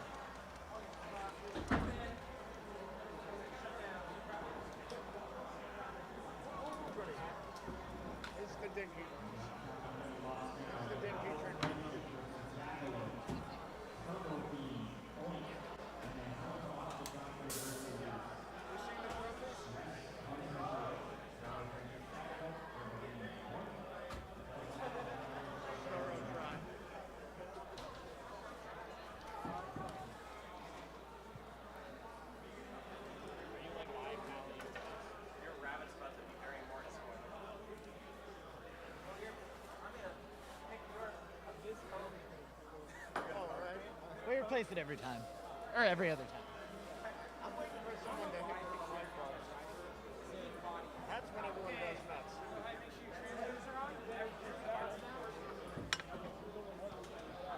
You get everyone to step back. Audience, if we could get a little bit of help from you, can everybody take one step back from the polycarbonate? Everybody needs to get one step away from the arena. To my friends on the far side, my young friends, hi. Step back. Perfect. The one in orange too. Yeah. I'm sorry. I wish I knew your names, but I'm not psychic. Perfect. Thank you very much. To my friend in the Minecraft Creeper shirt, you're awesome. Thank you.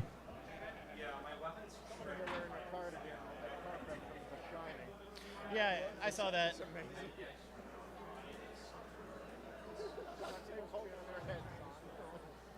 The power of friendship is 2 1.5-pound robots, which is perfectly permissible within our rule set. As long as they meet the weight requirements, they're fine to do whatever they want. They could have 3 1-pound robots. Because both these robots weigh the same, in order to get a knockout, Jackalope is going to have to knock both of these robots out.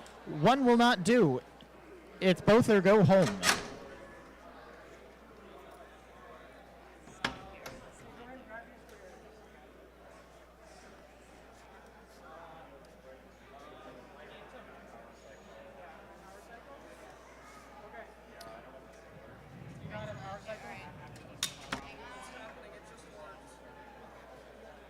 Oh yeah.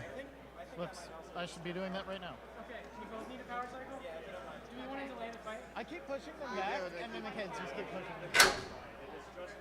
We're going to take a quick little pause. Looks like we're having some radio issues with one of these robots. Going to make them safe and turn them off and back on again.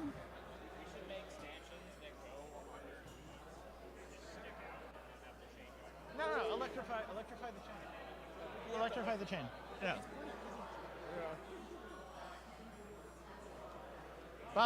Bobster's dead, right? So we need a volunteer.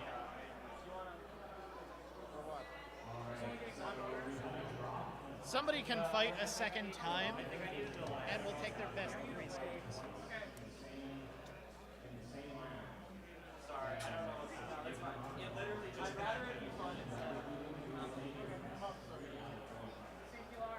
Power friendship isn't working. Right.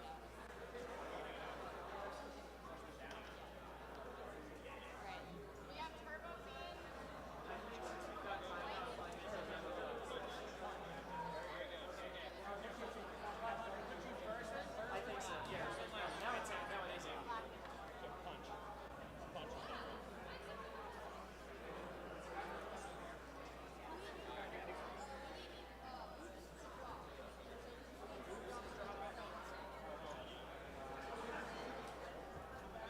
This is out. Yep.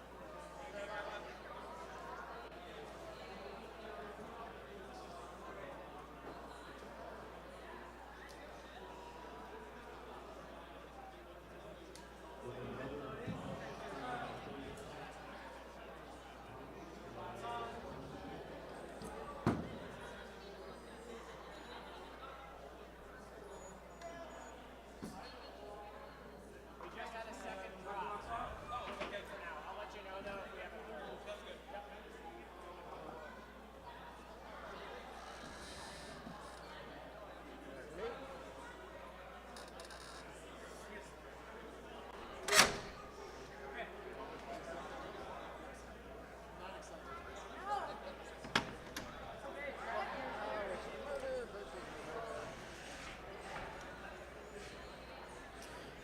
Returning to the arena, we have BOINK and TurboFIEND, both of these seasoned veteran robots. Both of them are ready to go. Audience, please help me count down from 5, 4, 3, 2, 1. Fight, robots, fight! The fork game on both these robots is very impressive in getting them locked up in the middle. As they edge their way over to the pit, BOINK is gonna go for a weapon hit, and he gets pushed in. Very wonderful driving there from Julian. But it's turned around, and BOINK has him right where he wants him. Nice big hit on the top of TurboFIEND. And it's TurboFIEND's turn in the pit.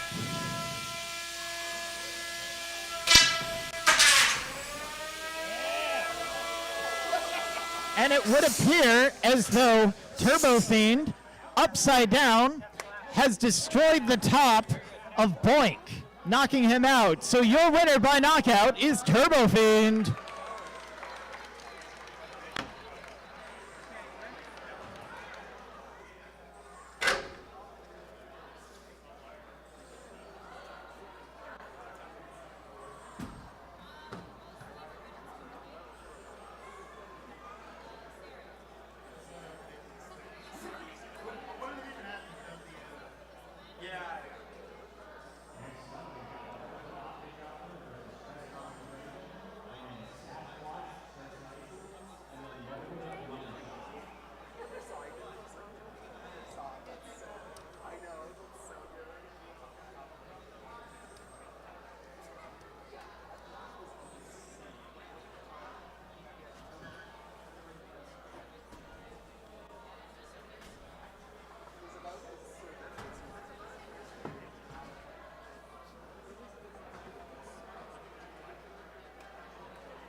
Yeah, I just need to swap 2 of them.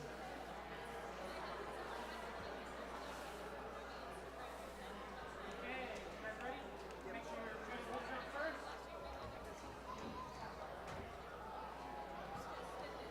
Transmitters on. Okay, robots turned on.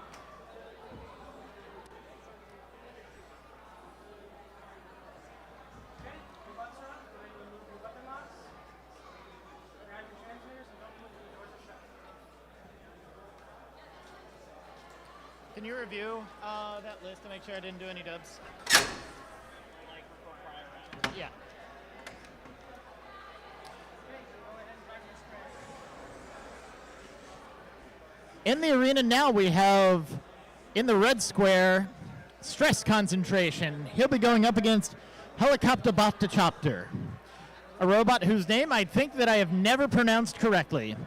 Both of these competitors are ready. I need to reset the clock.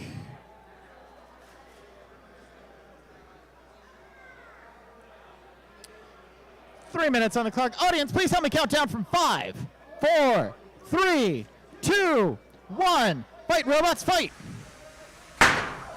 Stress concentration getting up to speed and doing a big hit. Helicoboptochopter is spinning his robot instead of his weapon, and he's in the pit. Stress concentration working his way out of the pit. One of these robots has just lost a part. I don't know which one. Helicoboptochopter robot slowly working his way across. stress concentration, trying to get the right side up. And it looks like Helicopter Bot has stopped moving. A lot of wires are sticking out of the top. That doesn't look good. And he is tapped out. Your winner, even though he's upside down, is stress concentration.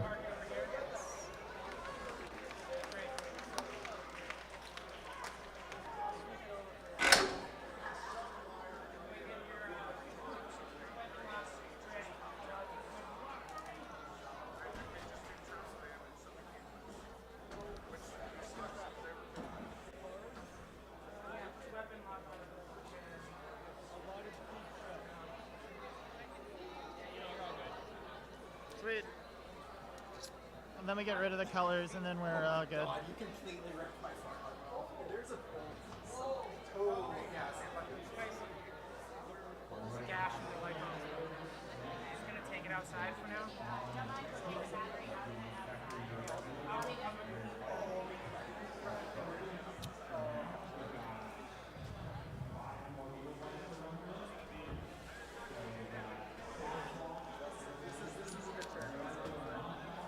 Sorry, there's a bolt for me somewhere in there. I don't know. I can replace it. I'll replace it. It'll be good. Cool.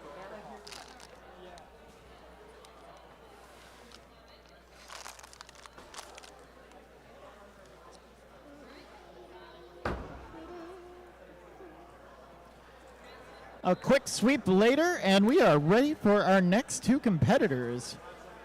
We're going to be seeing Sasquatch and Sir Slicey. Sir Slicey's had a very spicy day, catching fire in every single fight that we've seen so far. Well,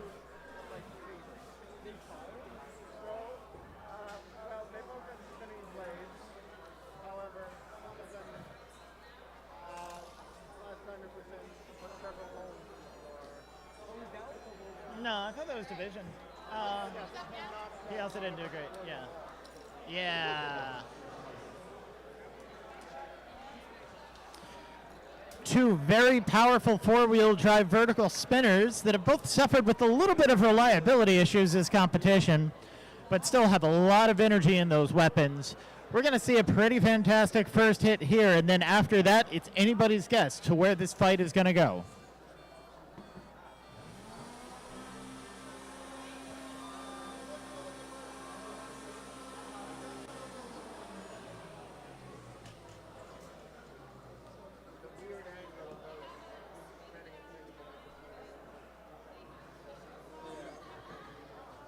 There's something called like second order balance that is really hard to do.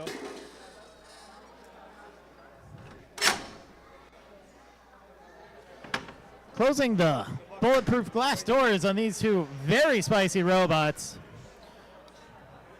It looks like Sasquatch has given up completely on any wedges, and Sir Slicey is going to use cute little stubby rubber ones. Both of our competitors are ready. Thumbs up. All right. Audience, are you ready to see some robots die?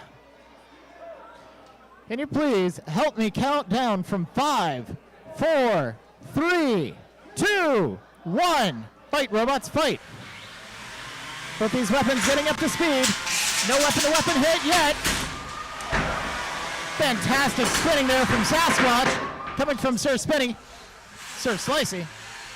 But it looks like that weapon on Sir Slicey might be down. Not seeing a whole lot of drive coming out of Sasquatch. But the weapon's back, and he's going to make Sasquatch really pay. Sasquatch now finding his own weapon is his worst enemy, but a lot of those hits were really damaging to his drive. Does he have anything left? We're going to give him a helping hand and see Sasquatch fly. I think that made everything worse. And we have a tap out from Sasquatch, so your winner by knockout, Sir Slicey.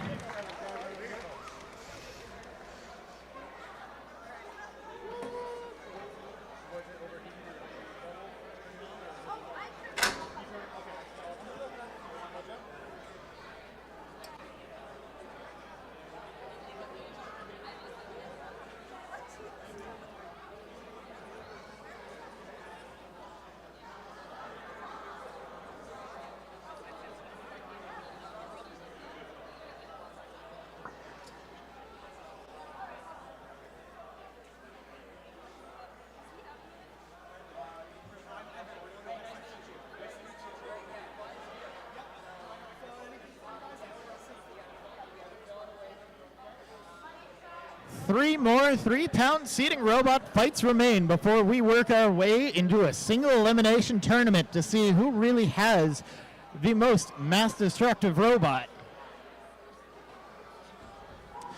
Coming into the arena now, we've got Nergal and Money Shot.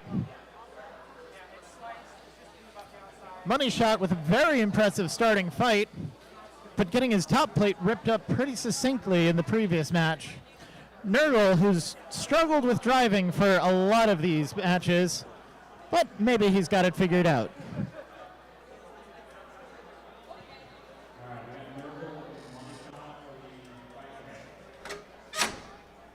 We're going to pause for a second, and I'm going to make an announcement. So everybody in the pits, if you haven't signed a waiver, i.e. if you're not with the team, can you please leave the pit area? We've got to be really serious about this. If you haven't signed, outside of the pipe and drape, this is a polite place. We need to make sure that the pit area is just people who are signed waivers and are with teams. That is all.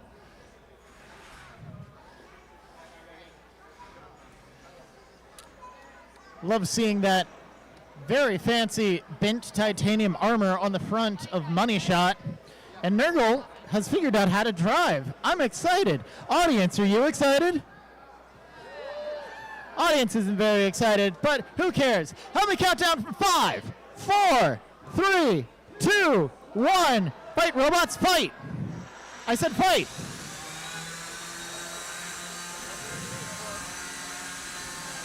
Money Shot lining up for the Money Shot to put Nergal right into the pit. While they're grappling, that's reversed a little bit, and we're about to lose the top plate on Money Shot. Money Shot has him on Nergal. Money Shot has him teed up, and that's the battery, that's the fight. Your winner by knockout is Money Shot.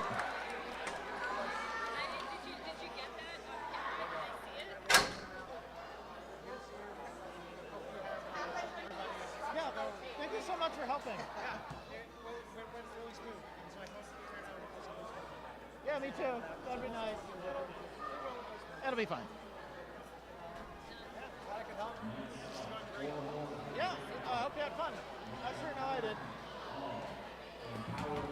Anna, can you grab me a water?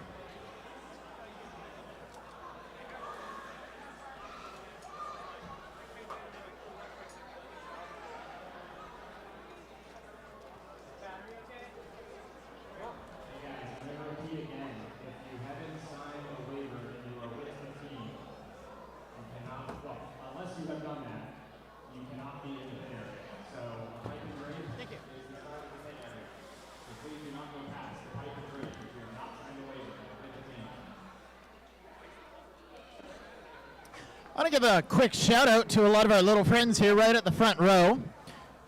I need all of you guys to take one step back from the arena. And if everybody behind them could take one step back from the arena, that would be great. We need you to keep your faces, fingers, and hands away from the polycarbonate. While it can contain all the sharp edges and keep all of these robots in the arena, if you're touching against it, you might get hurt, and we don't want anybody to get hurt.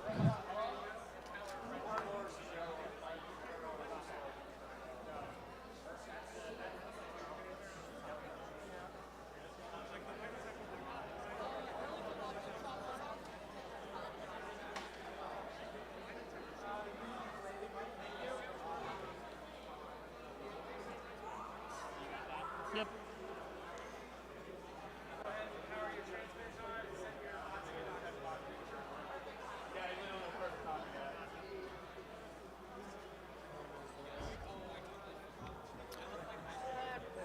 Now entering the arena for the second time this round, we've got Rampart. We've actually, due to attrition, ended up with an odd number of robots. And to make sure that everybody fights at least 3 times, Rampart has actually volunteered to take a second fight.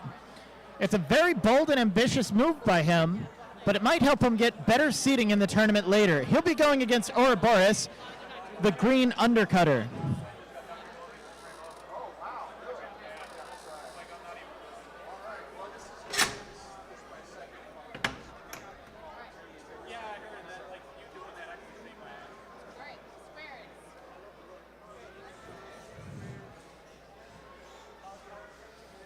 Rampart had a second round loss due to knockout, and if he manages to win this match, we're going to erase that score. 2 thumbs up from both of our competitors. 3 minutes on the clock. Audience, please help me count down from 5, 4, 3, 2, 1. Fight, robots, fight. Both these robots spinning up and making a lot of noise. The undercutter has ripped one of the horns off of Rampart. We'll see how he feels about volunteering for an extra fight after that. Good hit on the side of Oroborus, which has cracked his side armor. Both these robots being way more cautious than we've seen today. Are really planning their hits to try to save up their strength when they're going into the tournament. Good hit from Rampart onto Oroborus. Oroborus seems to have lost both sides of his armor. They're now scraping against the ground. But Rampart still has some weapon reliability issues. After every big hit, it goes down and he has to run away and cycle it back up again. Oroborus is a little limited in drive right now. 1 minute into this fight.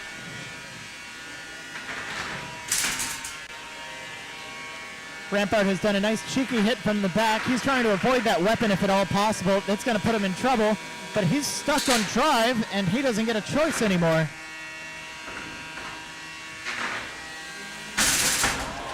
Fantastic hit from Rampart. Checking Oroborus straight up into the air and straight back. That armor is starting to come apart.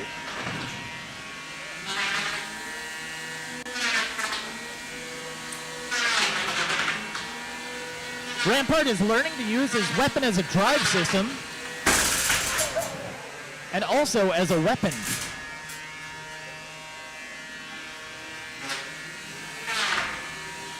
So far, Rampart has been really controlling this match while Oroborus has just been wiggling around. That armor keeps jamming up on the ground, which disables any drive that he might have. Fantastic scary hit there from Oroborus. It looks like it may have ripped the weapon teeth off of that aluminum beater bar. 1 minute left in this fight. Rampart really does not want to go weapon to weapon if he can avoid it. So far, doing a great job, but still taking a lot more damage than he would have liked to.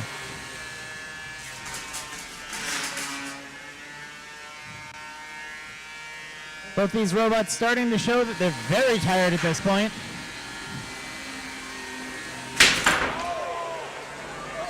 Wonderful hit from Oroborus has completely disabled Rampart's weapon unless he can get upside down. Rampart, you can get upside down if you drive into the pit.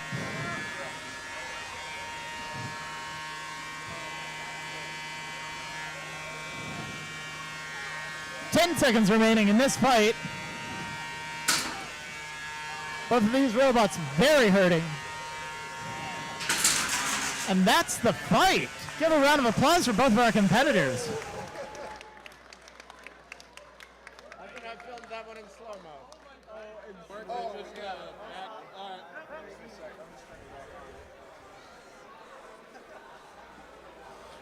And your judge's decision is in for your winner, Rampart. What? Yeah, it works. It doesn't have the torque to spin up. Come on. We've got like a 4-way tie for second place.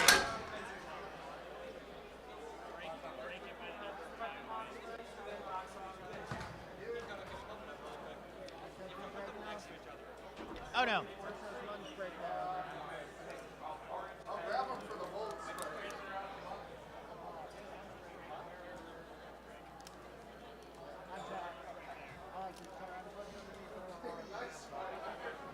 We've got 2 3-pound fights remaining. We've postponed both of these to try to give our competitors the most amount of time to repair, but they are starting to get down to the wire. It looks like the Power of Friendship, who was in and out very quickly earlier, has gotten it together.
Re-entering the arena is the power of friendship.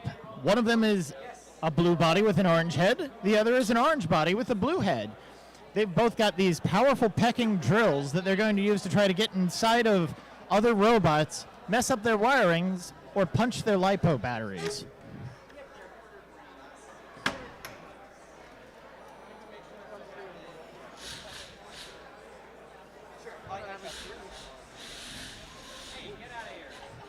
Aggressive driving from Jackalope, going over to say hi to the power of friendship, demonstrating how friendly she is to the power of friendship. Everybody's all friends here. 3 minutes on the clock. All these competitors appear to be ready. Audience, please help me count down from 5, 4, 3, 2, 1. Fight, robots, fight! Jackalope getting stuck on the forks of the power of friendship immediately.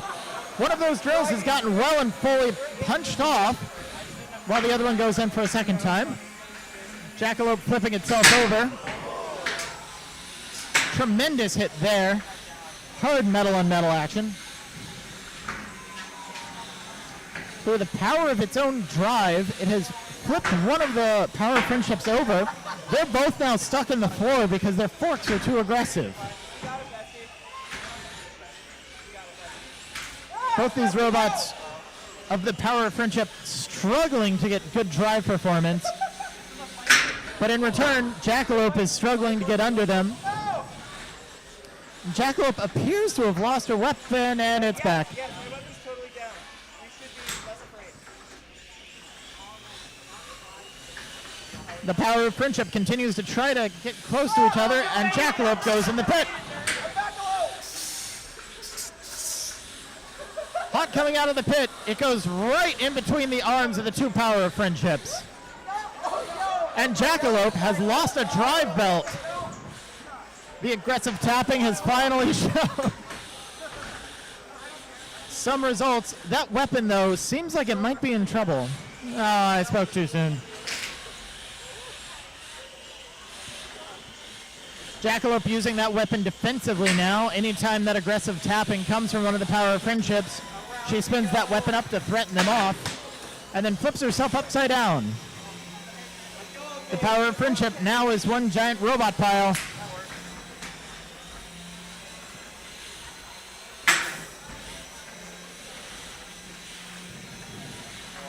Jackalope still struggling to get a good position and a good hit as we have 1 minute remaining in this fight. Those extra long, extra sharp forks of the power of friendship have been critical in preventing Jackalope from getting under them.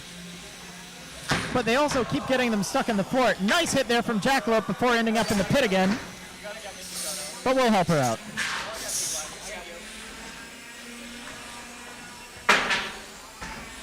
Jackalope starting to spin that weapon up to full speed to try to get a big hit here in the last 30 seconds.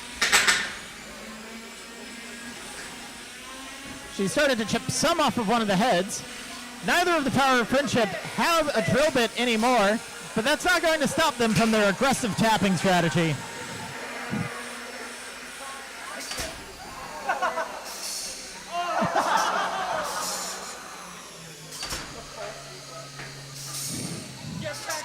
The power of friendship trying to put holes in the non-pneumatic tires of Jackalope. 2, 1, and that's the end of this match.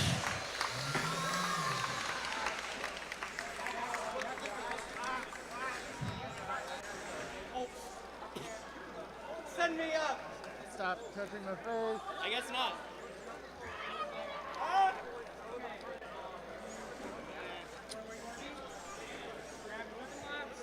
Is your battery dead? I don't think so. I think it's just for...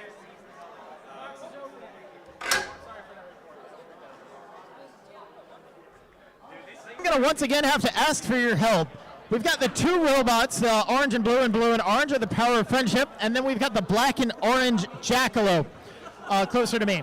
I need your help determining which one of these robots won by cheering as loud as you can for which robot you thought was the winner. So, who thought that Jackalope was your winner? And who thought it was the power of friendship? Can we do that one more time? Who thought that it was Jackalope? And who thought it was the power of friendship? Your winner is the power of friendship.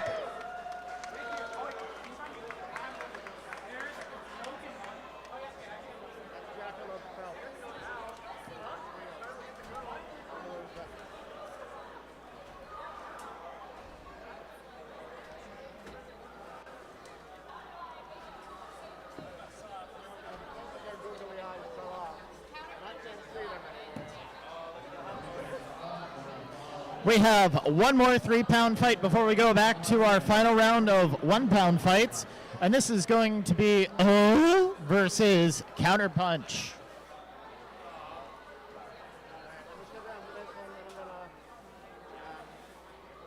Actually, no.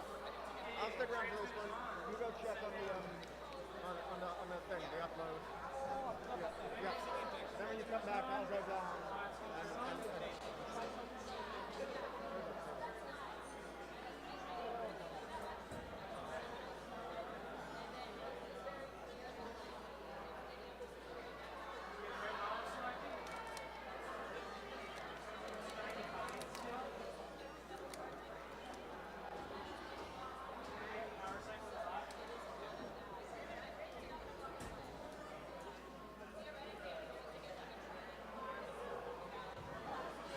Both of these robots are 2-0 right now, going undefeated throughout the course of the day.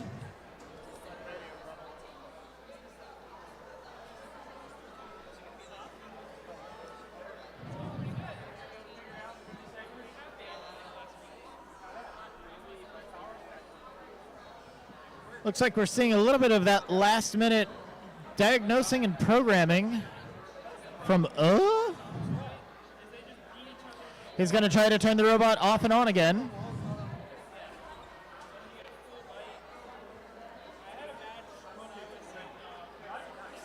And it looks like it's worked.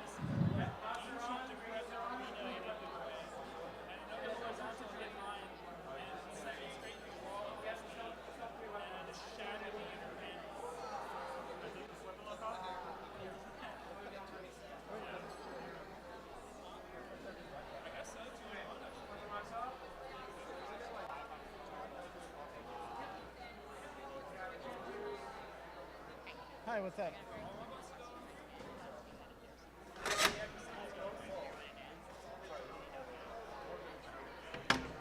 Oh. Oh, like a, yeah. Okay, I'll do better about that. Yeah. Both of these robots are going to their starting squares. As I mentioned, they are both undefeated, so one of these robots unfortunately has to lose here. Over in the green square, we have Oh, is ready. Over here in the red square, we have Counterpunch. Counterpunch, are you ready? Yeah, he's ready. Yeah, I know he's ready. Audience, are you ready? Please help me count down from 5, 4, 3, 2, 1. Fight, robots, fight. Both these vertical spinners getting up to speed. Counterpunch has gotten under and he's around the back right now, and he's starting to bend up the back plate. That can't be good for Uhh's now stuck against the wall. We're going to politely ask Counterpunch to get him off. But it looks like it might be in vain. Big hit there onto that seems to have fixed whatever his problems were, and a bigger one, ripping most of the side off. Uhh's weapon is really struggling to spin here. It's cogging over. He still has drive, so he's not out of this fight yet. And his weapon is back up to speed.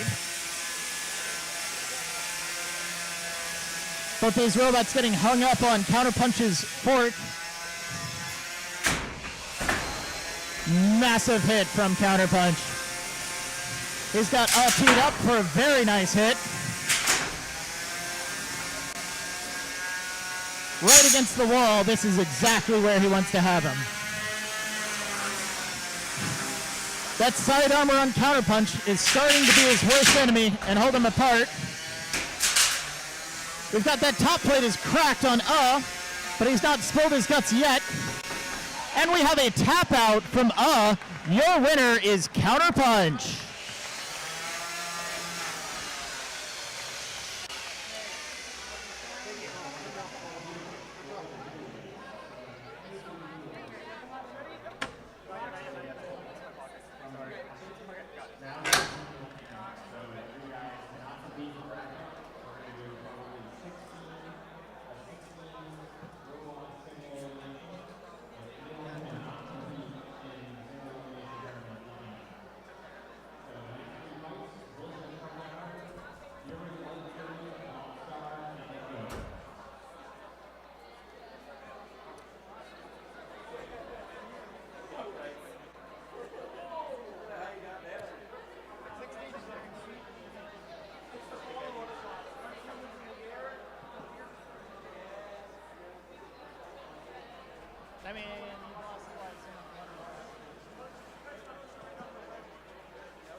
Who? Oh yeah. You didn't win anything. He was never gonna get it.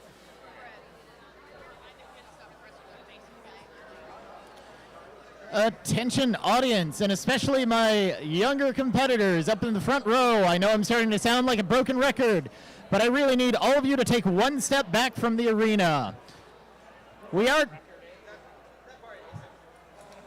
I know I'm starting to sound like a TikTok on replay. It occurs to me none of you know what a record is. We know that our arena can keep you safe from the robots inside, but that's only if you stay about a foot away from it. Otherwise, it could be dangerous, and we don't want to get in that situation.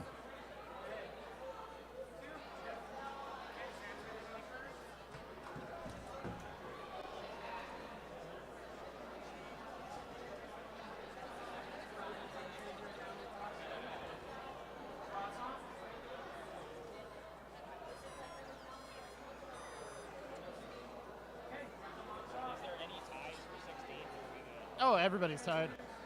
Oh, for 16th?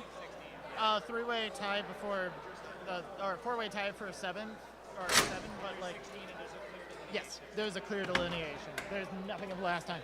Now entering into the arena, we've got Blizzard and Tryhard. These have been two of our more powerful ant-weight spinners. If you really want to, I've got everything set up. Now that we're going back down to our 1 pound ant weight class, these matches are only going to be 2 minutes long. Looks like all of our competitors are ready. Audience, please help me count down from 5, 4, 3, 2, 1. Fight, robots, fight. Tryhard goes for a perfect drive and a wonderful snap right into Blizzard. He seems to have taken out Blizzard's weapon, which is impressive, as that's been one of the most reliable weapons that we've seen here. 15 seconds in, and this is all Tryhard. And he's taking her to the pit. That's okay, we'll help her out of the pit. She's a little hung up on it, though. Tryhard's going to try to unstick her, but her drive is still struggling. We're going to give her another jump.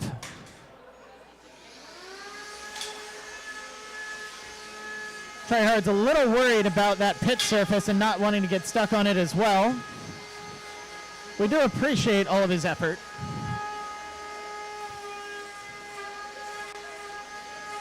He's doing some probing shots to try to keep her moving. He doesn't want to get stuck himself, but he knows we'll just make him fly. Blizzard is now off of the launch pad and in the corner. Tryhard's juggling her, taking her across the arena to the arena with 45 seconds left in this fight.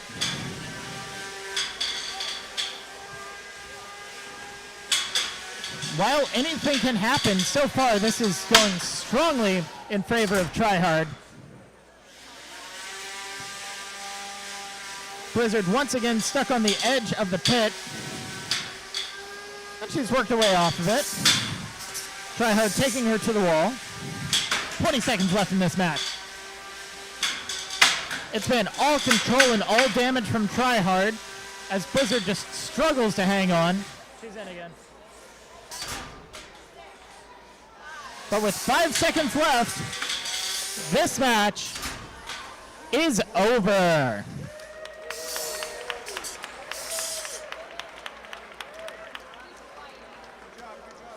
And your winner by judges' decision is Tryhard.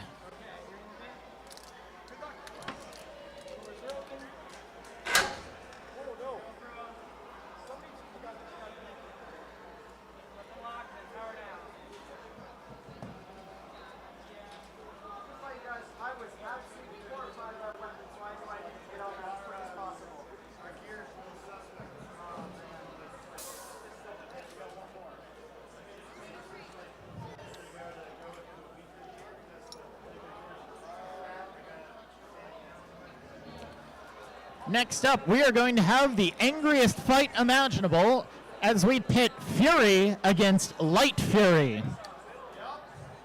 Both of these drivers are on the same team, but with two very different robots and very different weapons.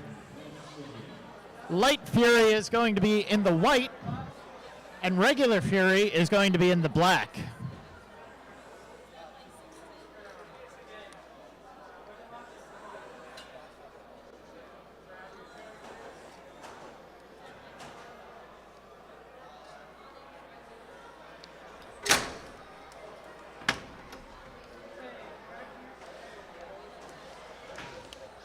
We can leave it pretty trivial. I think it's good enough.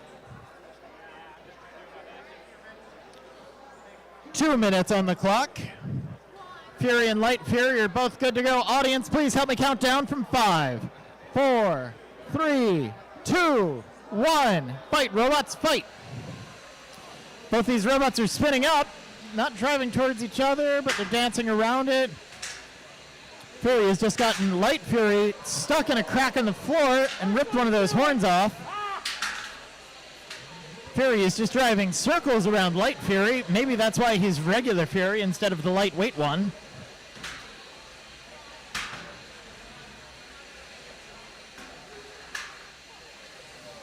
Both these robots dancing surprisingly close to the pit. I wonder which one's going to be the first one to go in. Not a whole lot of weapon-on-weapon hits here. But Light Fury, they're both in the pit.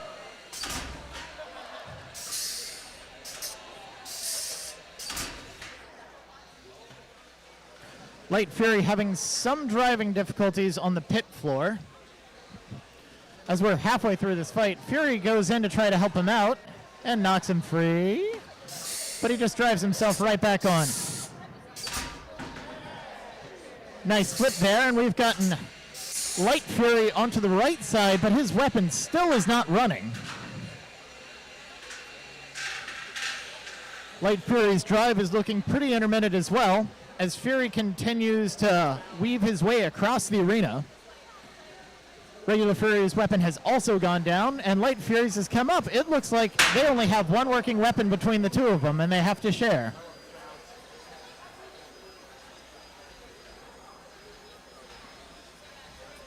.25 seconds remaining in this match. No weapon from Fury, weapon from Light Fury. Both of them having intermittent drive issues. It's almost like they're having radio interference or something. 10 seconds remaining. Let's see if any of them can get one big last hit. And Fury ends up in the pit. I didn't know he had that little waggle arm. That's adorable.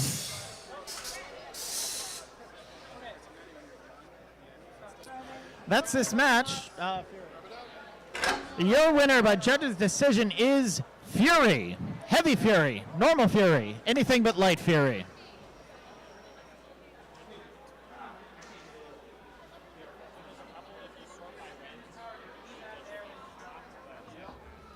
Yeah, do you need me to do that, or can you do that? Or I was just going to port them in like that.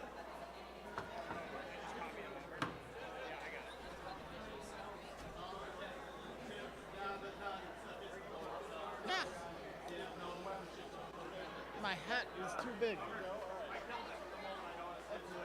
have a smaller hat. Oh.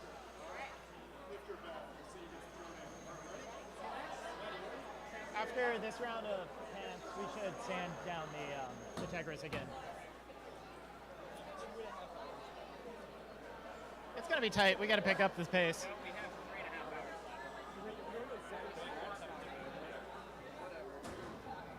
Nah, that'll be good. Yeah, we're good. We're good.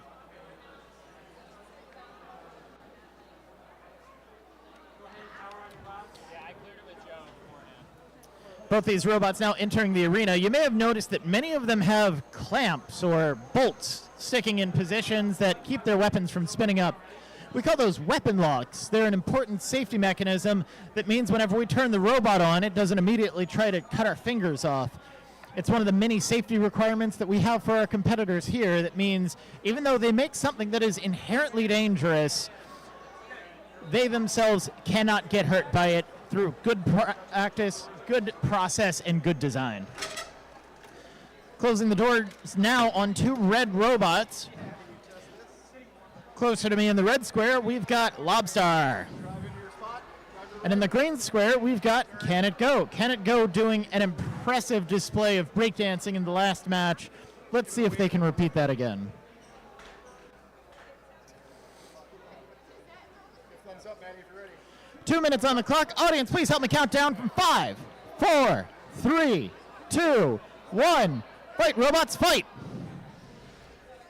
Neither of these robots have big, impressive spinning weapons, so they're going to try to outdrive each other. Lobstarr seems to have a bad habit of driving into walls. If she can start driving into her opponent, she'd have a great ability there. Just a second too late with that lifter. The waggle stick on Can It Go is not doing a whole lot against the wedge of Lobstarr.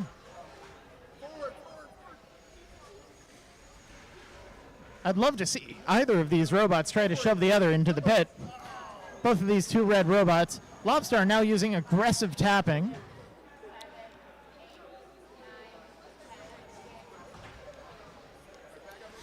End of that pin. Both these robots reassessing, trying to get position. Lobstarr has decided that she wants to go visit the pit and start playing around with it. She's trying to get free, but she might. Nope, her drive is still fully functional. She's leaving that top plate fully open so that Can It Go can, I don't know, go. Can It Go now staring longingly at the pit, while Lobstarr keeps waving its lobster face in the air. Don't get me wrong, I love the lobster face. It just might be more effective if it was under another robot. 25 seconds of this lifty match going on. And unless I am mistaken, I see the lifting stick from Can It Go sitting in the middle of the arena. So Can It Go has not had a weapon for most of this match. 5, 4, 3, 2, 1. That's the end of this relatively tame fight.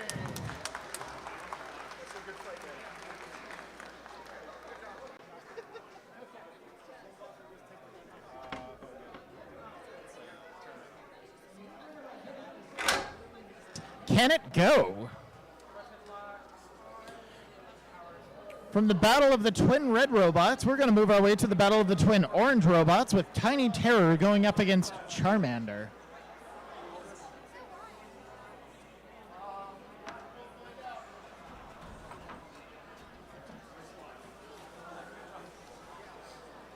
Another reminder to all of our young audience members standing right next to the arena, we need you to keep your hands and faces off of the arena, just for your own safety.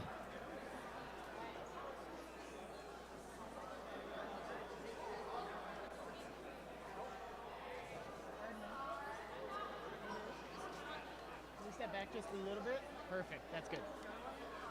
Nice.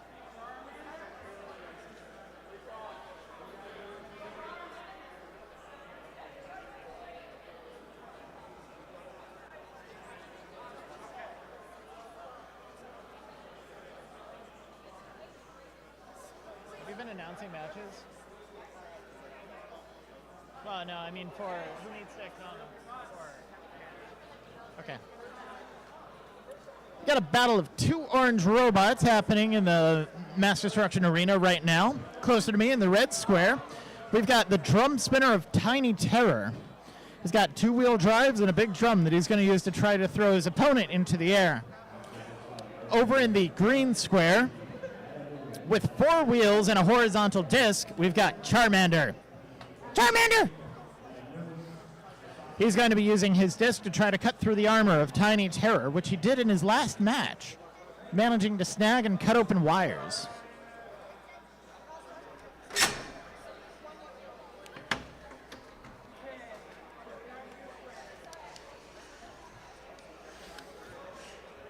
Both of our competitors making their way to the arena, giving a light test of their weapons just to make sure everything is functioning just fine.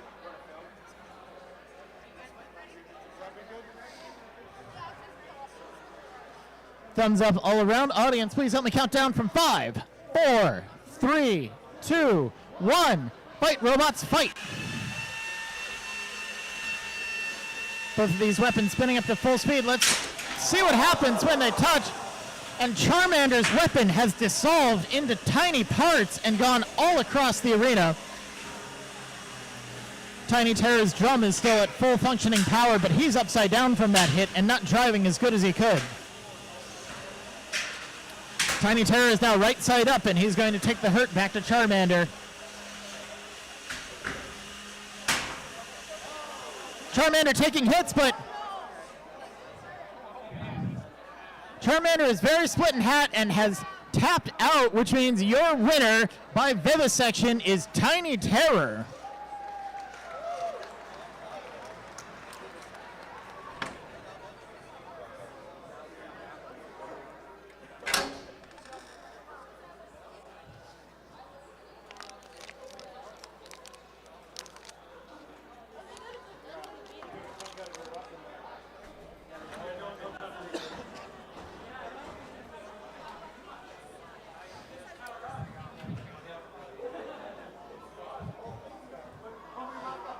Charmander has ended this fight in significantly more pieces than he started with, and a lot easier access to get to the battery. I'm sure he really appreciates that.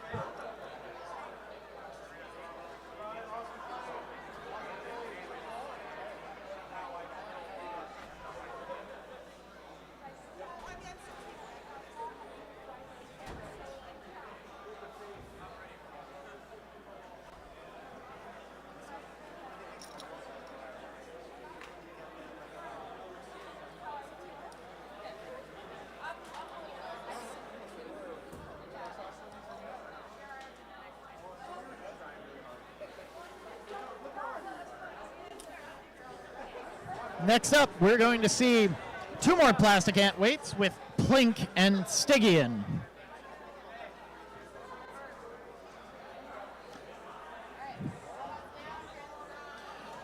Plink is coming into this match completely undefeated with a judge's decision in his first fight and a knockout in the second. He's got that red carabiner keeping his weapon safe. And Plink is actually based on a kit robot that you in the audience can actually buy right now with money. Just go to fingertechrobotics.com. They sell lots of beginners kits and a lot of robot parts that most of the competitors here are using. Stygian, the black robot over in the green square, has had a somewhat eventful morning, getting knocked out twice, but that hasn't stopped them from having a very impressive robot that is well driven with a very strong weapon. 2 minutes on the clock. Audience, please help me count down from 5, 4, 3, 2, 1. Fight, robots, fight. Both these robots spinning up. Stygian with a massive hit onto Plink. They're getting close to the pit, but parts are coming off of Stygian. And now parts are coming off of Plink too. It looks like Stygian has lost his wedgelets that he keeps up in the front to try to get underneath Plink. And now he's destroyed most of the weapon of Plink. If Plink spins up his weapon now, it could start vibrating. And that could cause even more damage than not. But it doesn't matter because Stygian has just lost his own weapon. 40 seconds into this fight and both of these robots have blown up their own weapons.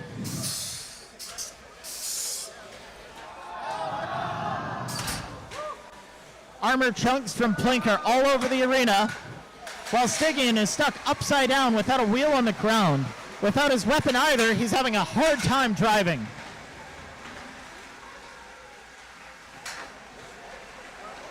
Plink has now ripped one of the drive sides off of Stygian. If you look at Plink, he's vibrating really badly. That's because he's got a completely unbalanced weapon right now. Plink has now turned into a control bot. He's got Stygian against the wall and has run away to the other side of the arena. We'd like to see him on the ground, or try to get Stygian back on the ground. Stygian's drum is in the middle of the arena, completely useless, while his wheel is sitting over by him on the wall. Let's see if Plink can't get him off the wall and get this fight going for the last 20 seconds. Plink is using this opportunity to really shred parts of Stygian. He's having control issues because his weapon's vibrating so much. Hopefully he doesn't drive himself into the pit. But with 2 seconds remaining, that's the end of this fight. Round of applause for both of our competitors.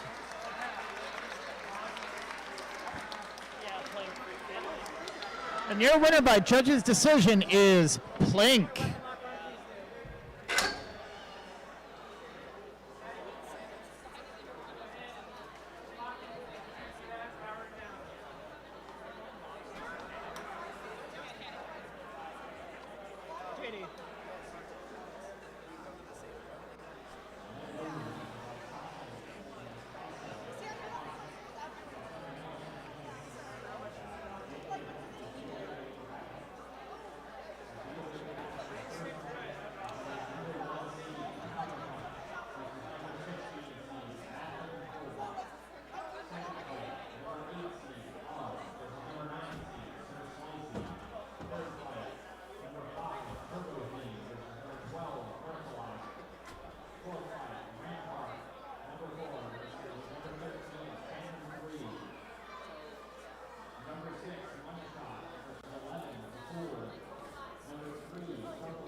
We have 2 more ant-weight 1-pound fights for you before we jump back to our Beetle bracket, where we will get into the single elimination tournament. All of these robots have had 3 chances to fight so far.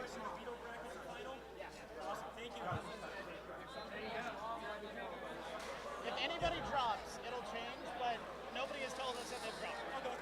Thank you.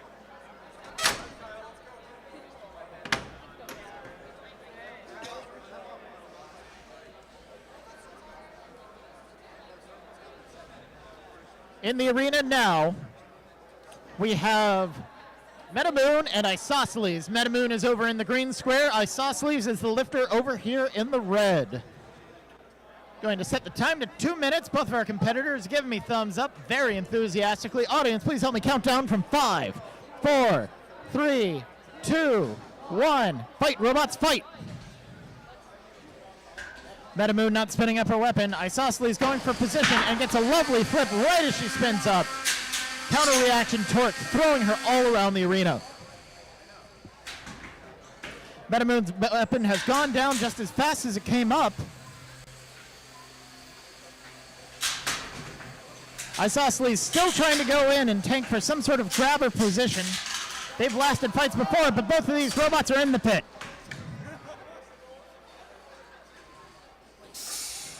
MetaMoon getting hung up on the pit floor. Still unsure about using that weapon. Isosceles is trying to get her back in. Isosceles has just lost both of his forks, but his lifting arm is still there. He's going to have a harder time getting underneath MetaMoon now, but not if he goes from the side, which he does now. Halfway through this 2-minute match.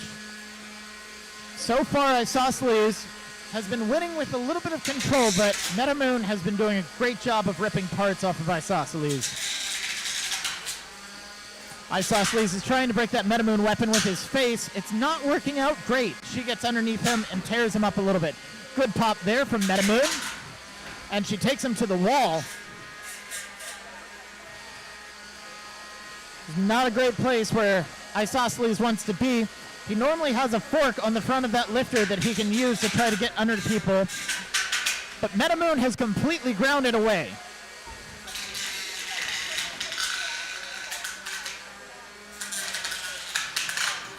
"20 seconds remaining in this fight, and unlike previous ones, Isosceles has not completely tanked out and broken MetaMoon's weapon. We still haven't seen a return to the pit. Will we do it in the last 5 seconds? Unfortunately, we will not. This fight is going to go to your winner by judge's decision, MetaMoon.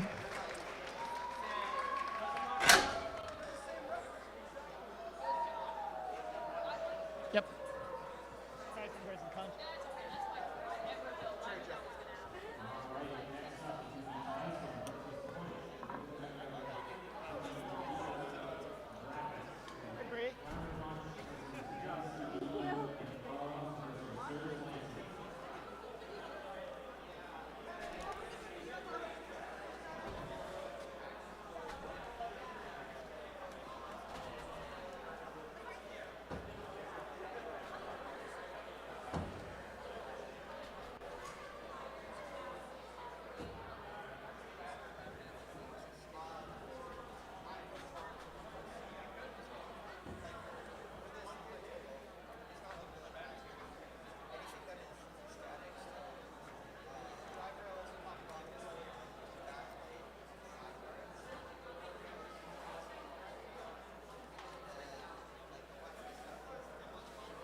Loading in now for our final plastic ant fight for seeding rounds is Tyson and Punch.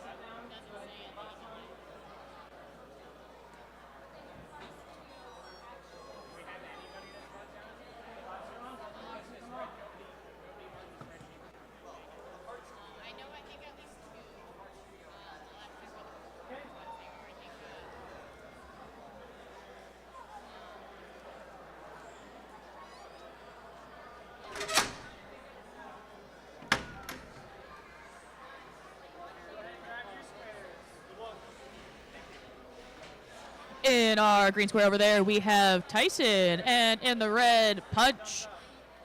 Competitors, are you ready? Audience, are you ready?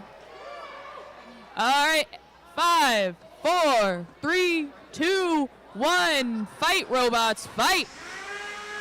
Punch spinning up that weapon there. Tyson trying to go in for the lift. Oh, Tyson's able to get under. Not able to flip, though. Punch trying to get a good angle. Oh, and Punch sending Tyson over into the wall there. Tyson back down, though. Both robots looking to face off. And, oh, Tyson flipped over. Being pushed into the corner now by Punch. Tyson still upside down here. Oh, Punch trying to flip them back over. Not quite helping there. Oh, and Punch with a big hit there, flipping Tyson over and onto their side now. Will Punch go for the hit? You can do it. Knock him down. Tyson now upside down once more. And another hit there from Punch.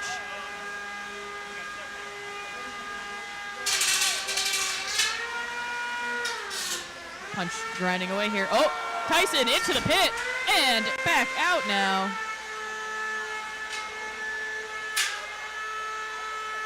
Punch trying to get a hit here. Pushing Tyson off the pit. Get off of the pit, my friends. You don't want to be there. Oh. Uh-oh. Boop. And both of them back up. Punch able to flip themselves back upright. And another hit to Tyson. Tyson now upright once more. 10 seconds left in the fight. Tyson flipped over again. 3, 2, 1. And that is our fight. And your winner by judge's decision is Punch. Yeah, got stuck in the lid. That is the last of our seeding rounds.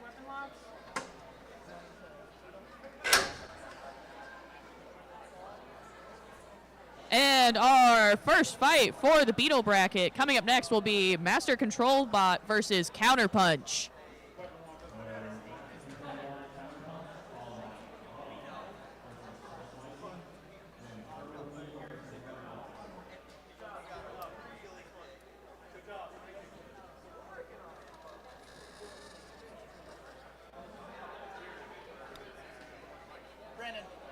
fire it.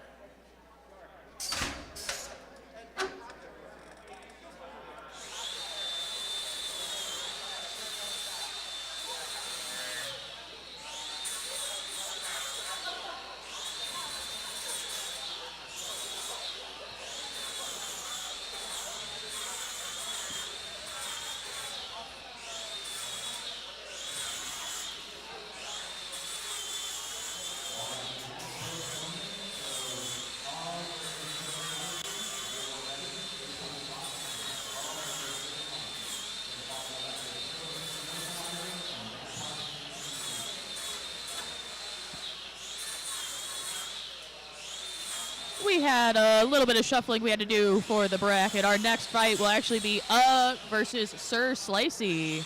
While we're waiting for our competitors to load into the box, I must ask that all of our young friends here in the audience please step away from the arena. That means everybody on the opposite side. Young lady in the purple coat, if I could ask you to please step back from the arena. Hey, guys, we need you to step away from the arena, please.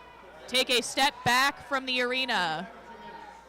Please stop touching the arena. I know it may not seem fun, but this is, in fact, for your safety.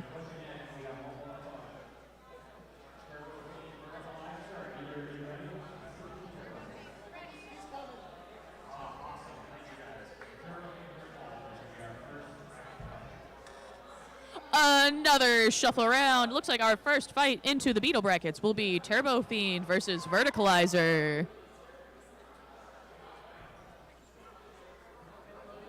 Once your radios are on, you can go ahead and turn your bots on.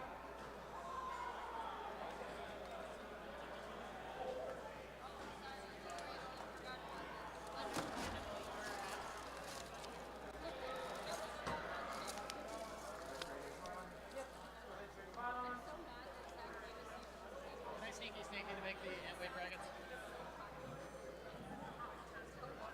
Actually, yeah, do you want to announce the fight and I will just like do things? Sounds good.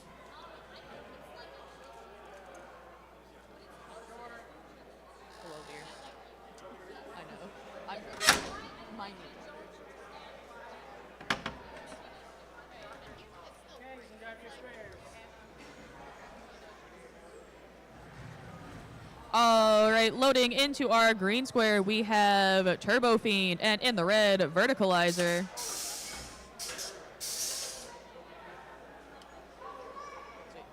All right, competitors, are you ready?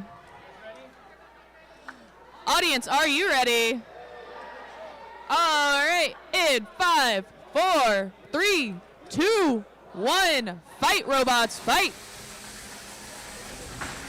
Both weapons spun up here. Lots of collisions so far. Whoa, Verticalizer now upside down. Oh, TurboFIEND sending Verticalizer into the air again and again. Woo! TurboFIEND said Verticalizer needs to get some air. Once more into the air. TurboFIEND keeping Verticalizer in the corner here. Oh, Verticalizer getting spinning. Uh-oh, hanging on the edge. Oh, and they both go into the pit. Verticalizer not quite able to get out there. TurboFIEND able to help them off of the pit floor. Maybe? Looks like not quite able to get them off. It's all right. Into the air again, and they are both off the floor now. Oh, look at that hit there. Verticalizer really getting some air, hitting the wall. TurboFIEND continuing to push them around. Verticalizer getting spinning here. Oh, TurboFIEND giving them another hit, and both once more into the pit. Both out again. Oh, Verticalizer solo into the pit, almost knocked out there by TurboFIEND, but instead launched up into the air. TurboFIEND grinding away at the armor there on Verticalizer. Verticalizer still upside down, and TurboFIEND sending them back into the pit. Not seeing too much motion here from Verticalizer. TurboFIEND trying to kind of help them out here. Uh-oh. Still not quite able to get out. Another helping hand from the pit. Maybe.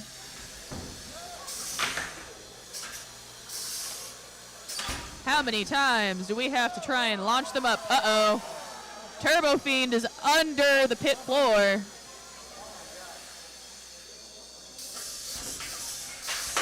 There we go. Our pit engineer here is a professional. We have a count out going down. 5, 4, 3, 2, 1. And that is a knockout. Your winner is TurboFIEND.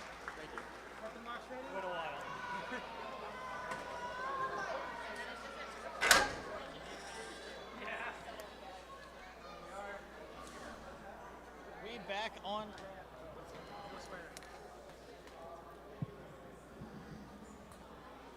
Thank you for that.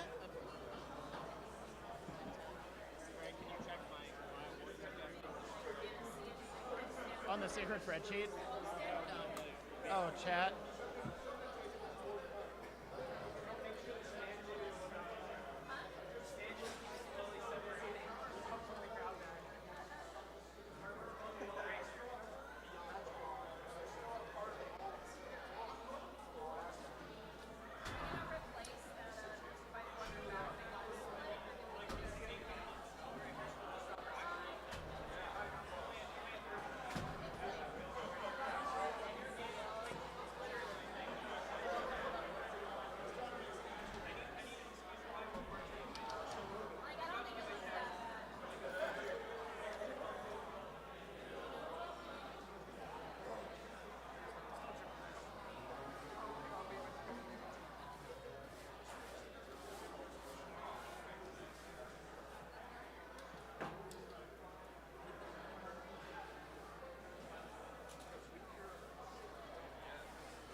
They get a rematch.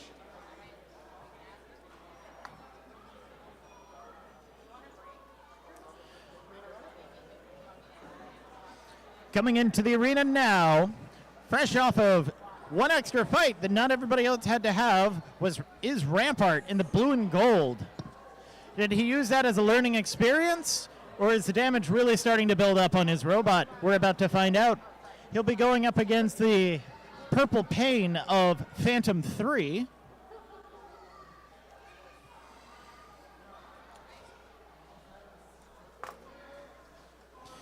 Phantom 3 has done relatively well today, especially in a very decisive judge's decision against Hat Trick, who was dominating up until he ran into Phantom 3's wedge. Rampart going over to the green square with Phantom 3 in the red. Phantom 3 appears to have a strong audience showing. The kids love him. And Rampart is ready as well. Audience, please help me count down from 5, 4, 3, 2, 1. Fight, robots, fight.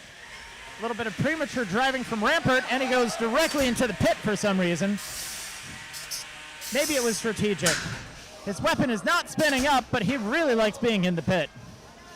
He's now stuck on the edge, not where he wants to be, which is also not great because Phantom is stuck as well. We're going to cycle the pit.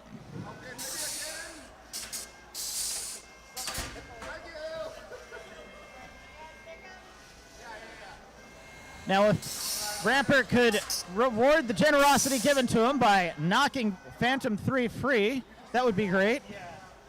I know it involves having a working weapon. I believe in you, Rampart. There we go.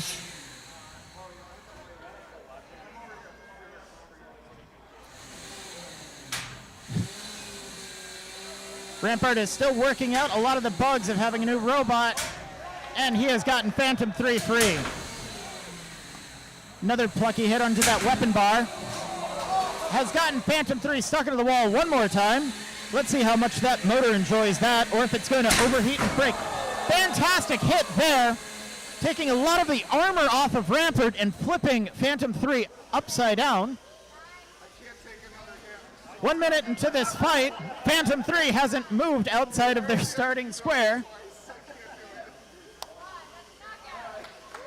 And we're going to call that a knockout. Your winner, Rampart. He'll be going up against TurboFIEND in the next round. That should be a fun match for both of them. I'm sure he's looking forward to it.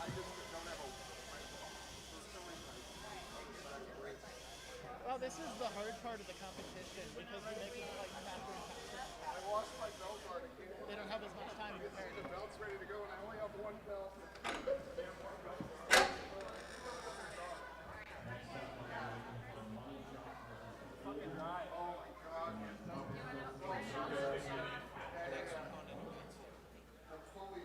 Did you announce the already?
Here to spin those dollar bills, it's Money Shot.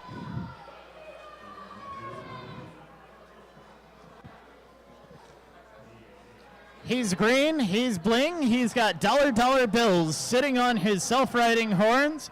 He's even got money in his wheels and his tires.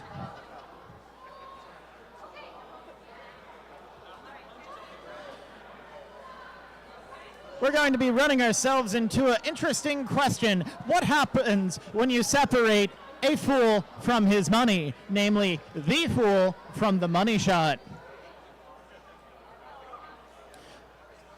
The twin cam forks of the fool are going to try to control money shot as much as possible, but that weapon is very dangerous and has done a number on his previous opponents.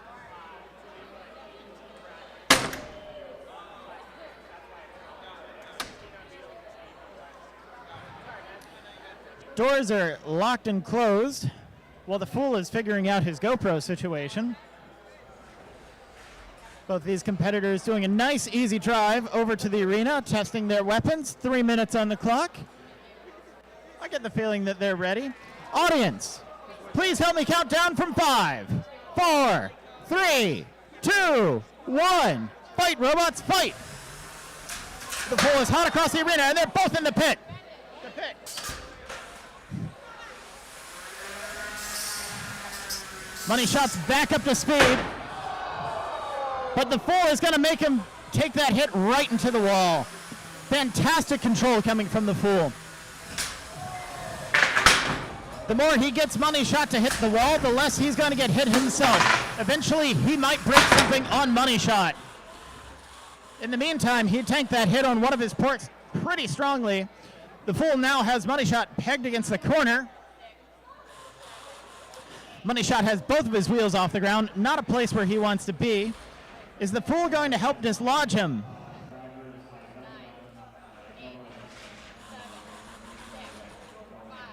It looks like the Fool is just going to drive into the pit. And unfortunately, this might be the end of the money shot.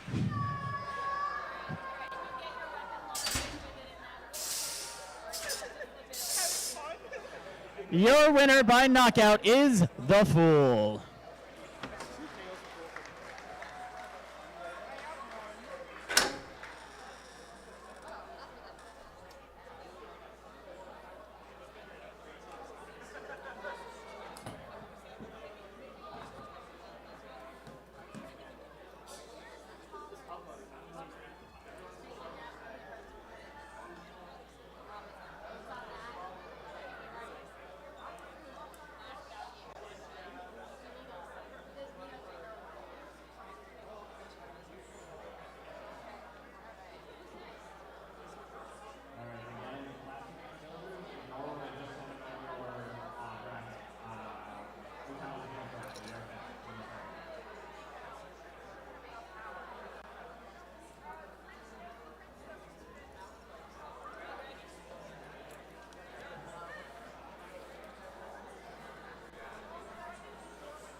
All right, everybody. Coming up next, we have Crumplestiltskin and Mako.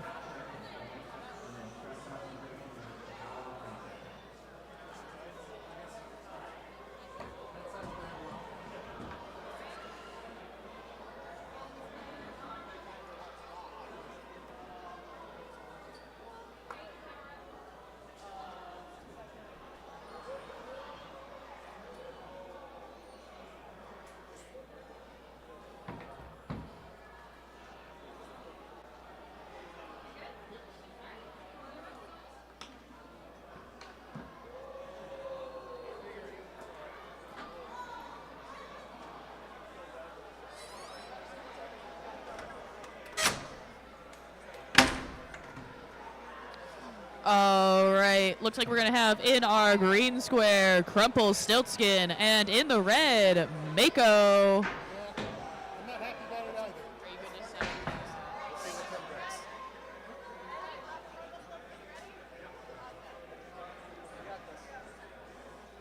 All right, competitors, are you ready? Audience, are you ready? All right, and 5, 4, 3, 2, 1. Fight, robots, fight! Oh, Crumplestiltskin charging across and just cutting into the top of Mako there. Both robots trying to get in position. Oh, Mako taking a tumble into the pit. The pit is dangerous. Crumplestiltskin trying to use Mako getting out of the pit to get a hit, but going in themselves and also launched out. Both bots trying to get in position. Oh, and the blades touching the center, sending them both flying. Crumplestiltskin stuck in the top of Mako for a second there. Oh. Mako slicing into Crumplestiltskin's arm. It's holding on by a thread. Looks like Crumplestiltskin has Mako stuck on their forks. No motion from Mako right now. And we have a tap out from Mako. Crumplestiltskin takes the win.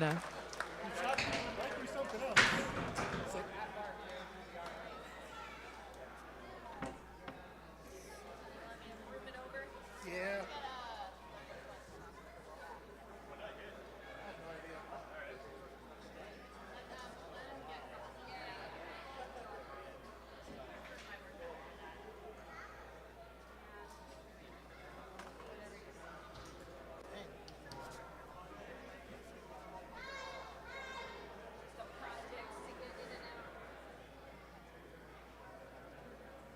All right, our next fight will be Hat Trick and BOINK.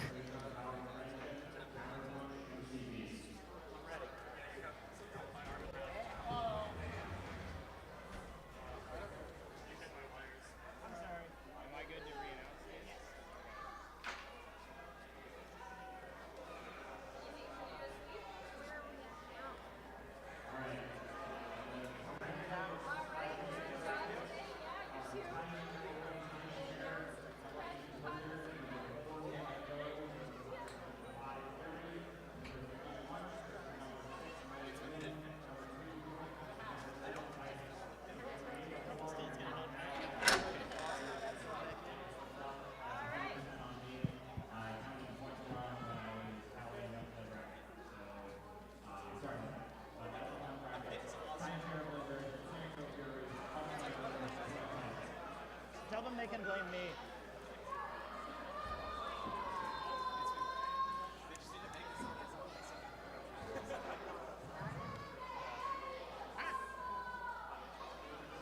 Returning to the arena is the incredibly destructive Hat Trick. He'll be going up against BOINK.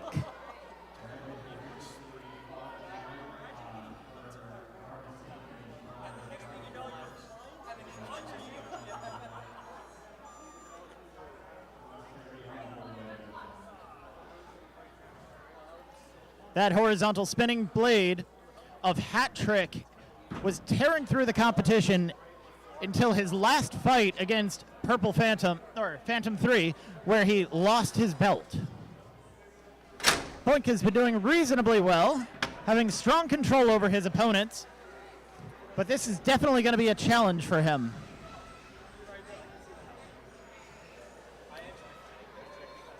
Three minutes on the clock. Both of our very seasoned competitors looking very ready. Thumbs up all around. Audience, please help me count down from 5, 4, 3, 2, 1. Fight, robots, fight. Hat Trick is up to speed. He almost goes into the pit, but he doesn't quite. He's starting to cut up that front wedge of BOINK. Wasn't making huge progress, but that changed in the moment. BOINK is trying to control this robot, but he just keeps bouncing around the place. But he is very well set up to get in a world of pain. A critical hit there, and we have a tap out. With that one killer hit from BOINK, he has disabled the weapon motor of Hat Trick, and he will progress to the next round. Next up, we have stress concentration on the yellow friendship. Counterpunch, MCD, and R versus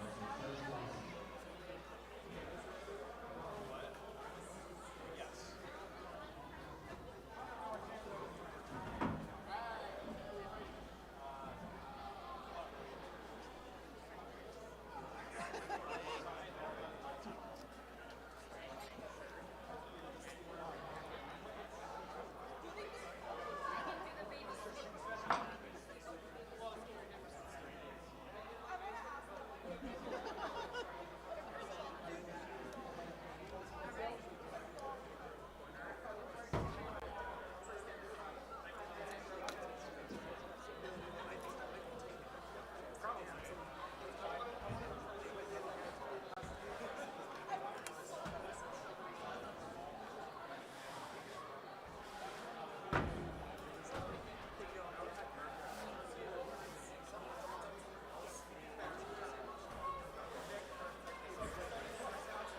We're going to do a little more sweeping up after that last match. Try to keep the arena relatively clean for our competitors. We want them to be fighting each other, not the dirt, dust, and swarf that's left on the floor.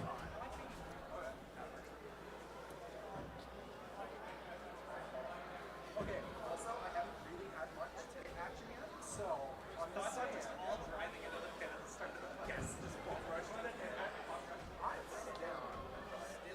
I won't throttle up again. This next match is going to pit our number 2 seed, Stress Concentration, who I believe is undefeated, against the Power of Friendship, our 15 seed.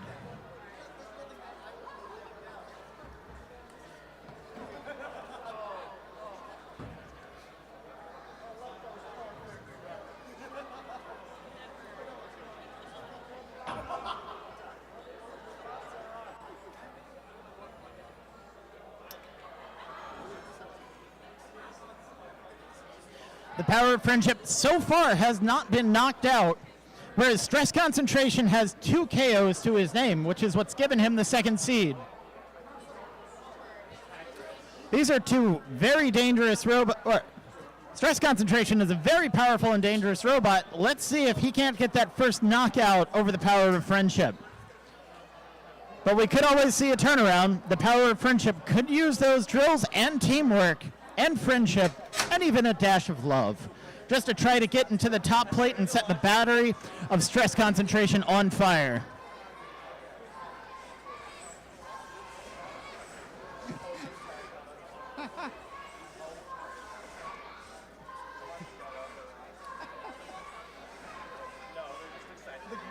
Both of our competitors are vaguely over in their starting squares. I think they're ready enough. Audience, please help me count down from 5, 4, 3, 2, 1. Fight, robots, fight! All of these robots have started by jumping into the pit. I think they just like it there. Stress concentration was flipped upside down, but he's managed to figure that out. Peck is stuck in the edge of the pit right now.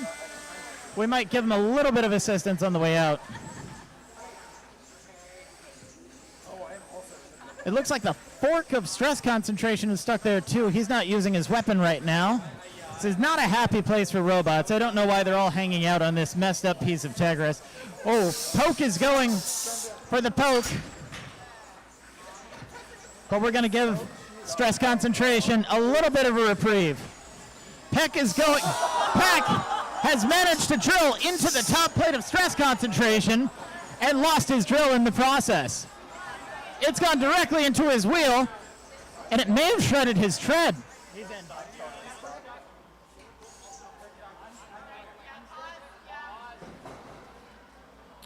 We're going to take a quick break here to try to unstick these two robots so we can keep the fight working.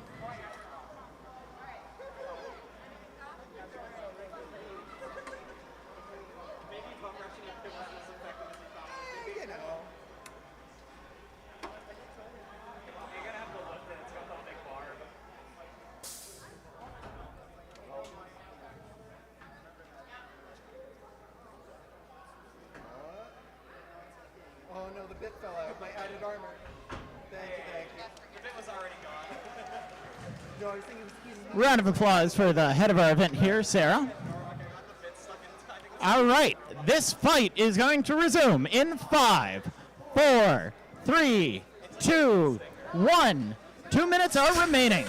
We're going to get Poke back in the competition if he remembers how to drive. The long forks of all three of these robots keep getting stuck on the floor. Poke is going for his sacrificial drill bit, trying to get it into the wheels of stress concentration. Stress concentration really yet to get any good solid hits on either of these two robots. He has a lot of territory to make up in the remaining half of the match. Poke is really pushing way above his weight class here by shoving stress concentration around the arena.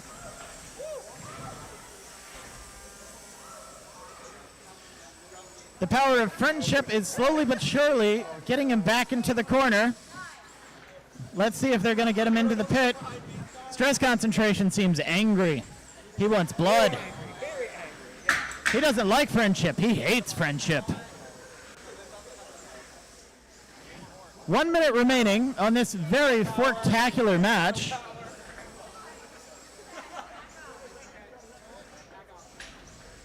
All of our competitors remain very locked up. We're still not seeing huge hits from that very dangerous weapon of stress concentration. I'm very stuck. Hang on. I got this. Yeah, can you unstick us? Oh, God. If you want, I just smack us until we move, I guess. It's paused.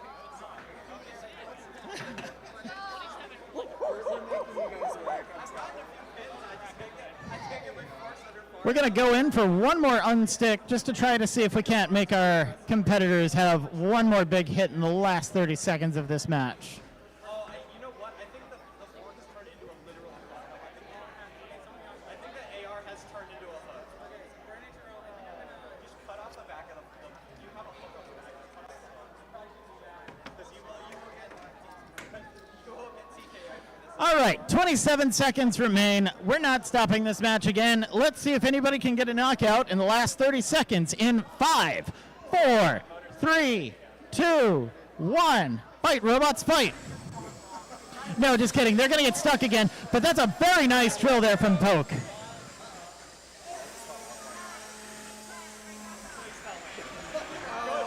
Peck is taking him all the way across the arena and almost dumps him into the pit. And he does. Oh, God, it's so bad. It's so bad to drive on. This has been a very interesting match in which everybody tried to outfork each other, but really just outforked themselves. Hang on, I have to trim my motor. It's doing a dumb thing. What I can only describe as an upset victory, your winner is the power of friendship, the 15 seed beating the number 2 seed.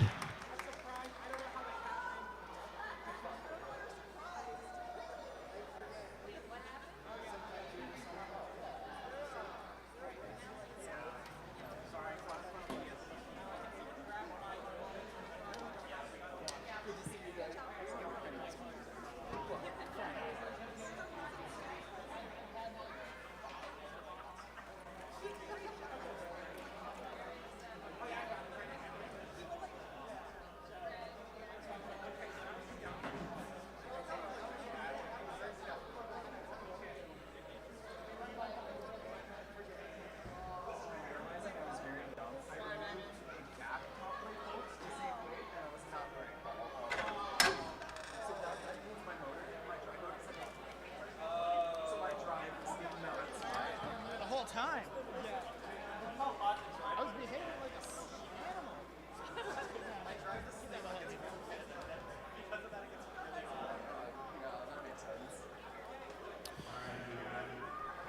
We have 2 remaining 3-pound fights in this first round of the bracket, with Counterpunch, the number 1 seed, against Master Control Bot, the number 16 seed. And it looks like those robots are actually lined up. I'm so excited.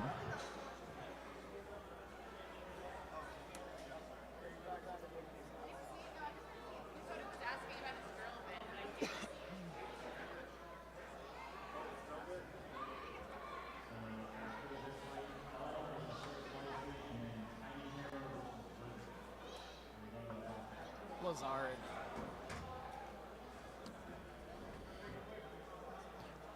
Over on the red side, with a giant pink wedge, we've got Counterpunch. Counterpunch has had a very dominating performance this entire day, going completely undefeated with 2 knockouts.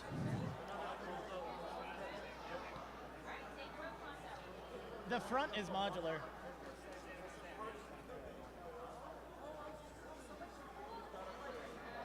He'll be going up against the number 16 seed, Master Control Bot. Master Control Bot has been here before, who has been using a waggle stick very effectively to control his opponents.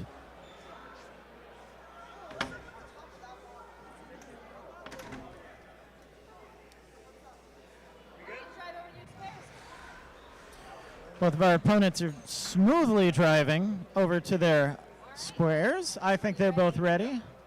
We're seeing some thumbs up. 3 minutes on the clock. Audience, please help me count down from 5, 4, 3, 2, 1. Fight, robots, fight! Nice box rush there from Master Control Bot. Managed to avoid the weapon of Counter-Strike completely. Counterpunch. Counterpunch may have had too long of wedgelets in this fight, although MCB just got hung up on the floor. Counterpunch takes him to the wall and gets a nice hit in. Counterpunch continues to control MCB, the Control Bot. Still not seeing as much damage as we would like, but still more than enough hits. MCB actually gets a nice push there. Counterpunch was in a corner that he didn't really want to be in. They're now pushing up against each other. Still no huge knockout punches yet, as these 2 robots continue to grapple for position and power.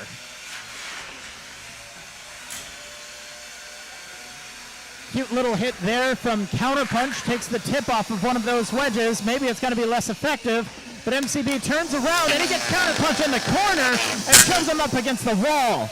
What a fantastic control move. Both these robots getting dangerously close to the pit before skirting away. Another good hit from Counterpunch, but he is now stuck in the wall.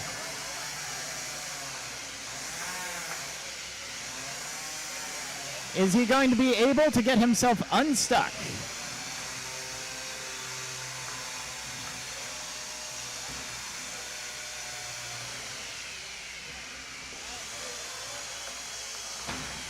Halfway through this fight, we might have to start counting out Counterpunch for being stuck in the wall. MCB is going to keep trying to get him out. We'll see how well his gratitude goes.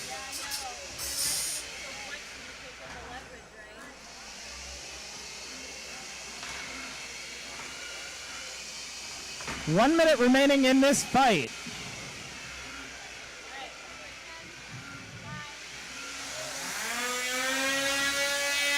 Now we have warned our competitors ahead of time that our wall is a massive wedge trap. But this does not stop them from having dangerously sharp forks. And in this case, Counterpunch has been knocked out. So we have gotten 2 upset victories back-to-back in the War of the Forks, with the number 1 and 2 seeds both losing due to having too long of forks getting stuck in places and being unable to control the match. Your winner and moving forward, MCB.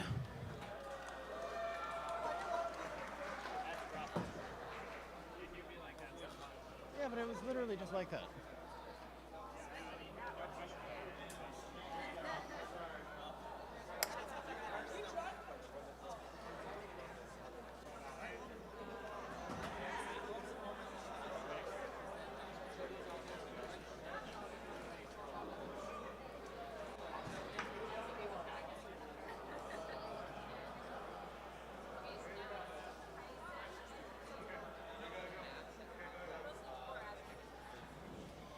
We have one more 3-pound fight for this set.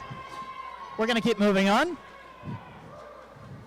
This fight is going to be between the twin disc spinners of Sir Slicey over here in red and white and in yellow and blue. Both of these robots have seen intermittent issues throughout the day, but that has not stopped dominating performances, including 2 knockouts from This is why they are ranked 8 and 9. They should be a good pair for each other, especially in this fight. Neither of them have those really long forks that may have messed up our previous 2 fights. So this should be a lot more dynamic and a lot more fun.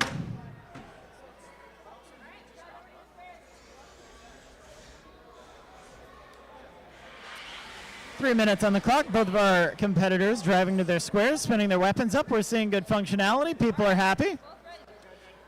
Audience, please help me count down from 5, 4, 3, 2, 1. Fight, robots, fight. Sir Spinny has the tip speed advantage, and he's going to use it, going weapon to weapon with before taking a huge chunk out of the wall. Can't seem to face the right direction as Sir Spinny is just on a rampage. Going right at that titanium backplate, sending white-hot sparks across the arena. Another fantastic hit there from Sir Spinny. He's not looking to go into that weapon at all. He's going to try to get that gooey side, but he does do a weapon-to-weapon hit. And he has paid for it because he has lost his weapon. Let's see if he can't get it spun back up. But it could be that is the only robot with a weapon left in the match at this point. Sir Spinny showing off the power of his 4-wheel drive system versus Us 2. He's going to use the remaining 2 minutes to try to use that to control and manipulate but it might not be necessary. Is not moving. Sir Spinny is doing his best to try to keep in the fight for something entertaining. If Sir Spinny stops pinning we're going to have to count out.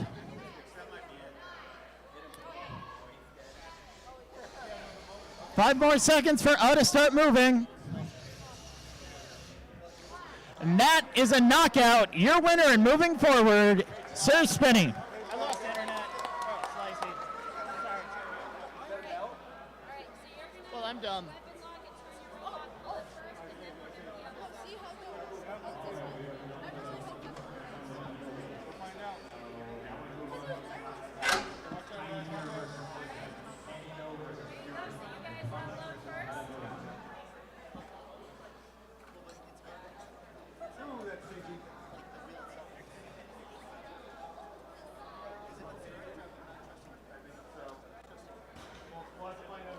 We're going to take a quick break and allow our 3-pound robots to fix themselves. But in the meantime, we're going to get started on the 1-pound plastic ant weight single elimination tournament. This is going to be an 8-robot tournament versus the 16-robot tournament that we're seeing for the 3-pounders. All the other same match rules apply of 2-minute-long matches.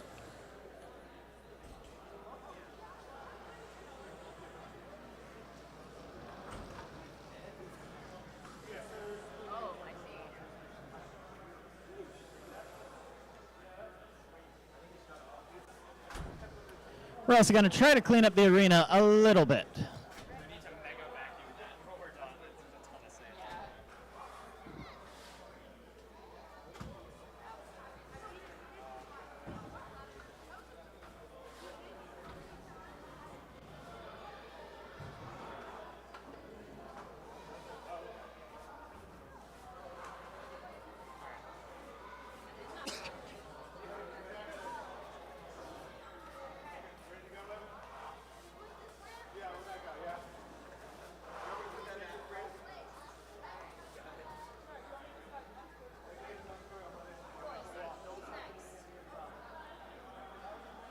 Who's next, Brandon?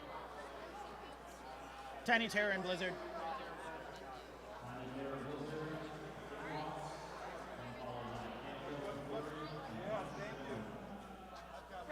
Our first ant weight.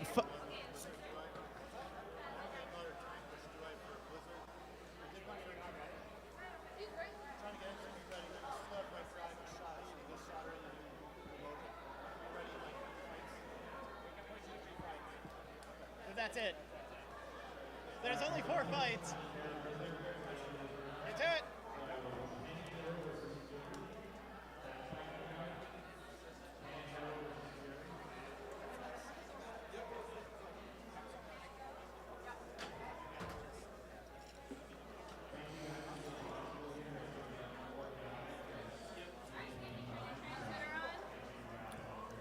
As we're starting to get to the end of the day, most of these robots have fought 4 or 5 times, and it's starting to wear on the robots, it's starting to wear on the competitors, it's starting to wear on their spare components.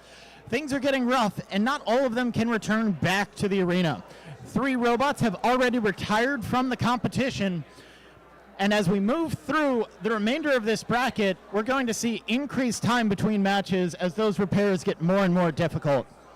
Thankfully, we do have a few volunteers today of people who have brought robots that are completely unentered in the tournament that just want to put on some exhibition matches for you, and hopefully we'll get a lot of those as we start seeing some more space between fights.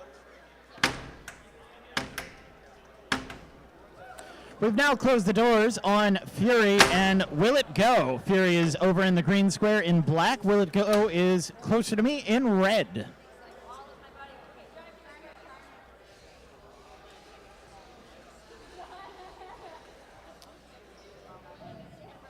Fury is our 5 seed. Can It Go is our 4, both having very strange and contentious records. Audience, please help me count down from 5, 4, 3, 2, 1. Fight, robots, fight. Fury is spinning that weapon up. Let's see if Will It Go can survive on it. And Will It Go has once again lost his arm that he uses to pick up other robots immediately. He needs to put a better screw on there. Will It Go is now going to try to bounce around the arena to see if he can't break something on Fury, but Fury's been reasonably good so far. Will It Go is now hung up on his own fork.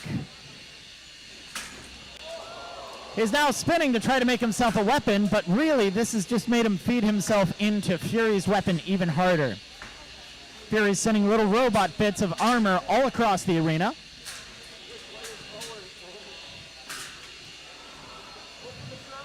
After losing his weapon, Will It Go hasn't lost anything too critical, but that armor is eventually going to leave him naked in the middle of the arena, and nobody wants that. Fury still showing his trademark serpentine drive style, demonstrating lots of control in this match, especially against a robot that has historically had relatively good control. But they're both in the pit.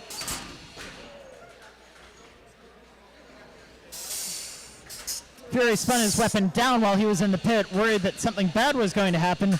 Will It Go has moved across the arena, but it has given Fury the time and space that he needs to get back on another rally. 30 seconds remaining in this fight. That lobster cage armor of Will It Go has continually been destroyed, and the servo has fallen off of him. It's just dangling by a wire and a thread.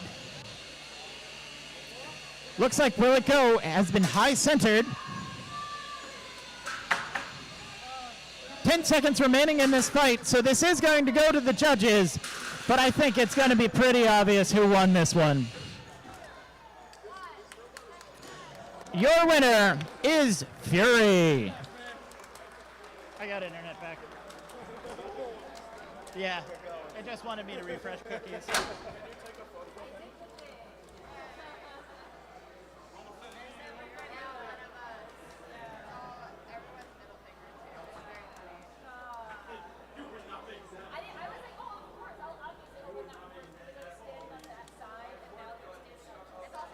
Next up, we're going to see P.U.N.C.H versus MetaMoon, two vertical spinners.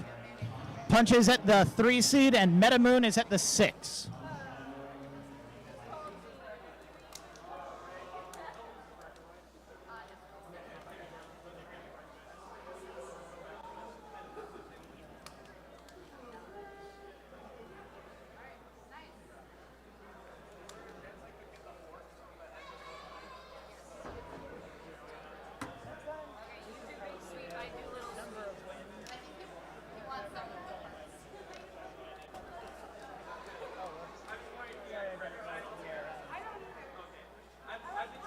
Because that would have been different, and it would have been fine.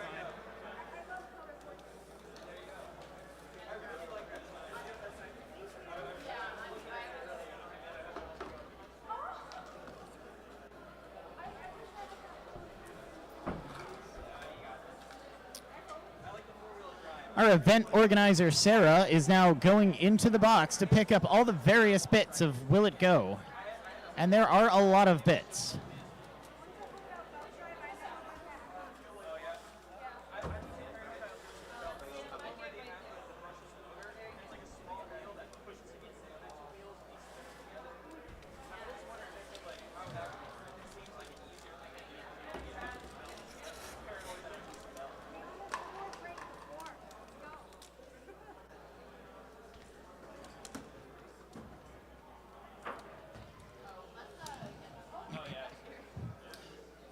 MetaMoon and P.U.N.C.H are both loading into the box, but we're actually going to do one final sweepy here. Try to get all the bits of Will It Go out. I think we're still going to be finding them at the end of the event.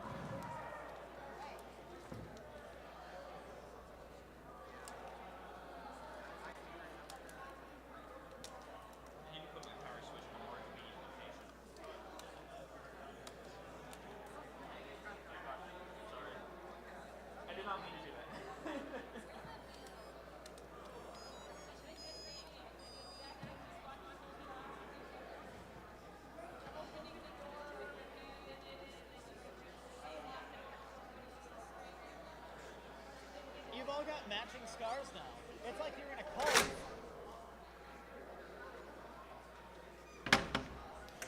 Closing the door here on P.U.N.C.H and MetaMoon.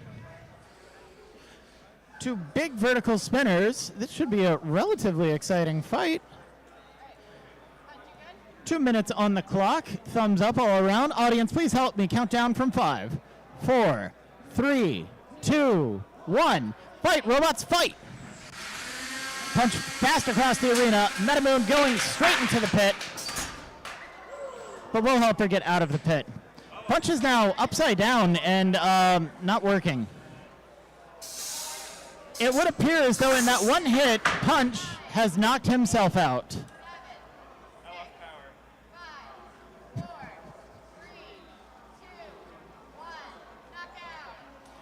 Your winner by knockout is MetaMoon. That was fast.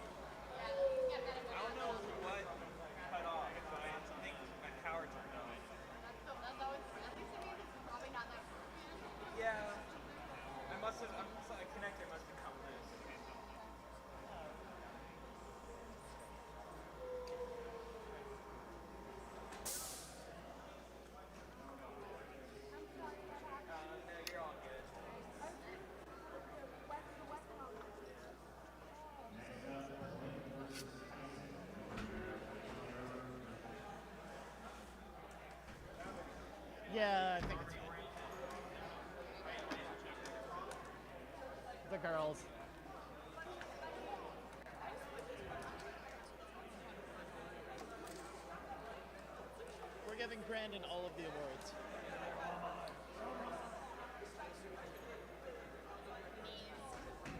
As a concept. Huh?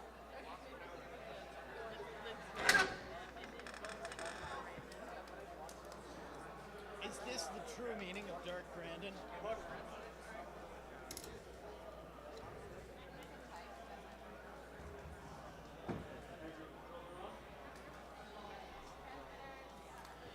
Now entering the arena are Plink and Tyson.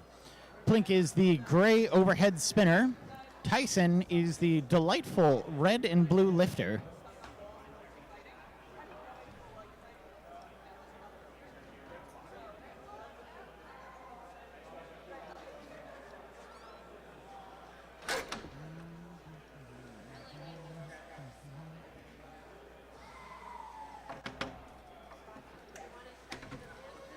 Doors closing on this 2-minute match. This should be a very interesting one because the overhead spinner of Plink, his main way of attacking, I think, is above the entirety of Tyson.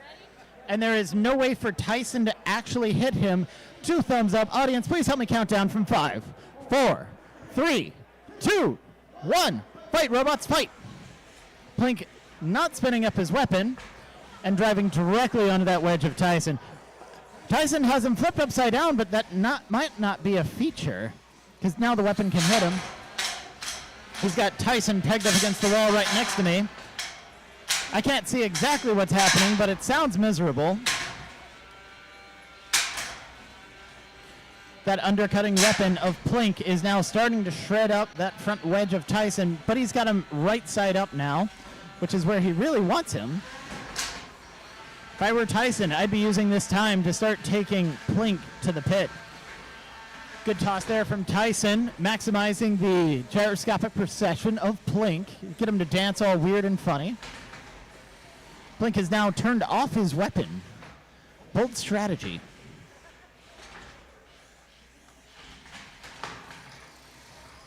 Tyson continues to have a dominating performance with that front scoop. And he gets him into the pit. Plink uses the extra energy to sneak around Tyson, but he doesn't have his weapon up to speed, so it's not for anything. While Tyson continues to control this match, he just throws Plink directly above him before both of them fall into the pit. Plink is now upside down again. Not great for Tyson. I take that back. Everything is great for Tyson. He knows exactly what he's doing. We're showing that we can flip Plink over as well with our pneumatic ram. It's not just Tyson. 12 seconds remaining in this fight. But so far, it's been a pretty straightforward control fest from Tyson, who has just gotten stuck in the wall, but freed himself. 3, 2, 1. That's the end of this match. Your winner by judges' decision is Tyson.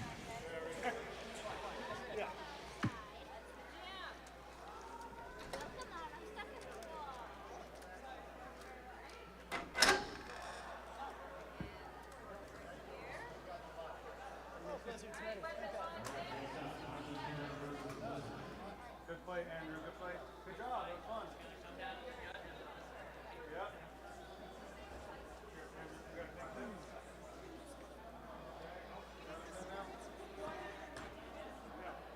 Good to go. I know.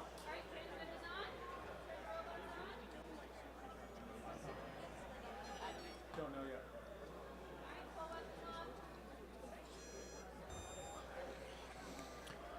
We're going to go back to a slightly delayed fight between our number 1 seed of Tiny Terror and the number 8 seed of Blizzard. Tiny Terror has been an absolute Tiny Terror this entire match. I think winning every single one of their fights. With 2 knockouts, they have been an absolute terror. Blizzard, on the other hand, had a very impressive performance in their first fight, but have struggled ever since with reliability issues. And along the way, it looks like Tiny Terror may have lost some drive.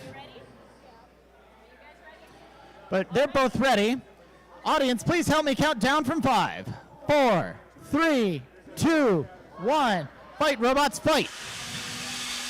Both these robots getting up to speed with their very powerful weapons. Huge hit.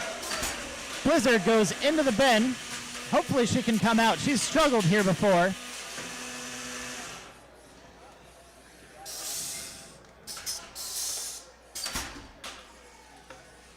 We're going to give another jump to Blizzard here. Both of these robots seem to have lost their weapons.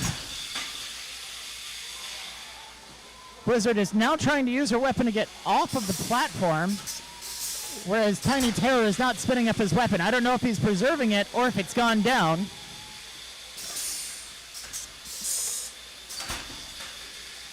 Slowly but surely, we are inching Blizzard closer and closer until she is off of the pit. Tiny Terror was indeed preserving his weapon, and he's about to go in for a smack. He's got Blizzard freed up before driving into the pit himself. Blizzard is up to speed, but is down at drive side for the remaining half of this match. Good hit from Blizzard, but it has Tiny Terror self-righted, and then flipped over again. Blizzard's in a corner, not a great place to be, while Tiny Terror continues to dominate this match, and Blizzard's weapon has gone down. And then come back up.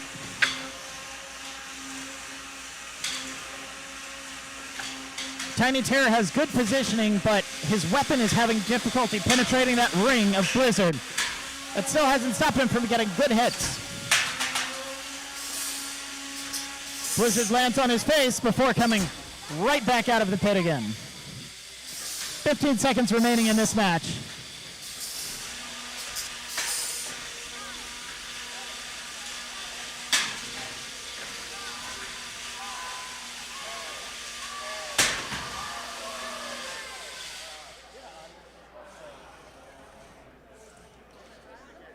Audience, I once again need your help. We've got two robots, and they both did a very good job in this match, and I don't know which one won. So, in orange, we've got Tiny Terror, and in blue, we've got Blizzard. I want you to cheer as loud as you can for the robot that you think won, okay? Who thinks Tiny Terror won? Who thinks Blizzard won?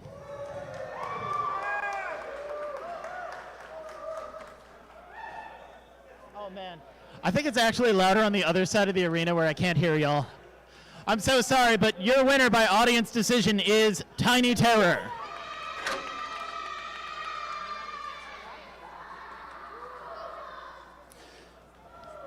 And all of my wonderful judges that just helped me with that match, would you all mind please taking one step back from the arena? There's plenty of space now.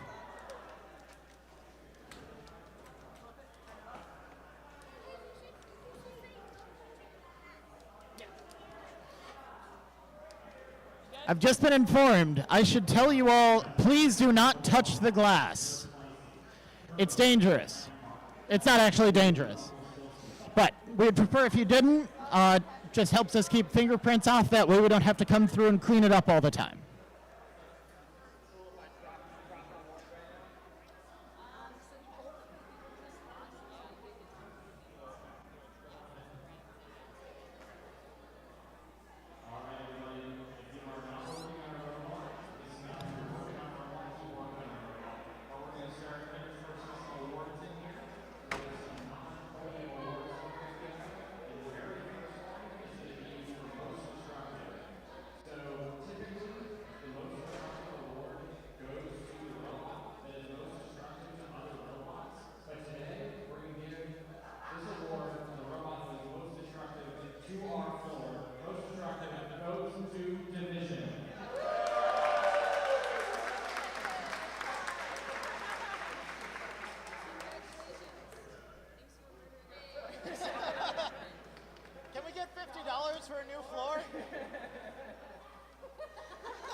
Audience, we're going to move back out to our 3-pound fights to let those 1-pound plastic ants repair.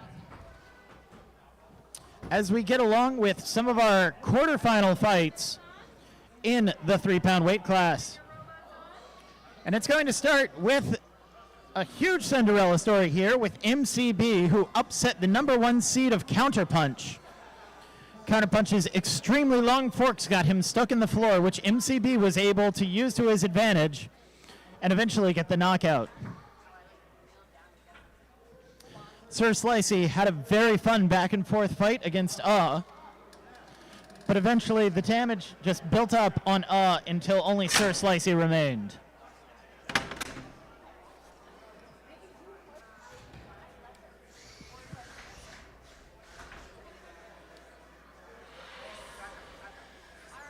So far, so good on this match, as MCB has gotten stuck in the floor.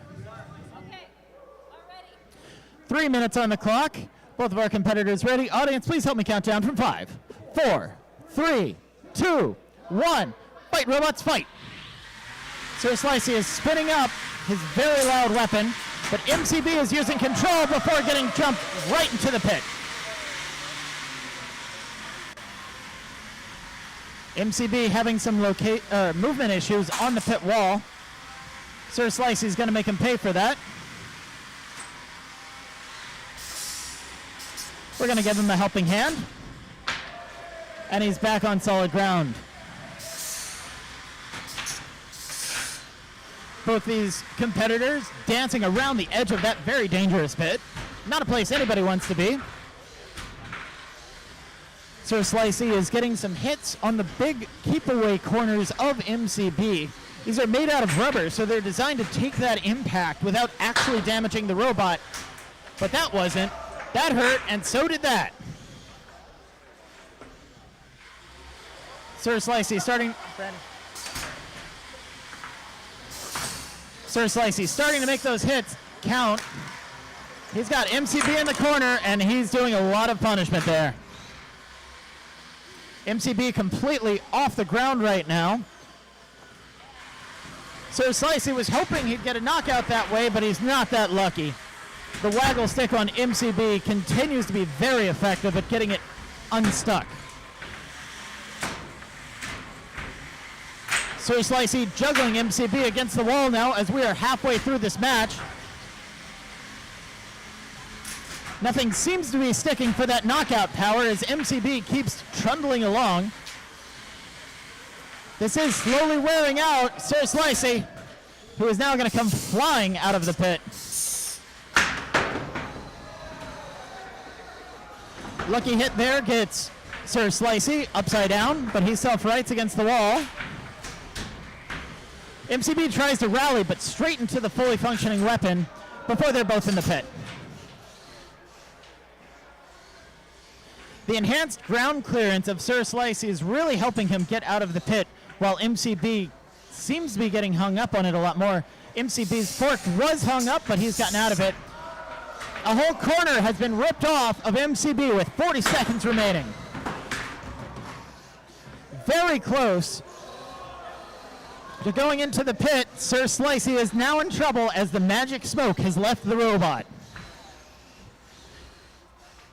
It's a known fact that all electronics are powered by magical smoke, and if the magical smoke ever leaves the wires that are holding it in, you can never put it back in. 15 seconds remaining. MCB got the result that they wanted of Sir Slicey getting a smoke show, but maybe not in the time they wanted with 5 seconds remaining. And Sir Slicey's weapon has come back to life. I don't know where that smoke came from, but that's the fight. It's Sir Slicey.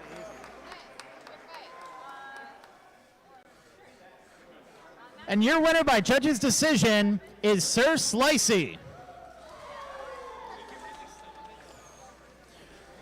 He'll be going up against the winner of the next match, TurboFIEND versus Rampart.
Spicy.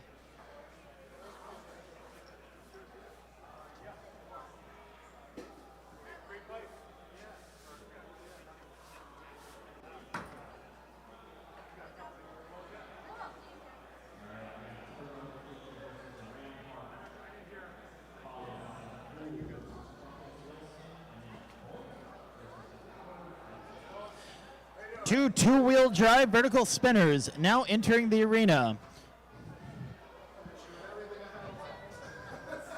In the middle? Yeah, it's fine.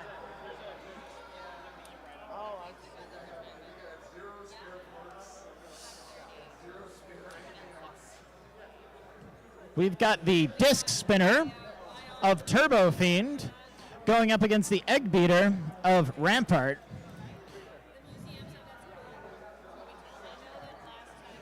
Rampart has still been suffering a lot of intermittent weapon issues all day, but that hasn't prevented him from getting into the tournament and defeating Verticalizer in the previous match. Wait, Phantom 3 in the previous match. TurboFIEND beat Verticalizer.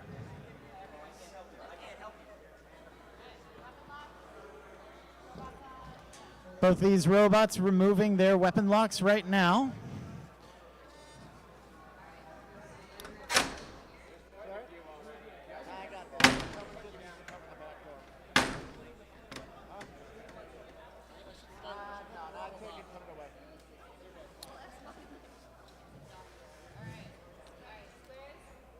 It's a red versus blue match here with 2 thumbs up. Audience, please help me count down from 5. Wait, cycle the pit. Okay, we weren't ready, but we're ready now. Audience, please help me count down from 5, 4, 3, 2, 1. Fight, robots, fight. Both these very loud spinners getting up to speed, but a huge starting hit from TurboFIEND. That is a hit that Rampart is going to regret. They're now jockeying and wrestling for position. A couple of cute hits from Rampart onto TurboFIEND. TurboFIEND now backing off to get some different ground and a different angle before dumping him into the pit. Rampart seems to be high-centered on the side of our pit. TurboFIEND coming in for an extra quick little hit before getting stuck himself. It looks like Rampart is high-centered on the gash in his top plate that TurboFIEND put in there with that first hit. TurboFIEND has him completely set up, teed up like a golf ball, and he can just punch him all across the arena. Rampart is now stuck in an awkward position, but now that he's right side up, his wheels are on the ground and he can keep fighting. 1 minute into this 3-minute fight, TurboFIEND shows no signs of stopping, while the exhaustion of all of the day's battles are really starting to wear on Rampart. Getting dangerously close to the pit here.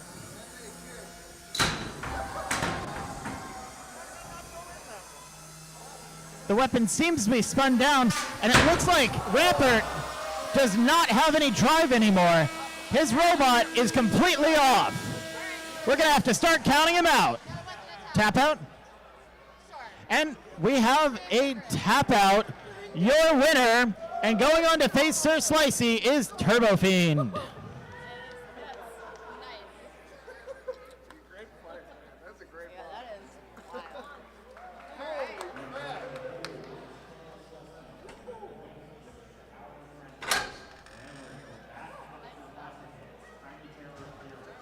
I thought I was going to be able to go back in for the Rumble, but...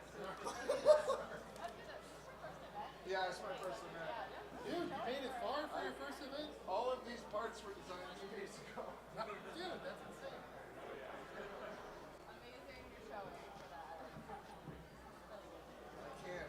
Oh, I don't even need the weapon lock. It doesn't spin anymore.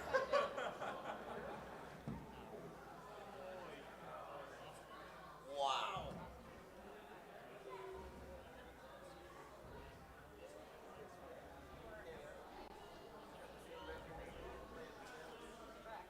I feel like I was doing okay there for the first.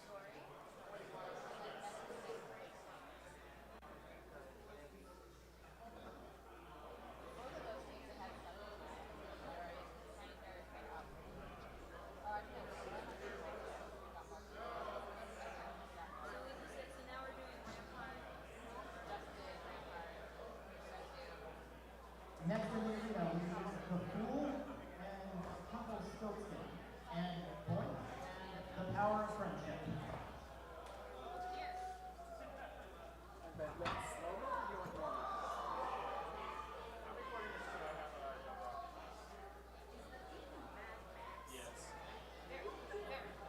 Definitely the best people.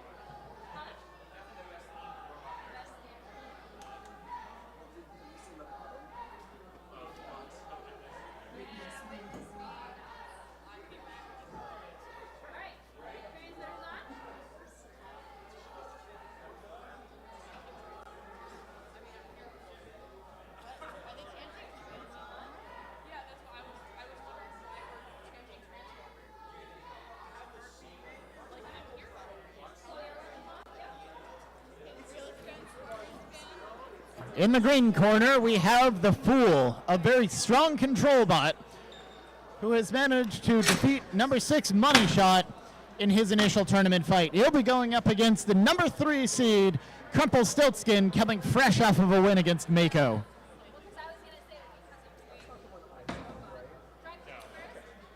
Both of these robots are going to be jockeying for control over the course of this entire match.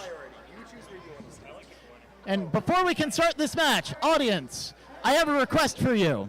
It's the same request I always have. Can everybody please take one step back from the arena? Thank you very much. And now, please help me count down from 5, 4, 3, 2, 1. Fight, robots, fight. Both these robots jockeying for position, but both of them ending up in the pit. Crumplestiltskin going for a lot of aggressive poking while they're both down there. Very strange dynamics happening here. And Crumplestiltskin gets one of the forks off of the Fool, and he's got the other one too. The Fool is now in the pit and out of the pit, but he's down to only half of his original weapon. Can he get the other half? Both of these wedges jammed up against each other. He accidentally strikes the wall. Not what he wants to do. Nice snap there. He nearly gets stuck on the floor, but is able to pry it free at the last minute. The Fool ends up in the pit again. That's where his other fork was hiding. The Fool manages to get Crumplestiltskin against the wall and into the pit.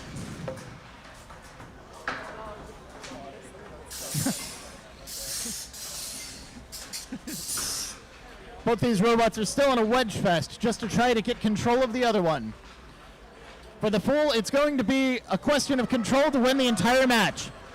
For Crumplestiltskin, it's going to be so he can line up another kill shot and try to get that other fork off. Crumplestiltskin now has him against the wall, and he's trying to wiggle his way out, but it's not working. Halfway through this match.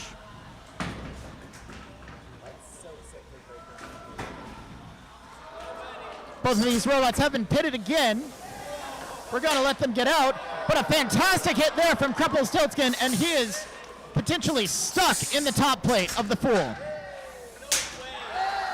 Another great hit there from Crumplestiltskin, and he has pitted the Fool. Easiest $10 I ever made.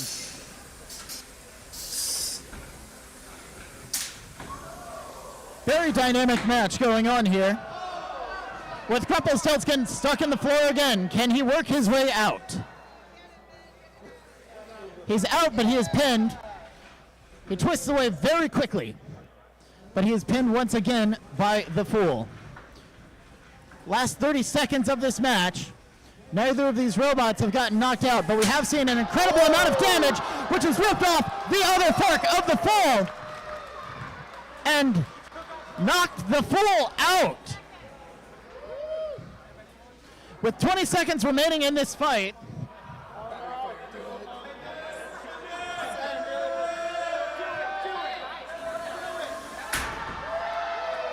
one more hit. And that's the end of this match. Let's give a round of applause for your winner with a very dominating performance, Crumplestiltskin.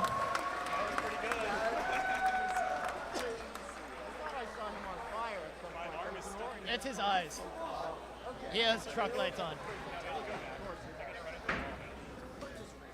Ugh.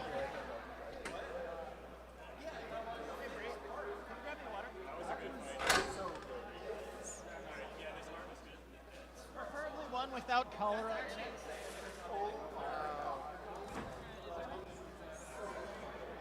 Bonus cholera. Thank you.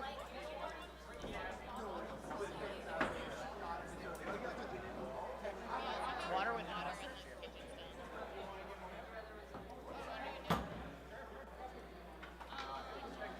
Very critical important.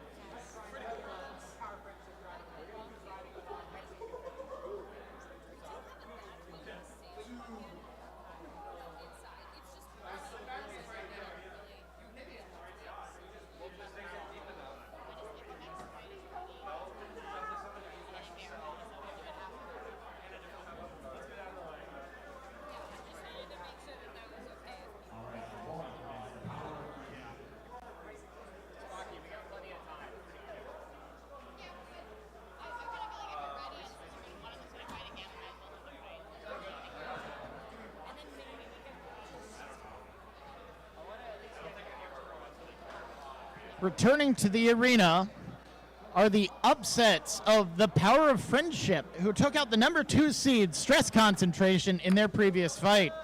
They'll be going up against another top attack robot with BOINK, who took out Hat Trick in his first fight.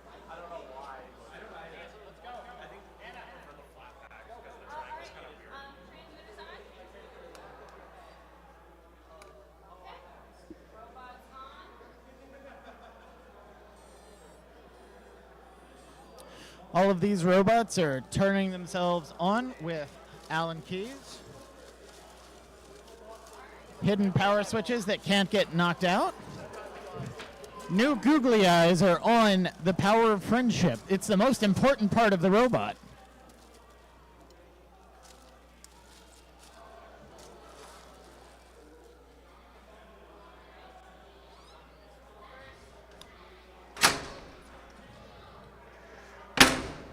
Closing up this arena with 3 minutes on the clock.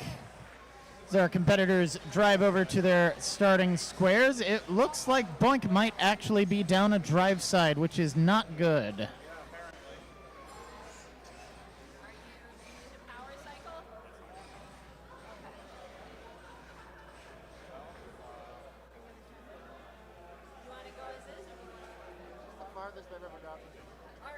No, they usually do pretty good.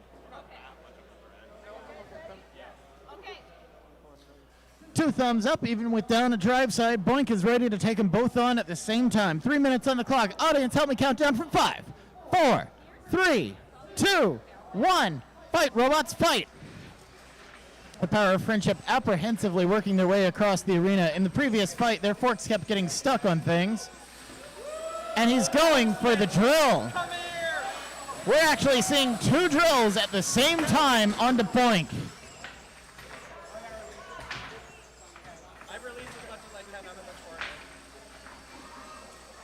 Peck is currently trying to drill the arm, which has the dangerous weapon of BOINK. If he can cut those wires, this match could change a lot very quickly.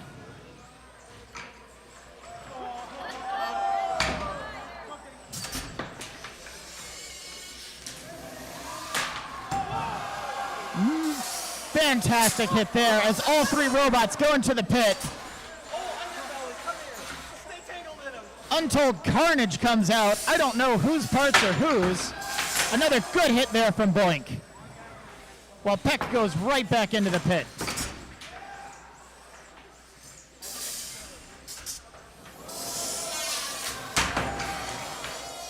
I think in a single swing, BOINK managed to hit both robots at the same time.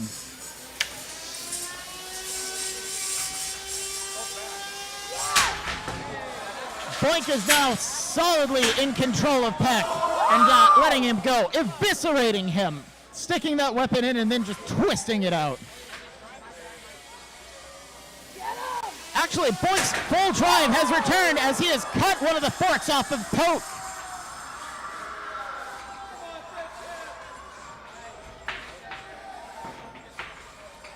BOINK is trying to pin him against the wall before he goes for the kill shot. And that top armor is starting to come off of Poke, whereas Pick appears to be completely out of action. BOINK is going to have to get both robots knocked out to get the knockout.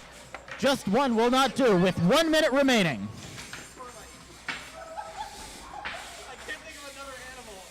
He's got Poke against the wall, but now he's stuck in a hole in the floor.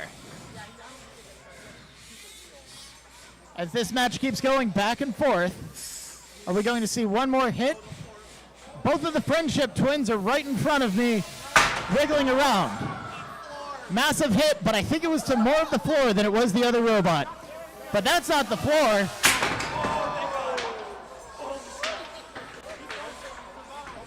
Poke is still surviving by some miracle. Let's see if BOINK can get one more hit on him.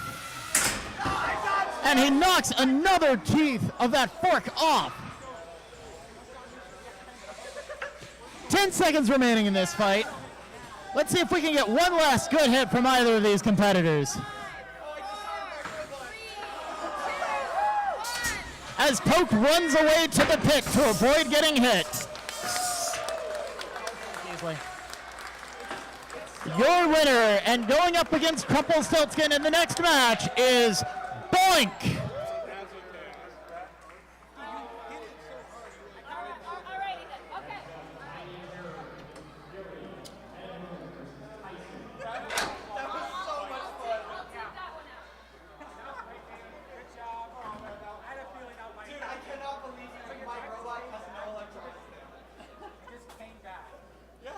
We're going to need just a minute here to clean up all of those bits that BOINK ripped off of the Power of Friendship.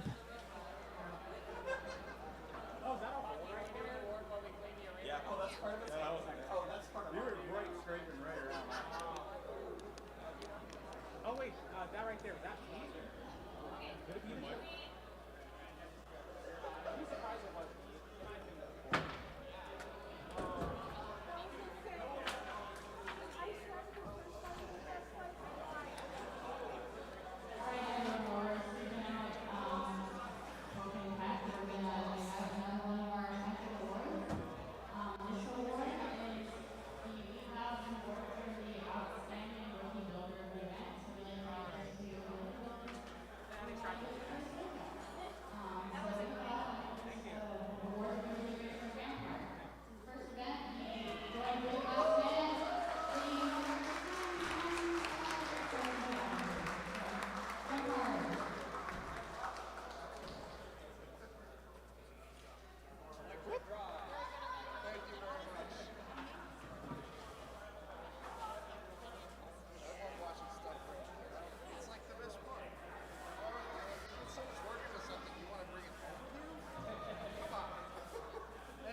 Jumping back to our ant weight bracket, we are now in the semifinals with Tiny Terror and Fury.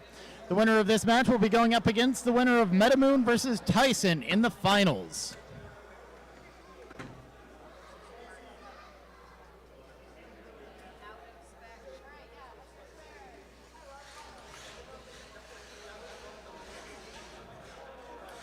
Both of these vertical spinners have had a very good tournament so far. They're ready to go. Audience, please help me count down for this 2-minute match from 5, 4, 3, 2, 1. Fight, robots, fight.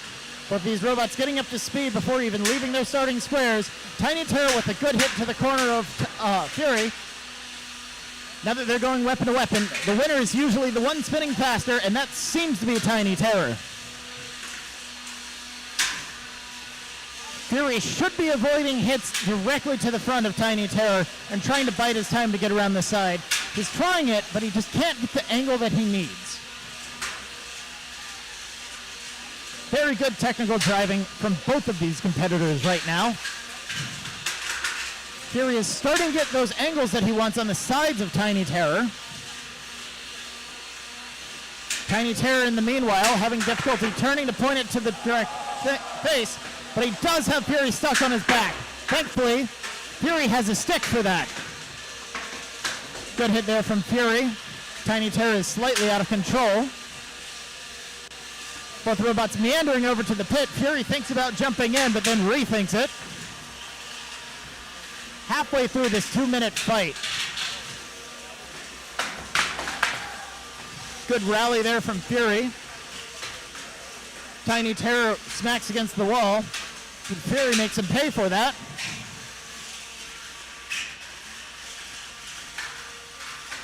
Both of these competitors still going strong. With 30 seconds remaining in this fight. Fury's back in action.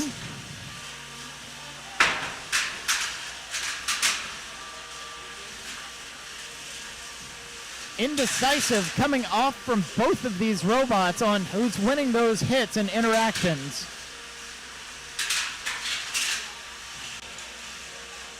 Chunks of somebody came off, I'm not sure who, but in 5 seconds, this is going to be the end of this match. And that's the end of this fight, although I wish it would keep going.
The judge's decision is Tiny Terror.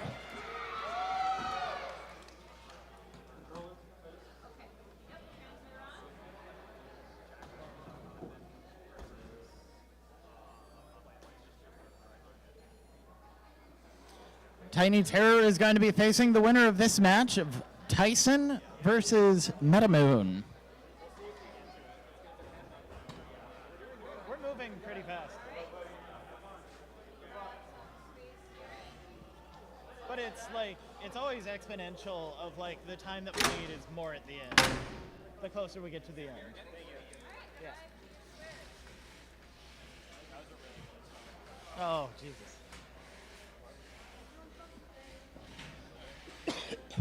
2 minutes on the clock of this semifinal fight as MetaMoon slowly works her way into the corner. I got 2 thumbs up. Audience, please help me count down from 5, 4, 3, 2, 1. Fight, robots, fight. Tyson deciding to throw himself in the air at the start. MetaMoon a little slow in the spin up. Tyson with a really nice sneak under MetaMoon's weapon. Let's see if he can do that again. Tyson still drives backwards precariously close to the pit. Very good lift there, showing lots of control. He's now smacking that little spatula into the weapon of MetaMoon. Probably not the best idea.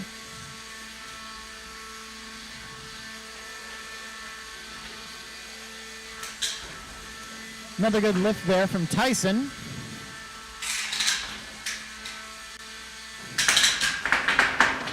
Very good lift there.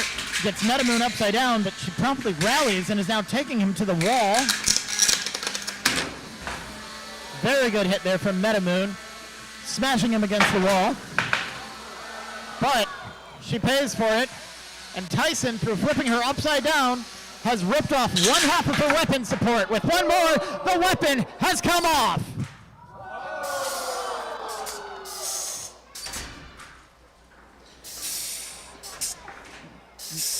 MetaMoon is now dragging around her weapon by its wires. This fight has totally changed in the last minute.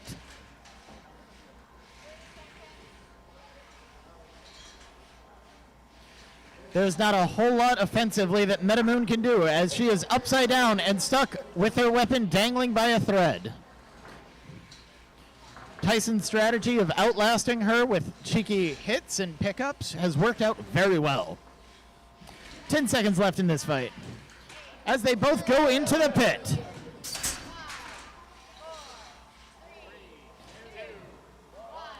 That's the fight. And your winner and going to the finals to fight Tiny Terror is Tyson.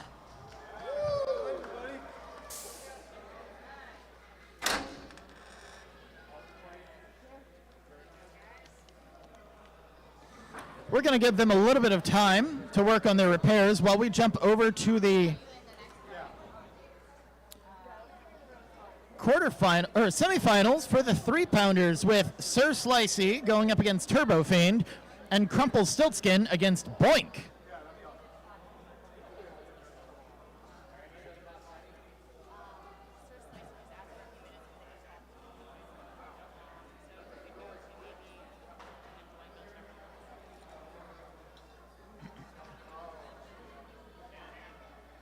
It might be an okay time for a grouch, yeah.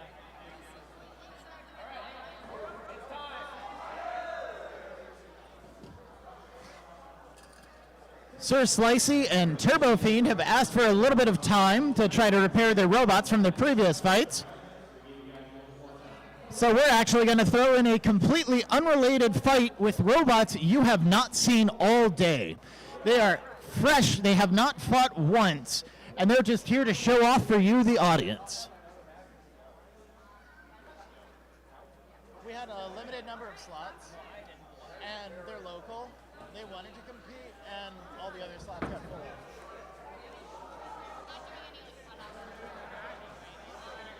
Yeah, they're here just to fight for fun.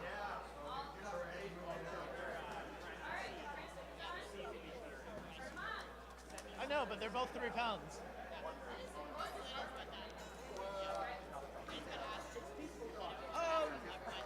Yeah. A little less. But in this case, that one's just made out of like really empty plastic, and the other one is made out of metal. I don't know. So that you're seeing that size difference. I'm interested in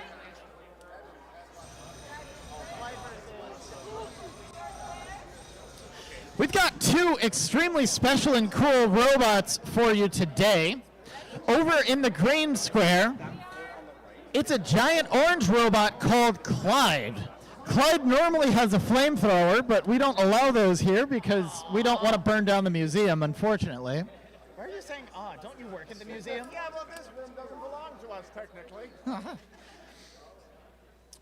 He's going to come up against Blunder. Blunder is what's called a shuffle robot. So instead of using wheels to work his way around the arena, he's got these tiny little cam nubs that each one of them is in contact with the ground at a different time. Now, we like encouraging innovation and cool things with robots, which is why in our competition rules, anybody who does not use wheels gets a weight bonus. So in this case, Bumble is actually 4.5 pounds instead of the normal 3. Blunder. Okay.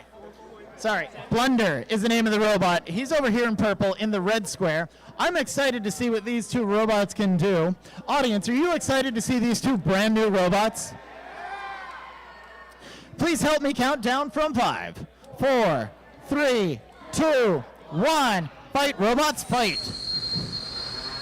Blunder is spinning that terrifying weapon up to speed, while Clyde is trying to aggressively stop him. Clyde is really pushing above his weight here. Literally. That weapon is so terrifying to hear.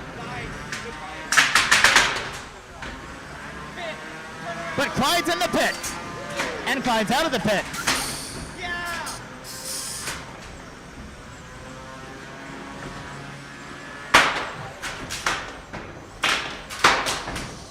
Blunder gets a free ride across the arena thanks to Clyde. Fastest way to get there.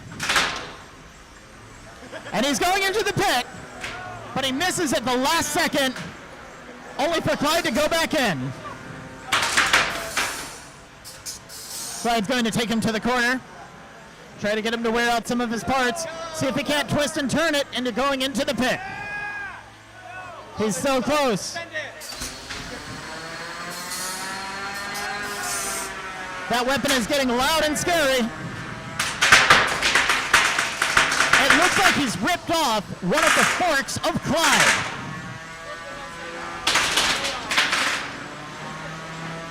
Sparks are shooting as these two robots jockey for position.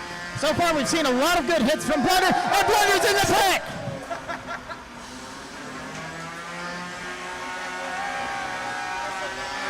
Blunder is hung up on the edge of the pit, but he's free now, as Clyde's going to go and try to get him back in, which he does successfully, but he's back.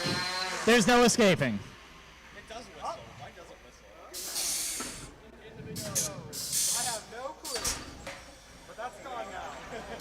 Blunder is slowly but surely working his way out of the pit. He turned the weapon off for his own safety. As we have 1 minute remaining, Clyde is back in the pit. Brutal hit there from Blunder. These two robots are grinding viciously against each other, but neither of them really making any progress as Clyde is once again back in the pit. Blunder nearly backs in by himself before Clyde takes him down there, and they're both there. With Blunder upside down. Let's see if we can reset it one more time. And he's right way around. 20 seconds remaining in this fight.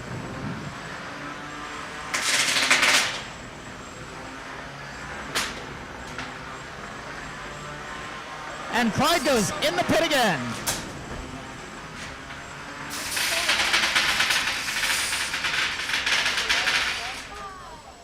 4, 3, 2, 1. That's the fight. Audience, please give our two competitors a round of applause for their fantastic work.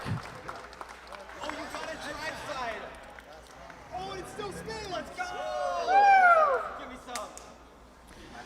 Audience, would you like to help judge this fight? Again, in orange, we have Clyde, and in purple, we have Blunder. Who thinks that Clyde won? Nobody? Who thinks that Blunder won? Your winner by overwhelming audience cheering is Blunder.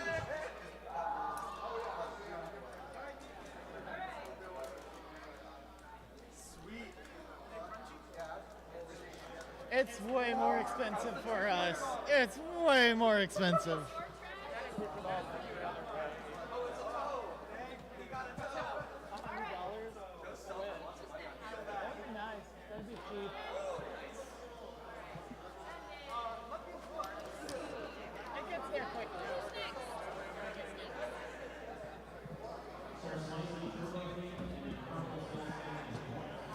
We're going to hop back into our bracket fights with Sir Slicey versus TurboFIEND, two very powerful vertical spinners.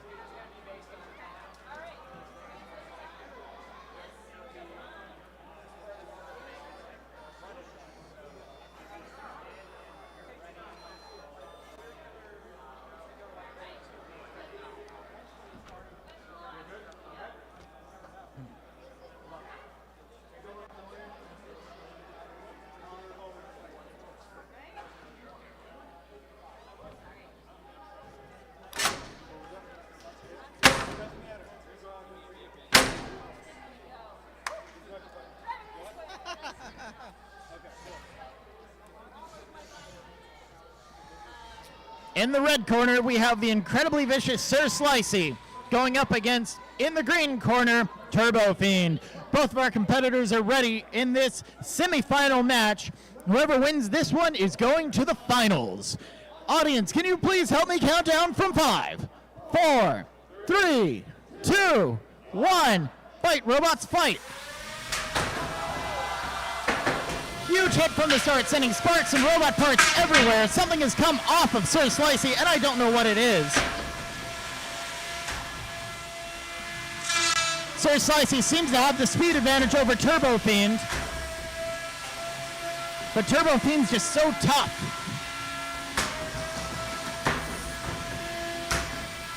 It's going to be a war of attrition here as we get our first pit action.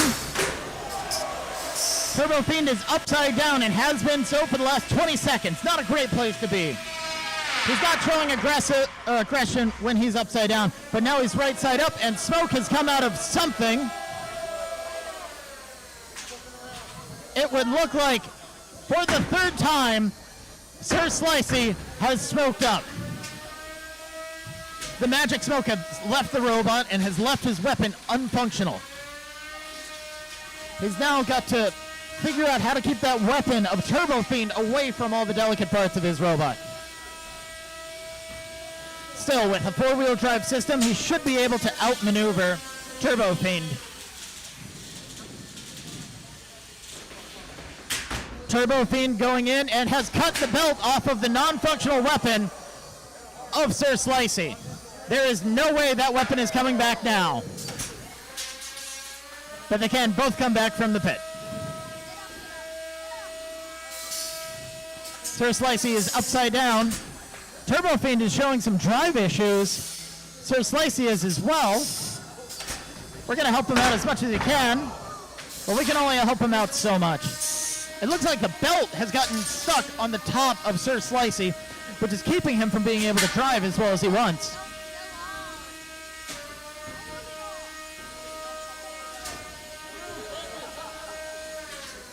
TurboFIEND taking advantage of this hesitation by Sir Slicey to try to get in a couple of hits.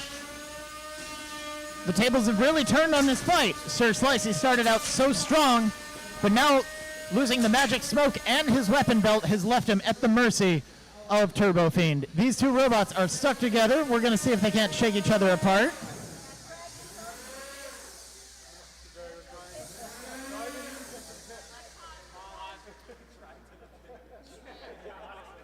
We're going to do a quick pause while we try to separate these two robots from each other.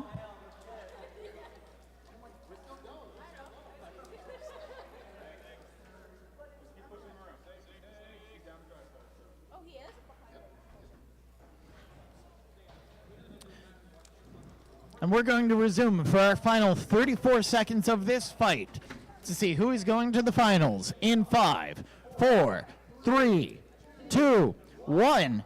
Fight, robots, fight. TurboFIEND is getting that weapon back up to speed, trying to get some last-minute hits to score points with the judges. And that's getting more than just points with the judges as he carves into the top plate of Sir Slicey. These robots are stuck together again, but it's in a very destructive way for Sir Slicey. 10 seconds remaining in this fight. These two are inseparable.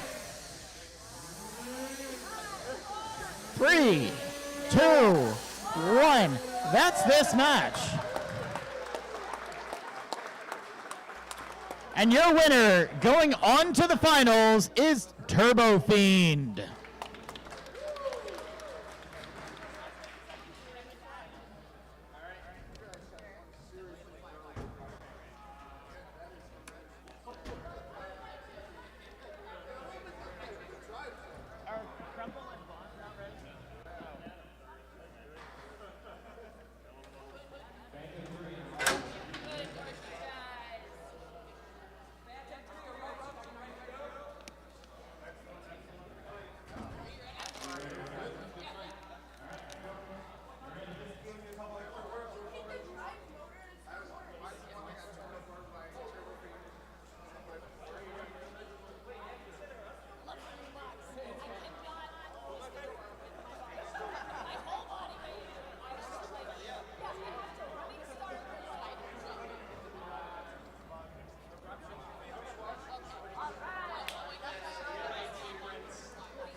Audience, we have another treat for you. We have another brand new robot for you. This one is Eruption. Eruption is a multi-time winner of both this competition and others, such as NHRL. He unfortunately did not make the main list for this competition, but decided to show up anyways because he lives in the area. He's going to be going up against Phantom 3, which is going to be two very powerful robots going up against each other.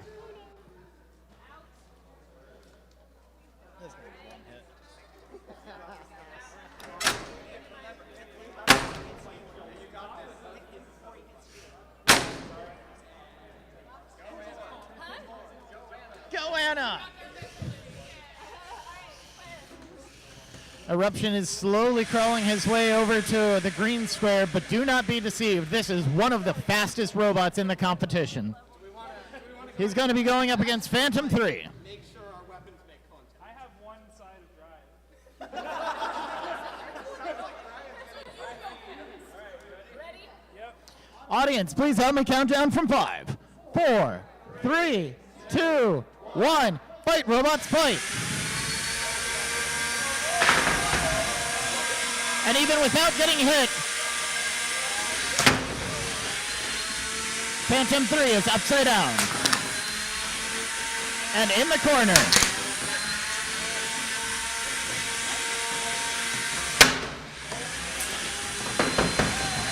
Eruption is trying to take his fury out on the arena, but he's going to let Phantom 3 spin up before sending him into the roof and then the pit.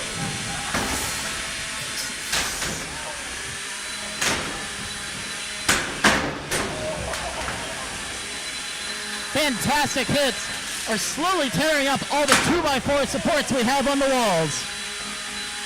Smoke has started to come out of Phantom 3.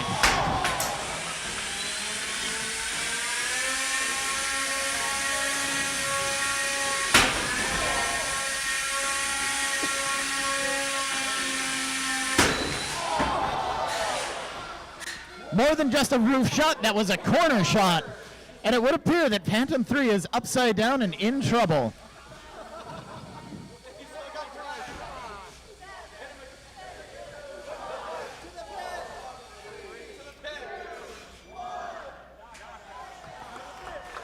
And Eruption has dumpstered Phantom 3. Let's give another round of applause for our volunteer exhibition competitors. That was awesome.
Yeah, it doesn't matter.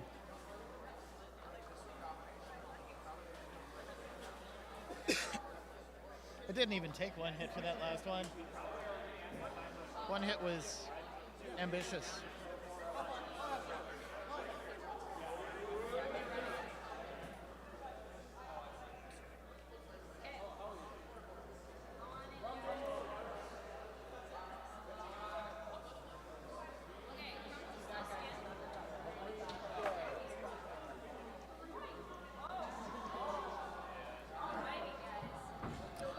We're going to return back to our regularly scheduled activities here for Top Attack Robot versus Top Attack Robot. For a spot in the finals, this is Crumplestiltskin versus BOINK. Both of these robots have had a very dominating performance, but they're going to be at one of their greatest challenges, having very long, sharp forks in an arena that is very messed up. As we saw in some of our previous fights, having very long forks could get you stuck in holes. So both of these drivers have to be very cognizant of a very different arena than what they're used to. Crumplestiltskin has put some weird protrusions on the top of his spikes. We'll see how well that works for him, whereas BOINK has kept it very conventional.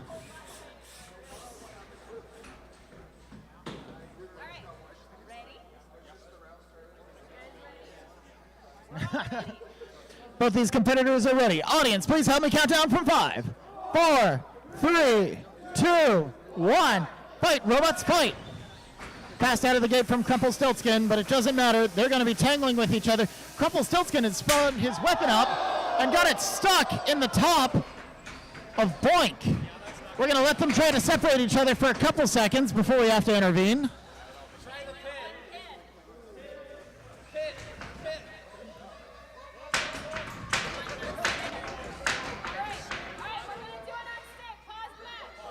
We're going to pause the match real quick because they have gotten very stuck to each other. Hey, Brandon, what's the trick to this?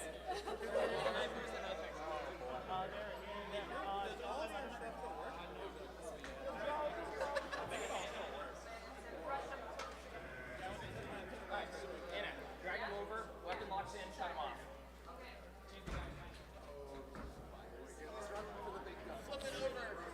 This is going to take us a minute, but thankfully we have an expert at unsticking these situations. It's almost like he does it on purpose, but I didn't say that. All right, guys. You're going to have to put your weapon locks in, shut them off, and separate them like that.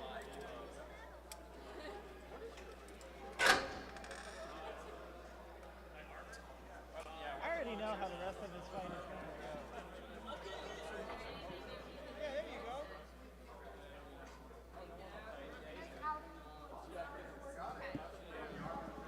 We're going to try to make both of these robots safe and then start the arduous task of getting them unstuck from each other.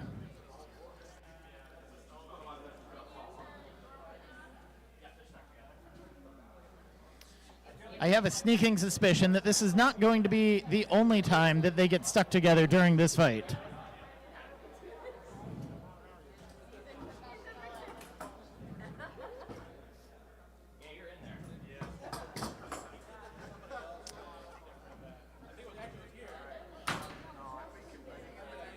Brandon also frequently competes with a top attack robot like this, so he's very used to seeing robots stuck like this, so he's got them free almost immediately.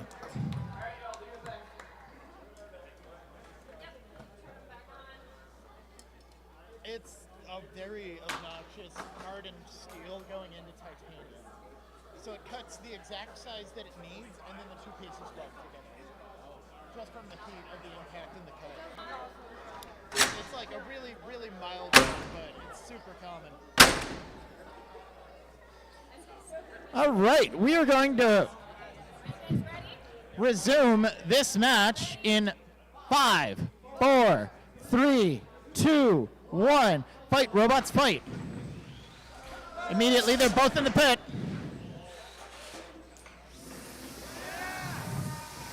BOINK seems to be having some control issues, but not as bad as Crumplestiltskin, which got stuck in our arena. BOINK is down on the drive side where he got hit by Crumplestiltskin earlier. Crumplestiltskin easily pits BOINK. BOINK is going to have a hard time getting away from the pit without that extra drive wheel.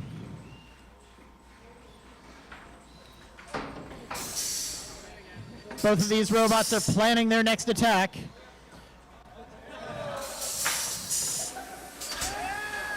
In this case, BOINK is hiding in the pit. Crumplestiltskin isn't.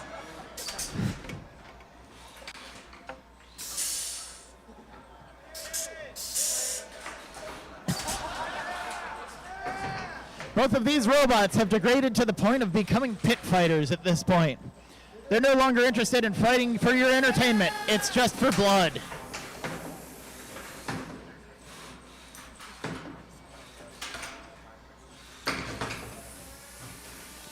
Crumplestiltskin by the pit, not a place he wants to be, but he still gets a good hit in on BOINK. BOINK is not spinning up their weapon. Crumplestiltskin showing a lot of headbanging with 1 minute remaining. BOINK's weapon is still lethal though, as he's trying to plane away at our floor.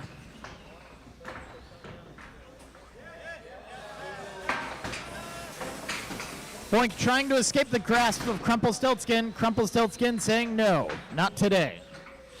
30 seconds left. And another fantastic hit into the top plate.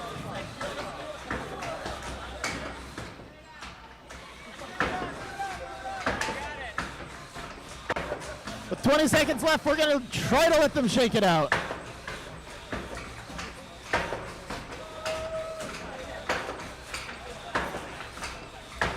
Seconds left in this fight. We're going to let them finish this one. 4, 3, 2, 1. And just like two boxers at the end of the 9th round, these two are in a grip with each other and they cannot escape.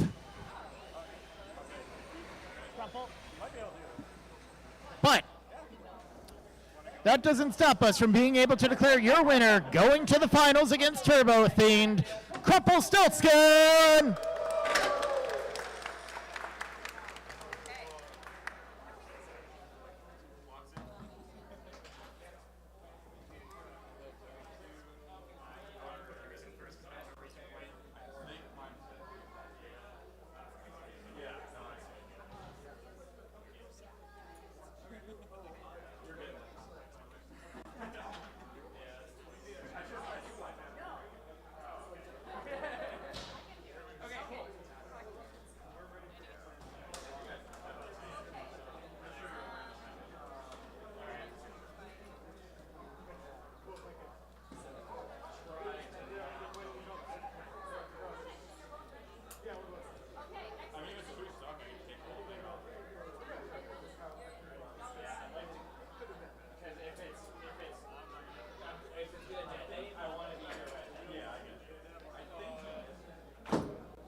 Okay, audience, we are going to take one more jump back down to plastic ant weights for the last time tonight with our plastic ant weight finals. These robots have fought long and hard throughout this entire day and had really strange and interesting progressions through the tournament. Tiny Terror has beaten Blizzard and then Fury in order to get into this final match. Tyson has taken on MetaMoon and Plink, where it was able to use its spatula to great effect to control the match.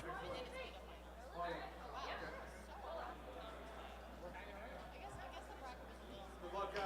Have fun, okay? Good standard.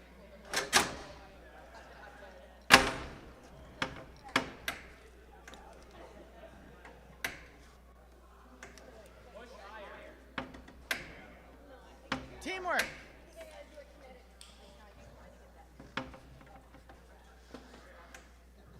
Pardon us for just a second. We're trying to train a new hire on operating the door.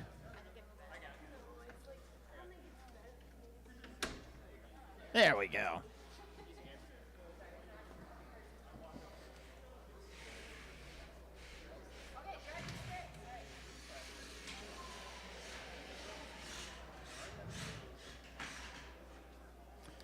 In the green square, coming from a knockout win against Stygian, a judge's decision against Tryhard, and another judge's decision, loss, two losses for Tyson. With one win, they somehow snuck into the tournament and got all the way to the finals. We have Tyson. Tyson, are you ready?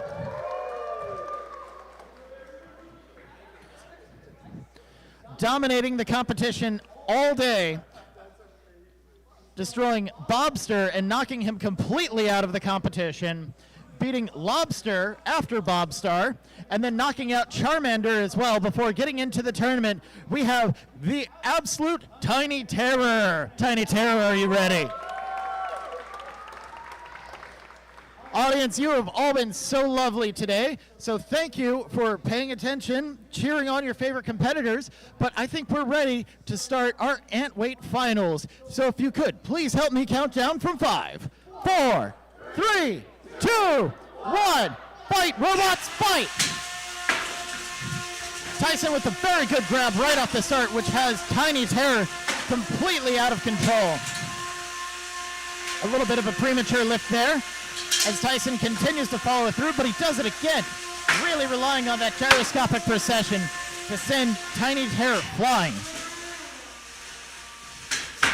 Tiny Terror is starting to learn that he needs to slow down his weapon. It's sounding a lot less louder now, so he's going to see if he can't get better bite, but so far, he's not really connected any hits with Tyson. Tyson's spatula is showing that it's good for flipping more than just burgers as he continues to flip bots. But is he going to be able to throw Tiny Terror into the waste bin? Dangerous corner action here as both robots are hesitating, but a nice backflip and reverse suplex from Tyson.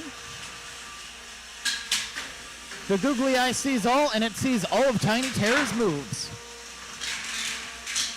There's nothing that he can seem to do to get a good contact with Tyson, except drive himself into the pit. And he's back and running again with that weapon up to full speed. Tyson does another pass over with him and another one. He's doing a great job as a speed bump here and just not letting Tiny Terror get any contact with him. Tiny Terror manages to self-right after being upside down. 25 seconds remaining in this match. Both these robots are now fighting on the wall. Not a great place to be, but neither of them are really showing any signs of slowing down. First big hit there from Tiny Terror onto Tyson. Tyson's trying to self-right, but Tiny Terror isn't going to let him do it. Rallying at the end in the last 3 seconds. And that's the fight. Audience, let's please give a...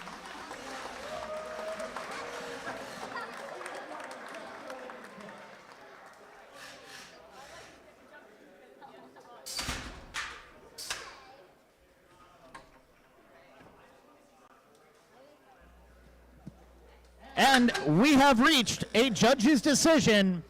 that your winner of the plastic ant weight class at Mass Destruction with a Vengeance is Tyson!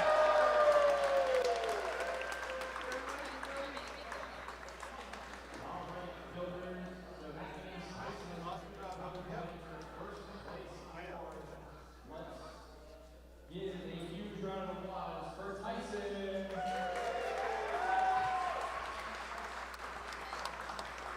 And of course, not going home in second place was the #1 overall seed, Tiny Terror.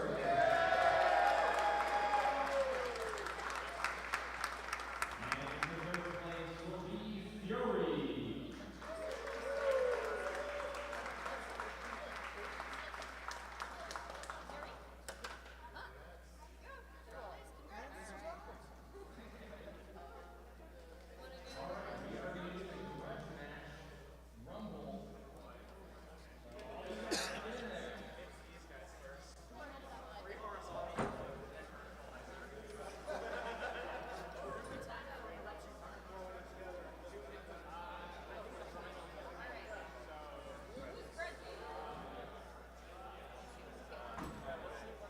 Are you guys? Wait, is that allowed? Forward? All right, send it. Go on in, guys. Audience, we have a treat especial for you. No new robots this time, but we're going to have 4 of them fighting at the same time. This is our traditional competitive rumble where robots who haven't made it to the finals get one last shot at glory.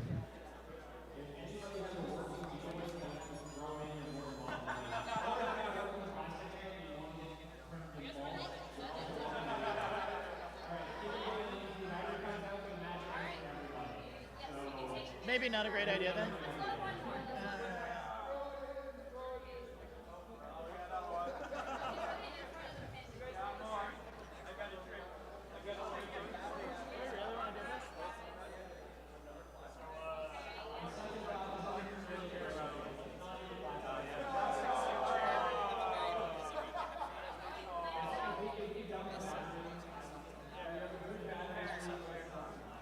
We kind of need to not jeopardize the finals. Beetles only. All right. Sorry, guys.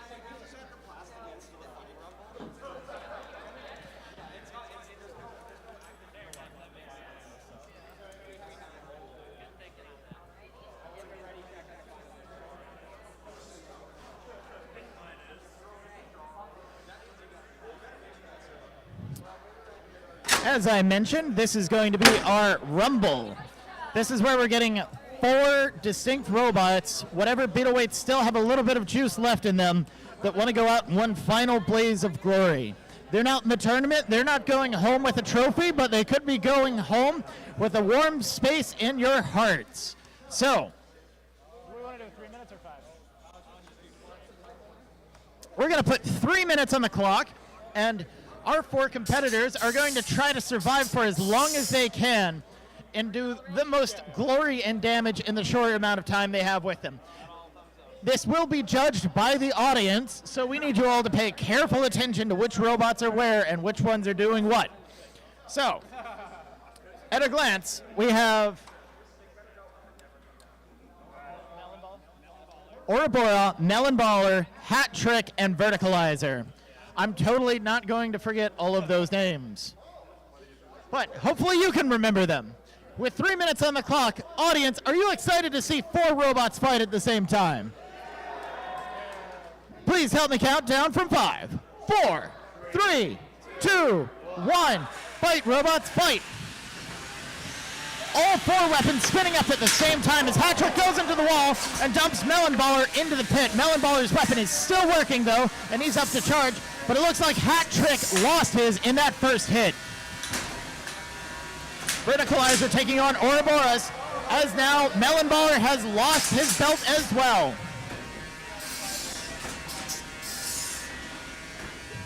Almost immediately, we are down to 3 out of our initial 5 weapons.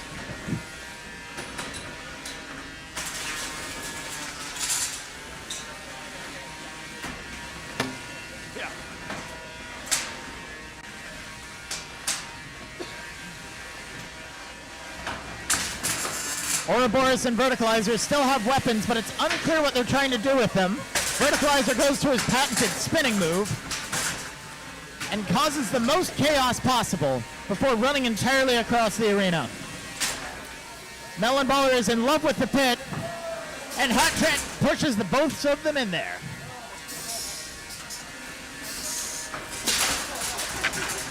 We have a giant Beetle stack with all three robots in the pit.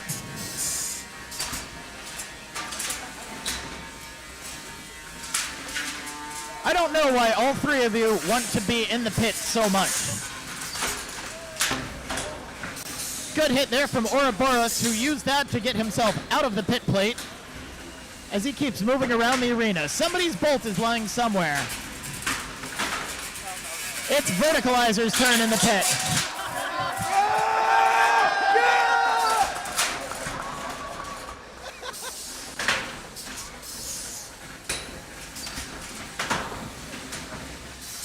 Melon Baller gets popped out of the pit only to get smacked in the face by Verticalizer. Verticalizer is now down to one remaining weapon.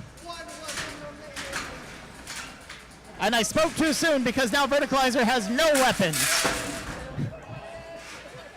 Get in the pit.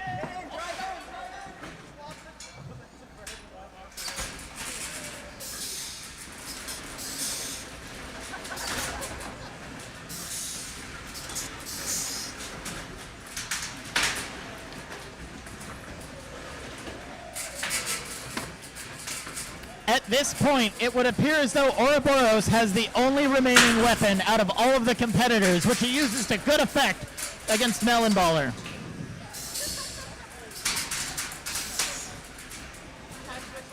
Hat Trick loves the pit. He keeps sneaking in there. He's like a dog who keeps getting one to throw in the pond. 7, 6, 5, 4, 3, 2, 1.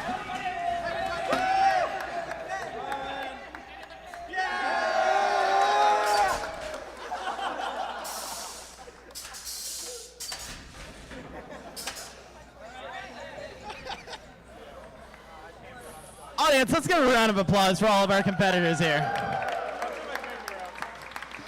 I'm going to go furthest to nearest, and whenever you hear the robot named who you think won, I want you to cheer as loud as you can. So starting all the way near the green square, it's the green robot, it's Melon Baller. Who thought Melon Baller won?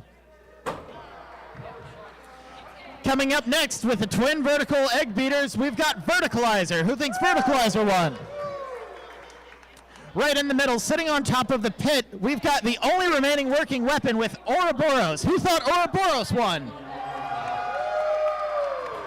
And closest to me is one of the most dangerous robots that turned out to break its weapon instantly was Hat Trick. Who thinks Hat Trick won?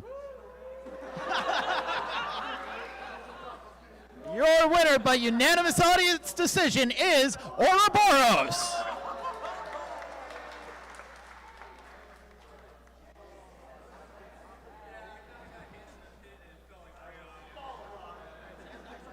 TurboFIEND and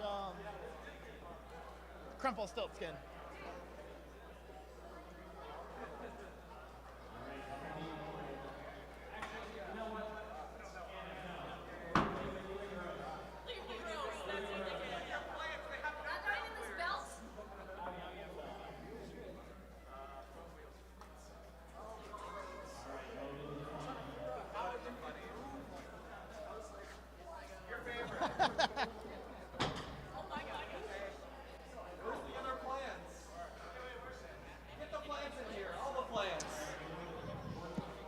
We actually have a second rumble for you, audience. This one with our plastic ants. So this one is going to be with a miniature version of the Fool, which we haven't seen yet. Plink, Punch, Jackalope, and I think another robot that we haven't seen yet.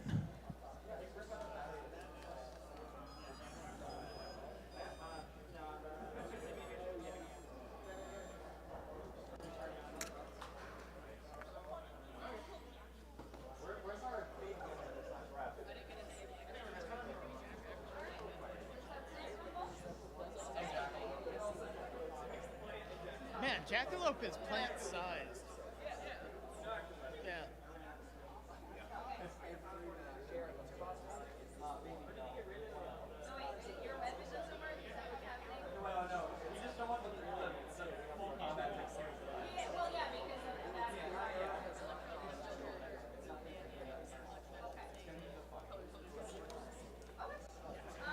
White with red, red with white.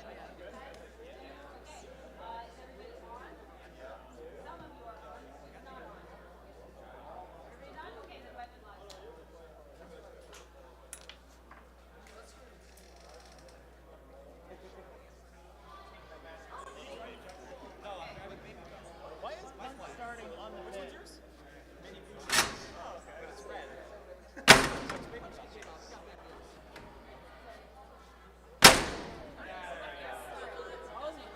Okay, so wherever you want.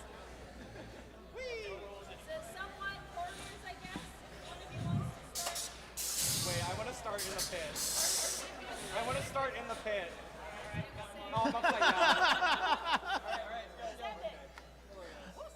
All right, we have 4 plastic ant weights against 1 beetle weight. This should be a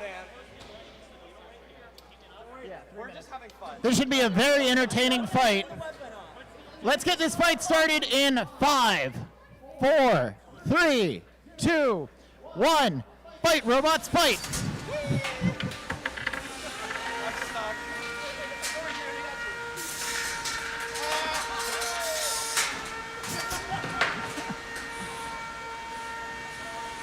Oh, that's my fortune. Go, baby, go! Leave me alone. Plink's weapon has now exploded. Punches upside down. The robot, whose name I don't know, is having a great time, while the fool is just taking everyone to the cleaners.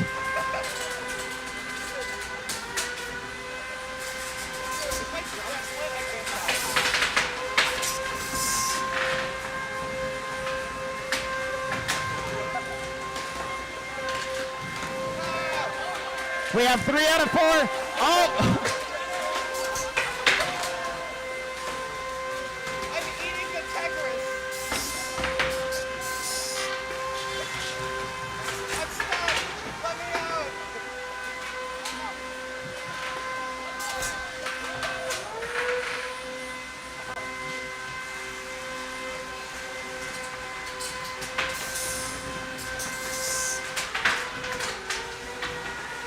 1 minute and 40 seconds remaining in this chaos-filled match.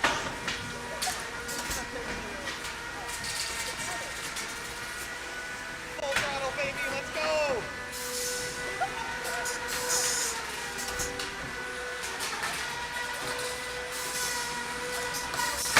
Oh my God. Somehow, Plink's weapon is still spinning, despite being in half. You get in the wall. There's a housebot driver. Oh my God. Yeah! And there goes the other half of Plink's weapon. Oh my God, this thing is so good. I think I'm running out of battery. 1 minute remaining in this fight. I turned down my. I'm turning my weapon off. You really need to get mufflers for that. I have no battery.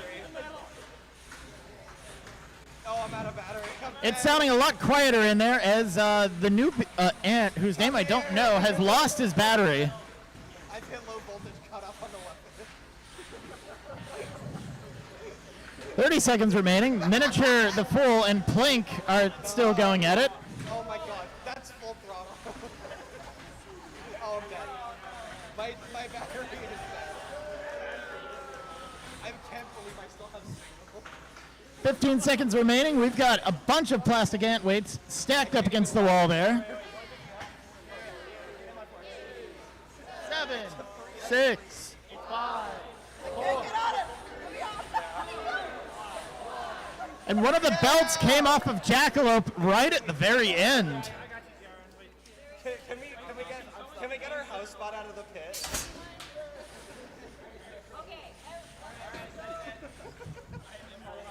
Come on, Glenn, you got this. Yeah! It's like a word of bread. It is.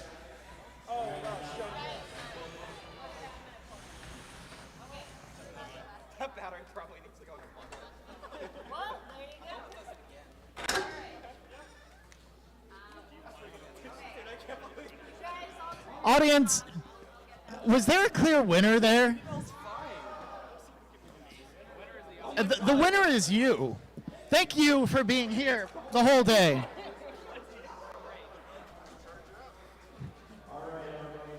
Oh, don't worry about that. I got it.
Yeah, you guys. So they're placing the robots in the box, right? Yeah, we're gonna do a photo, like 2-second photo, and then we're gonna do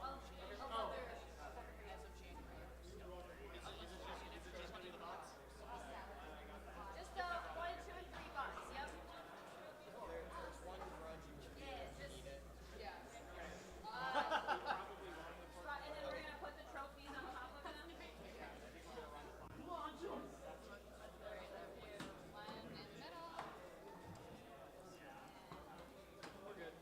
just put them behind.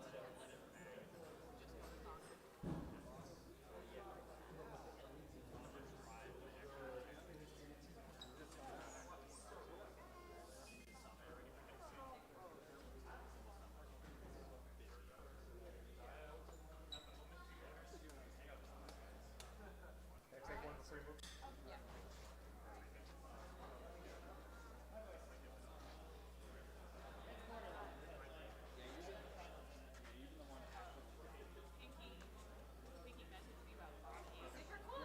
You can grab a Thank you. Good job.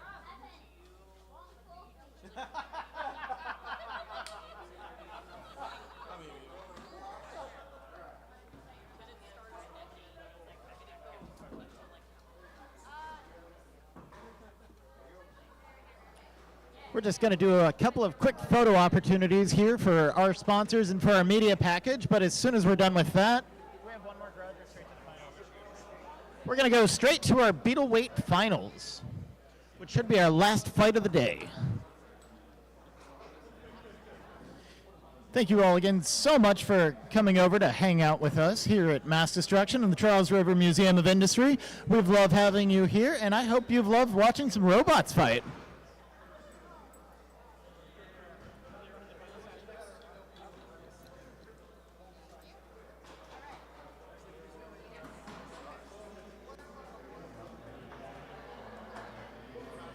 Yeah, they're standing right there. They're ready.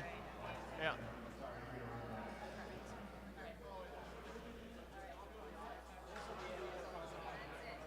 We have to put the entire arena up and then move it into the basement.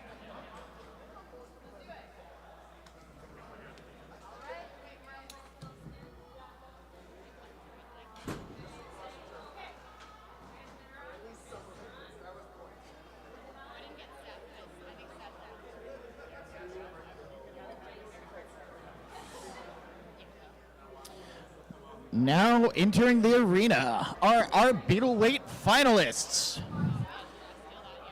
On the far side of the arena, heading into the green square, comes Crumplestiltskin. Crumplestiltskin is a top attack robot with a gnarly paint job, glowing red eyes full of doom, and a saw blade that just doesn't stop.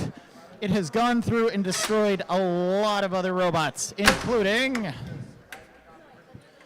I'm going to find it out in just a second. Money Shot, Mako, and the Power of Friendship before getting into the tournament. He's going to be going up against TurboFIEND. TurboFIEND has had a pretty good event, getting a judge's decision against Nergal and the Fool, and a knockout against BOINK. So that knockout against BOINK is going to be key here to see if he can leverage that power to go up against another similar top attack robot. TurboFIEND, are you ready? Woo! Crumplestiltskin, are you ready? Crumplestiltskin is ready. Audience, this is going to be our last fight of the day. Again, thank you so much for turning up. Are you ready to see who wins Mass Destruction 2025? 3 minutes on the clock, and for the last time today, please help me count down from 5, 4, 3, 2, 1. Fight, robots, fight! Quick jump from TurboFIEND across the arena. And we get a wonderful stuck right in that top plate of TurboFIEND from Crumplestiltskin. Crumplestiltskin still has him pinned. He's going to really try to cut through that piece of titanium as much as he can to get to the nice gooey electronics on the underside. It looks like one of the googly eyes have come off of TurboFIEND, which has put him in the pit. Followed by Crumplestiltskin, followed by him. I don't know if that was intentional, but it was awesome. TurboFIEND is upside down, exposing that nice, delicate belly. He's run away into the pit. Crumplestiltskin is stuck in the floor. He's trying to get his way out. TurboFIEND is about to make him pay for that, but he doesn't before Crumplestiltskin gets out at the last second. And he's... How did he get out of the pit? I'm confused. 1 minute in, Crumplestiltskin is still trying to attack our arena. We're starting to see pieces peel off of TurboFIEND. Crumplestiltskin still going strong. Oh! And that's the fight! It's off, it's off, it's off.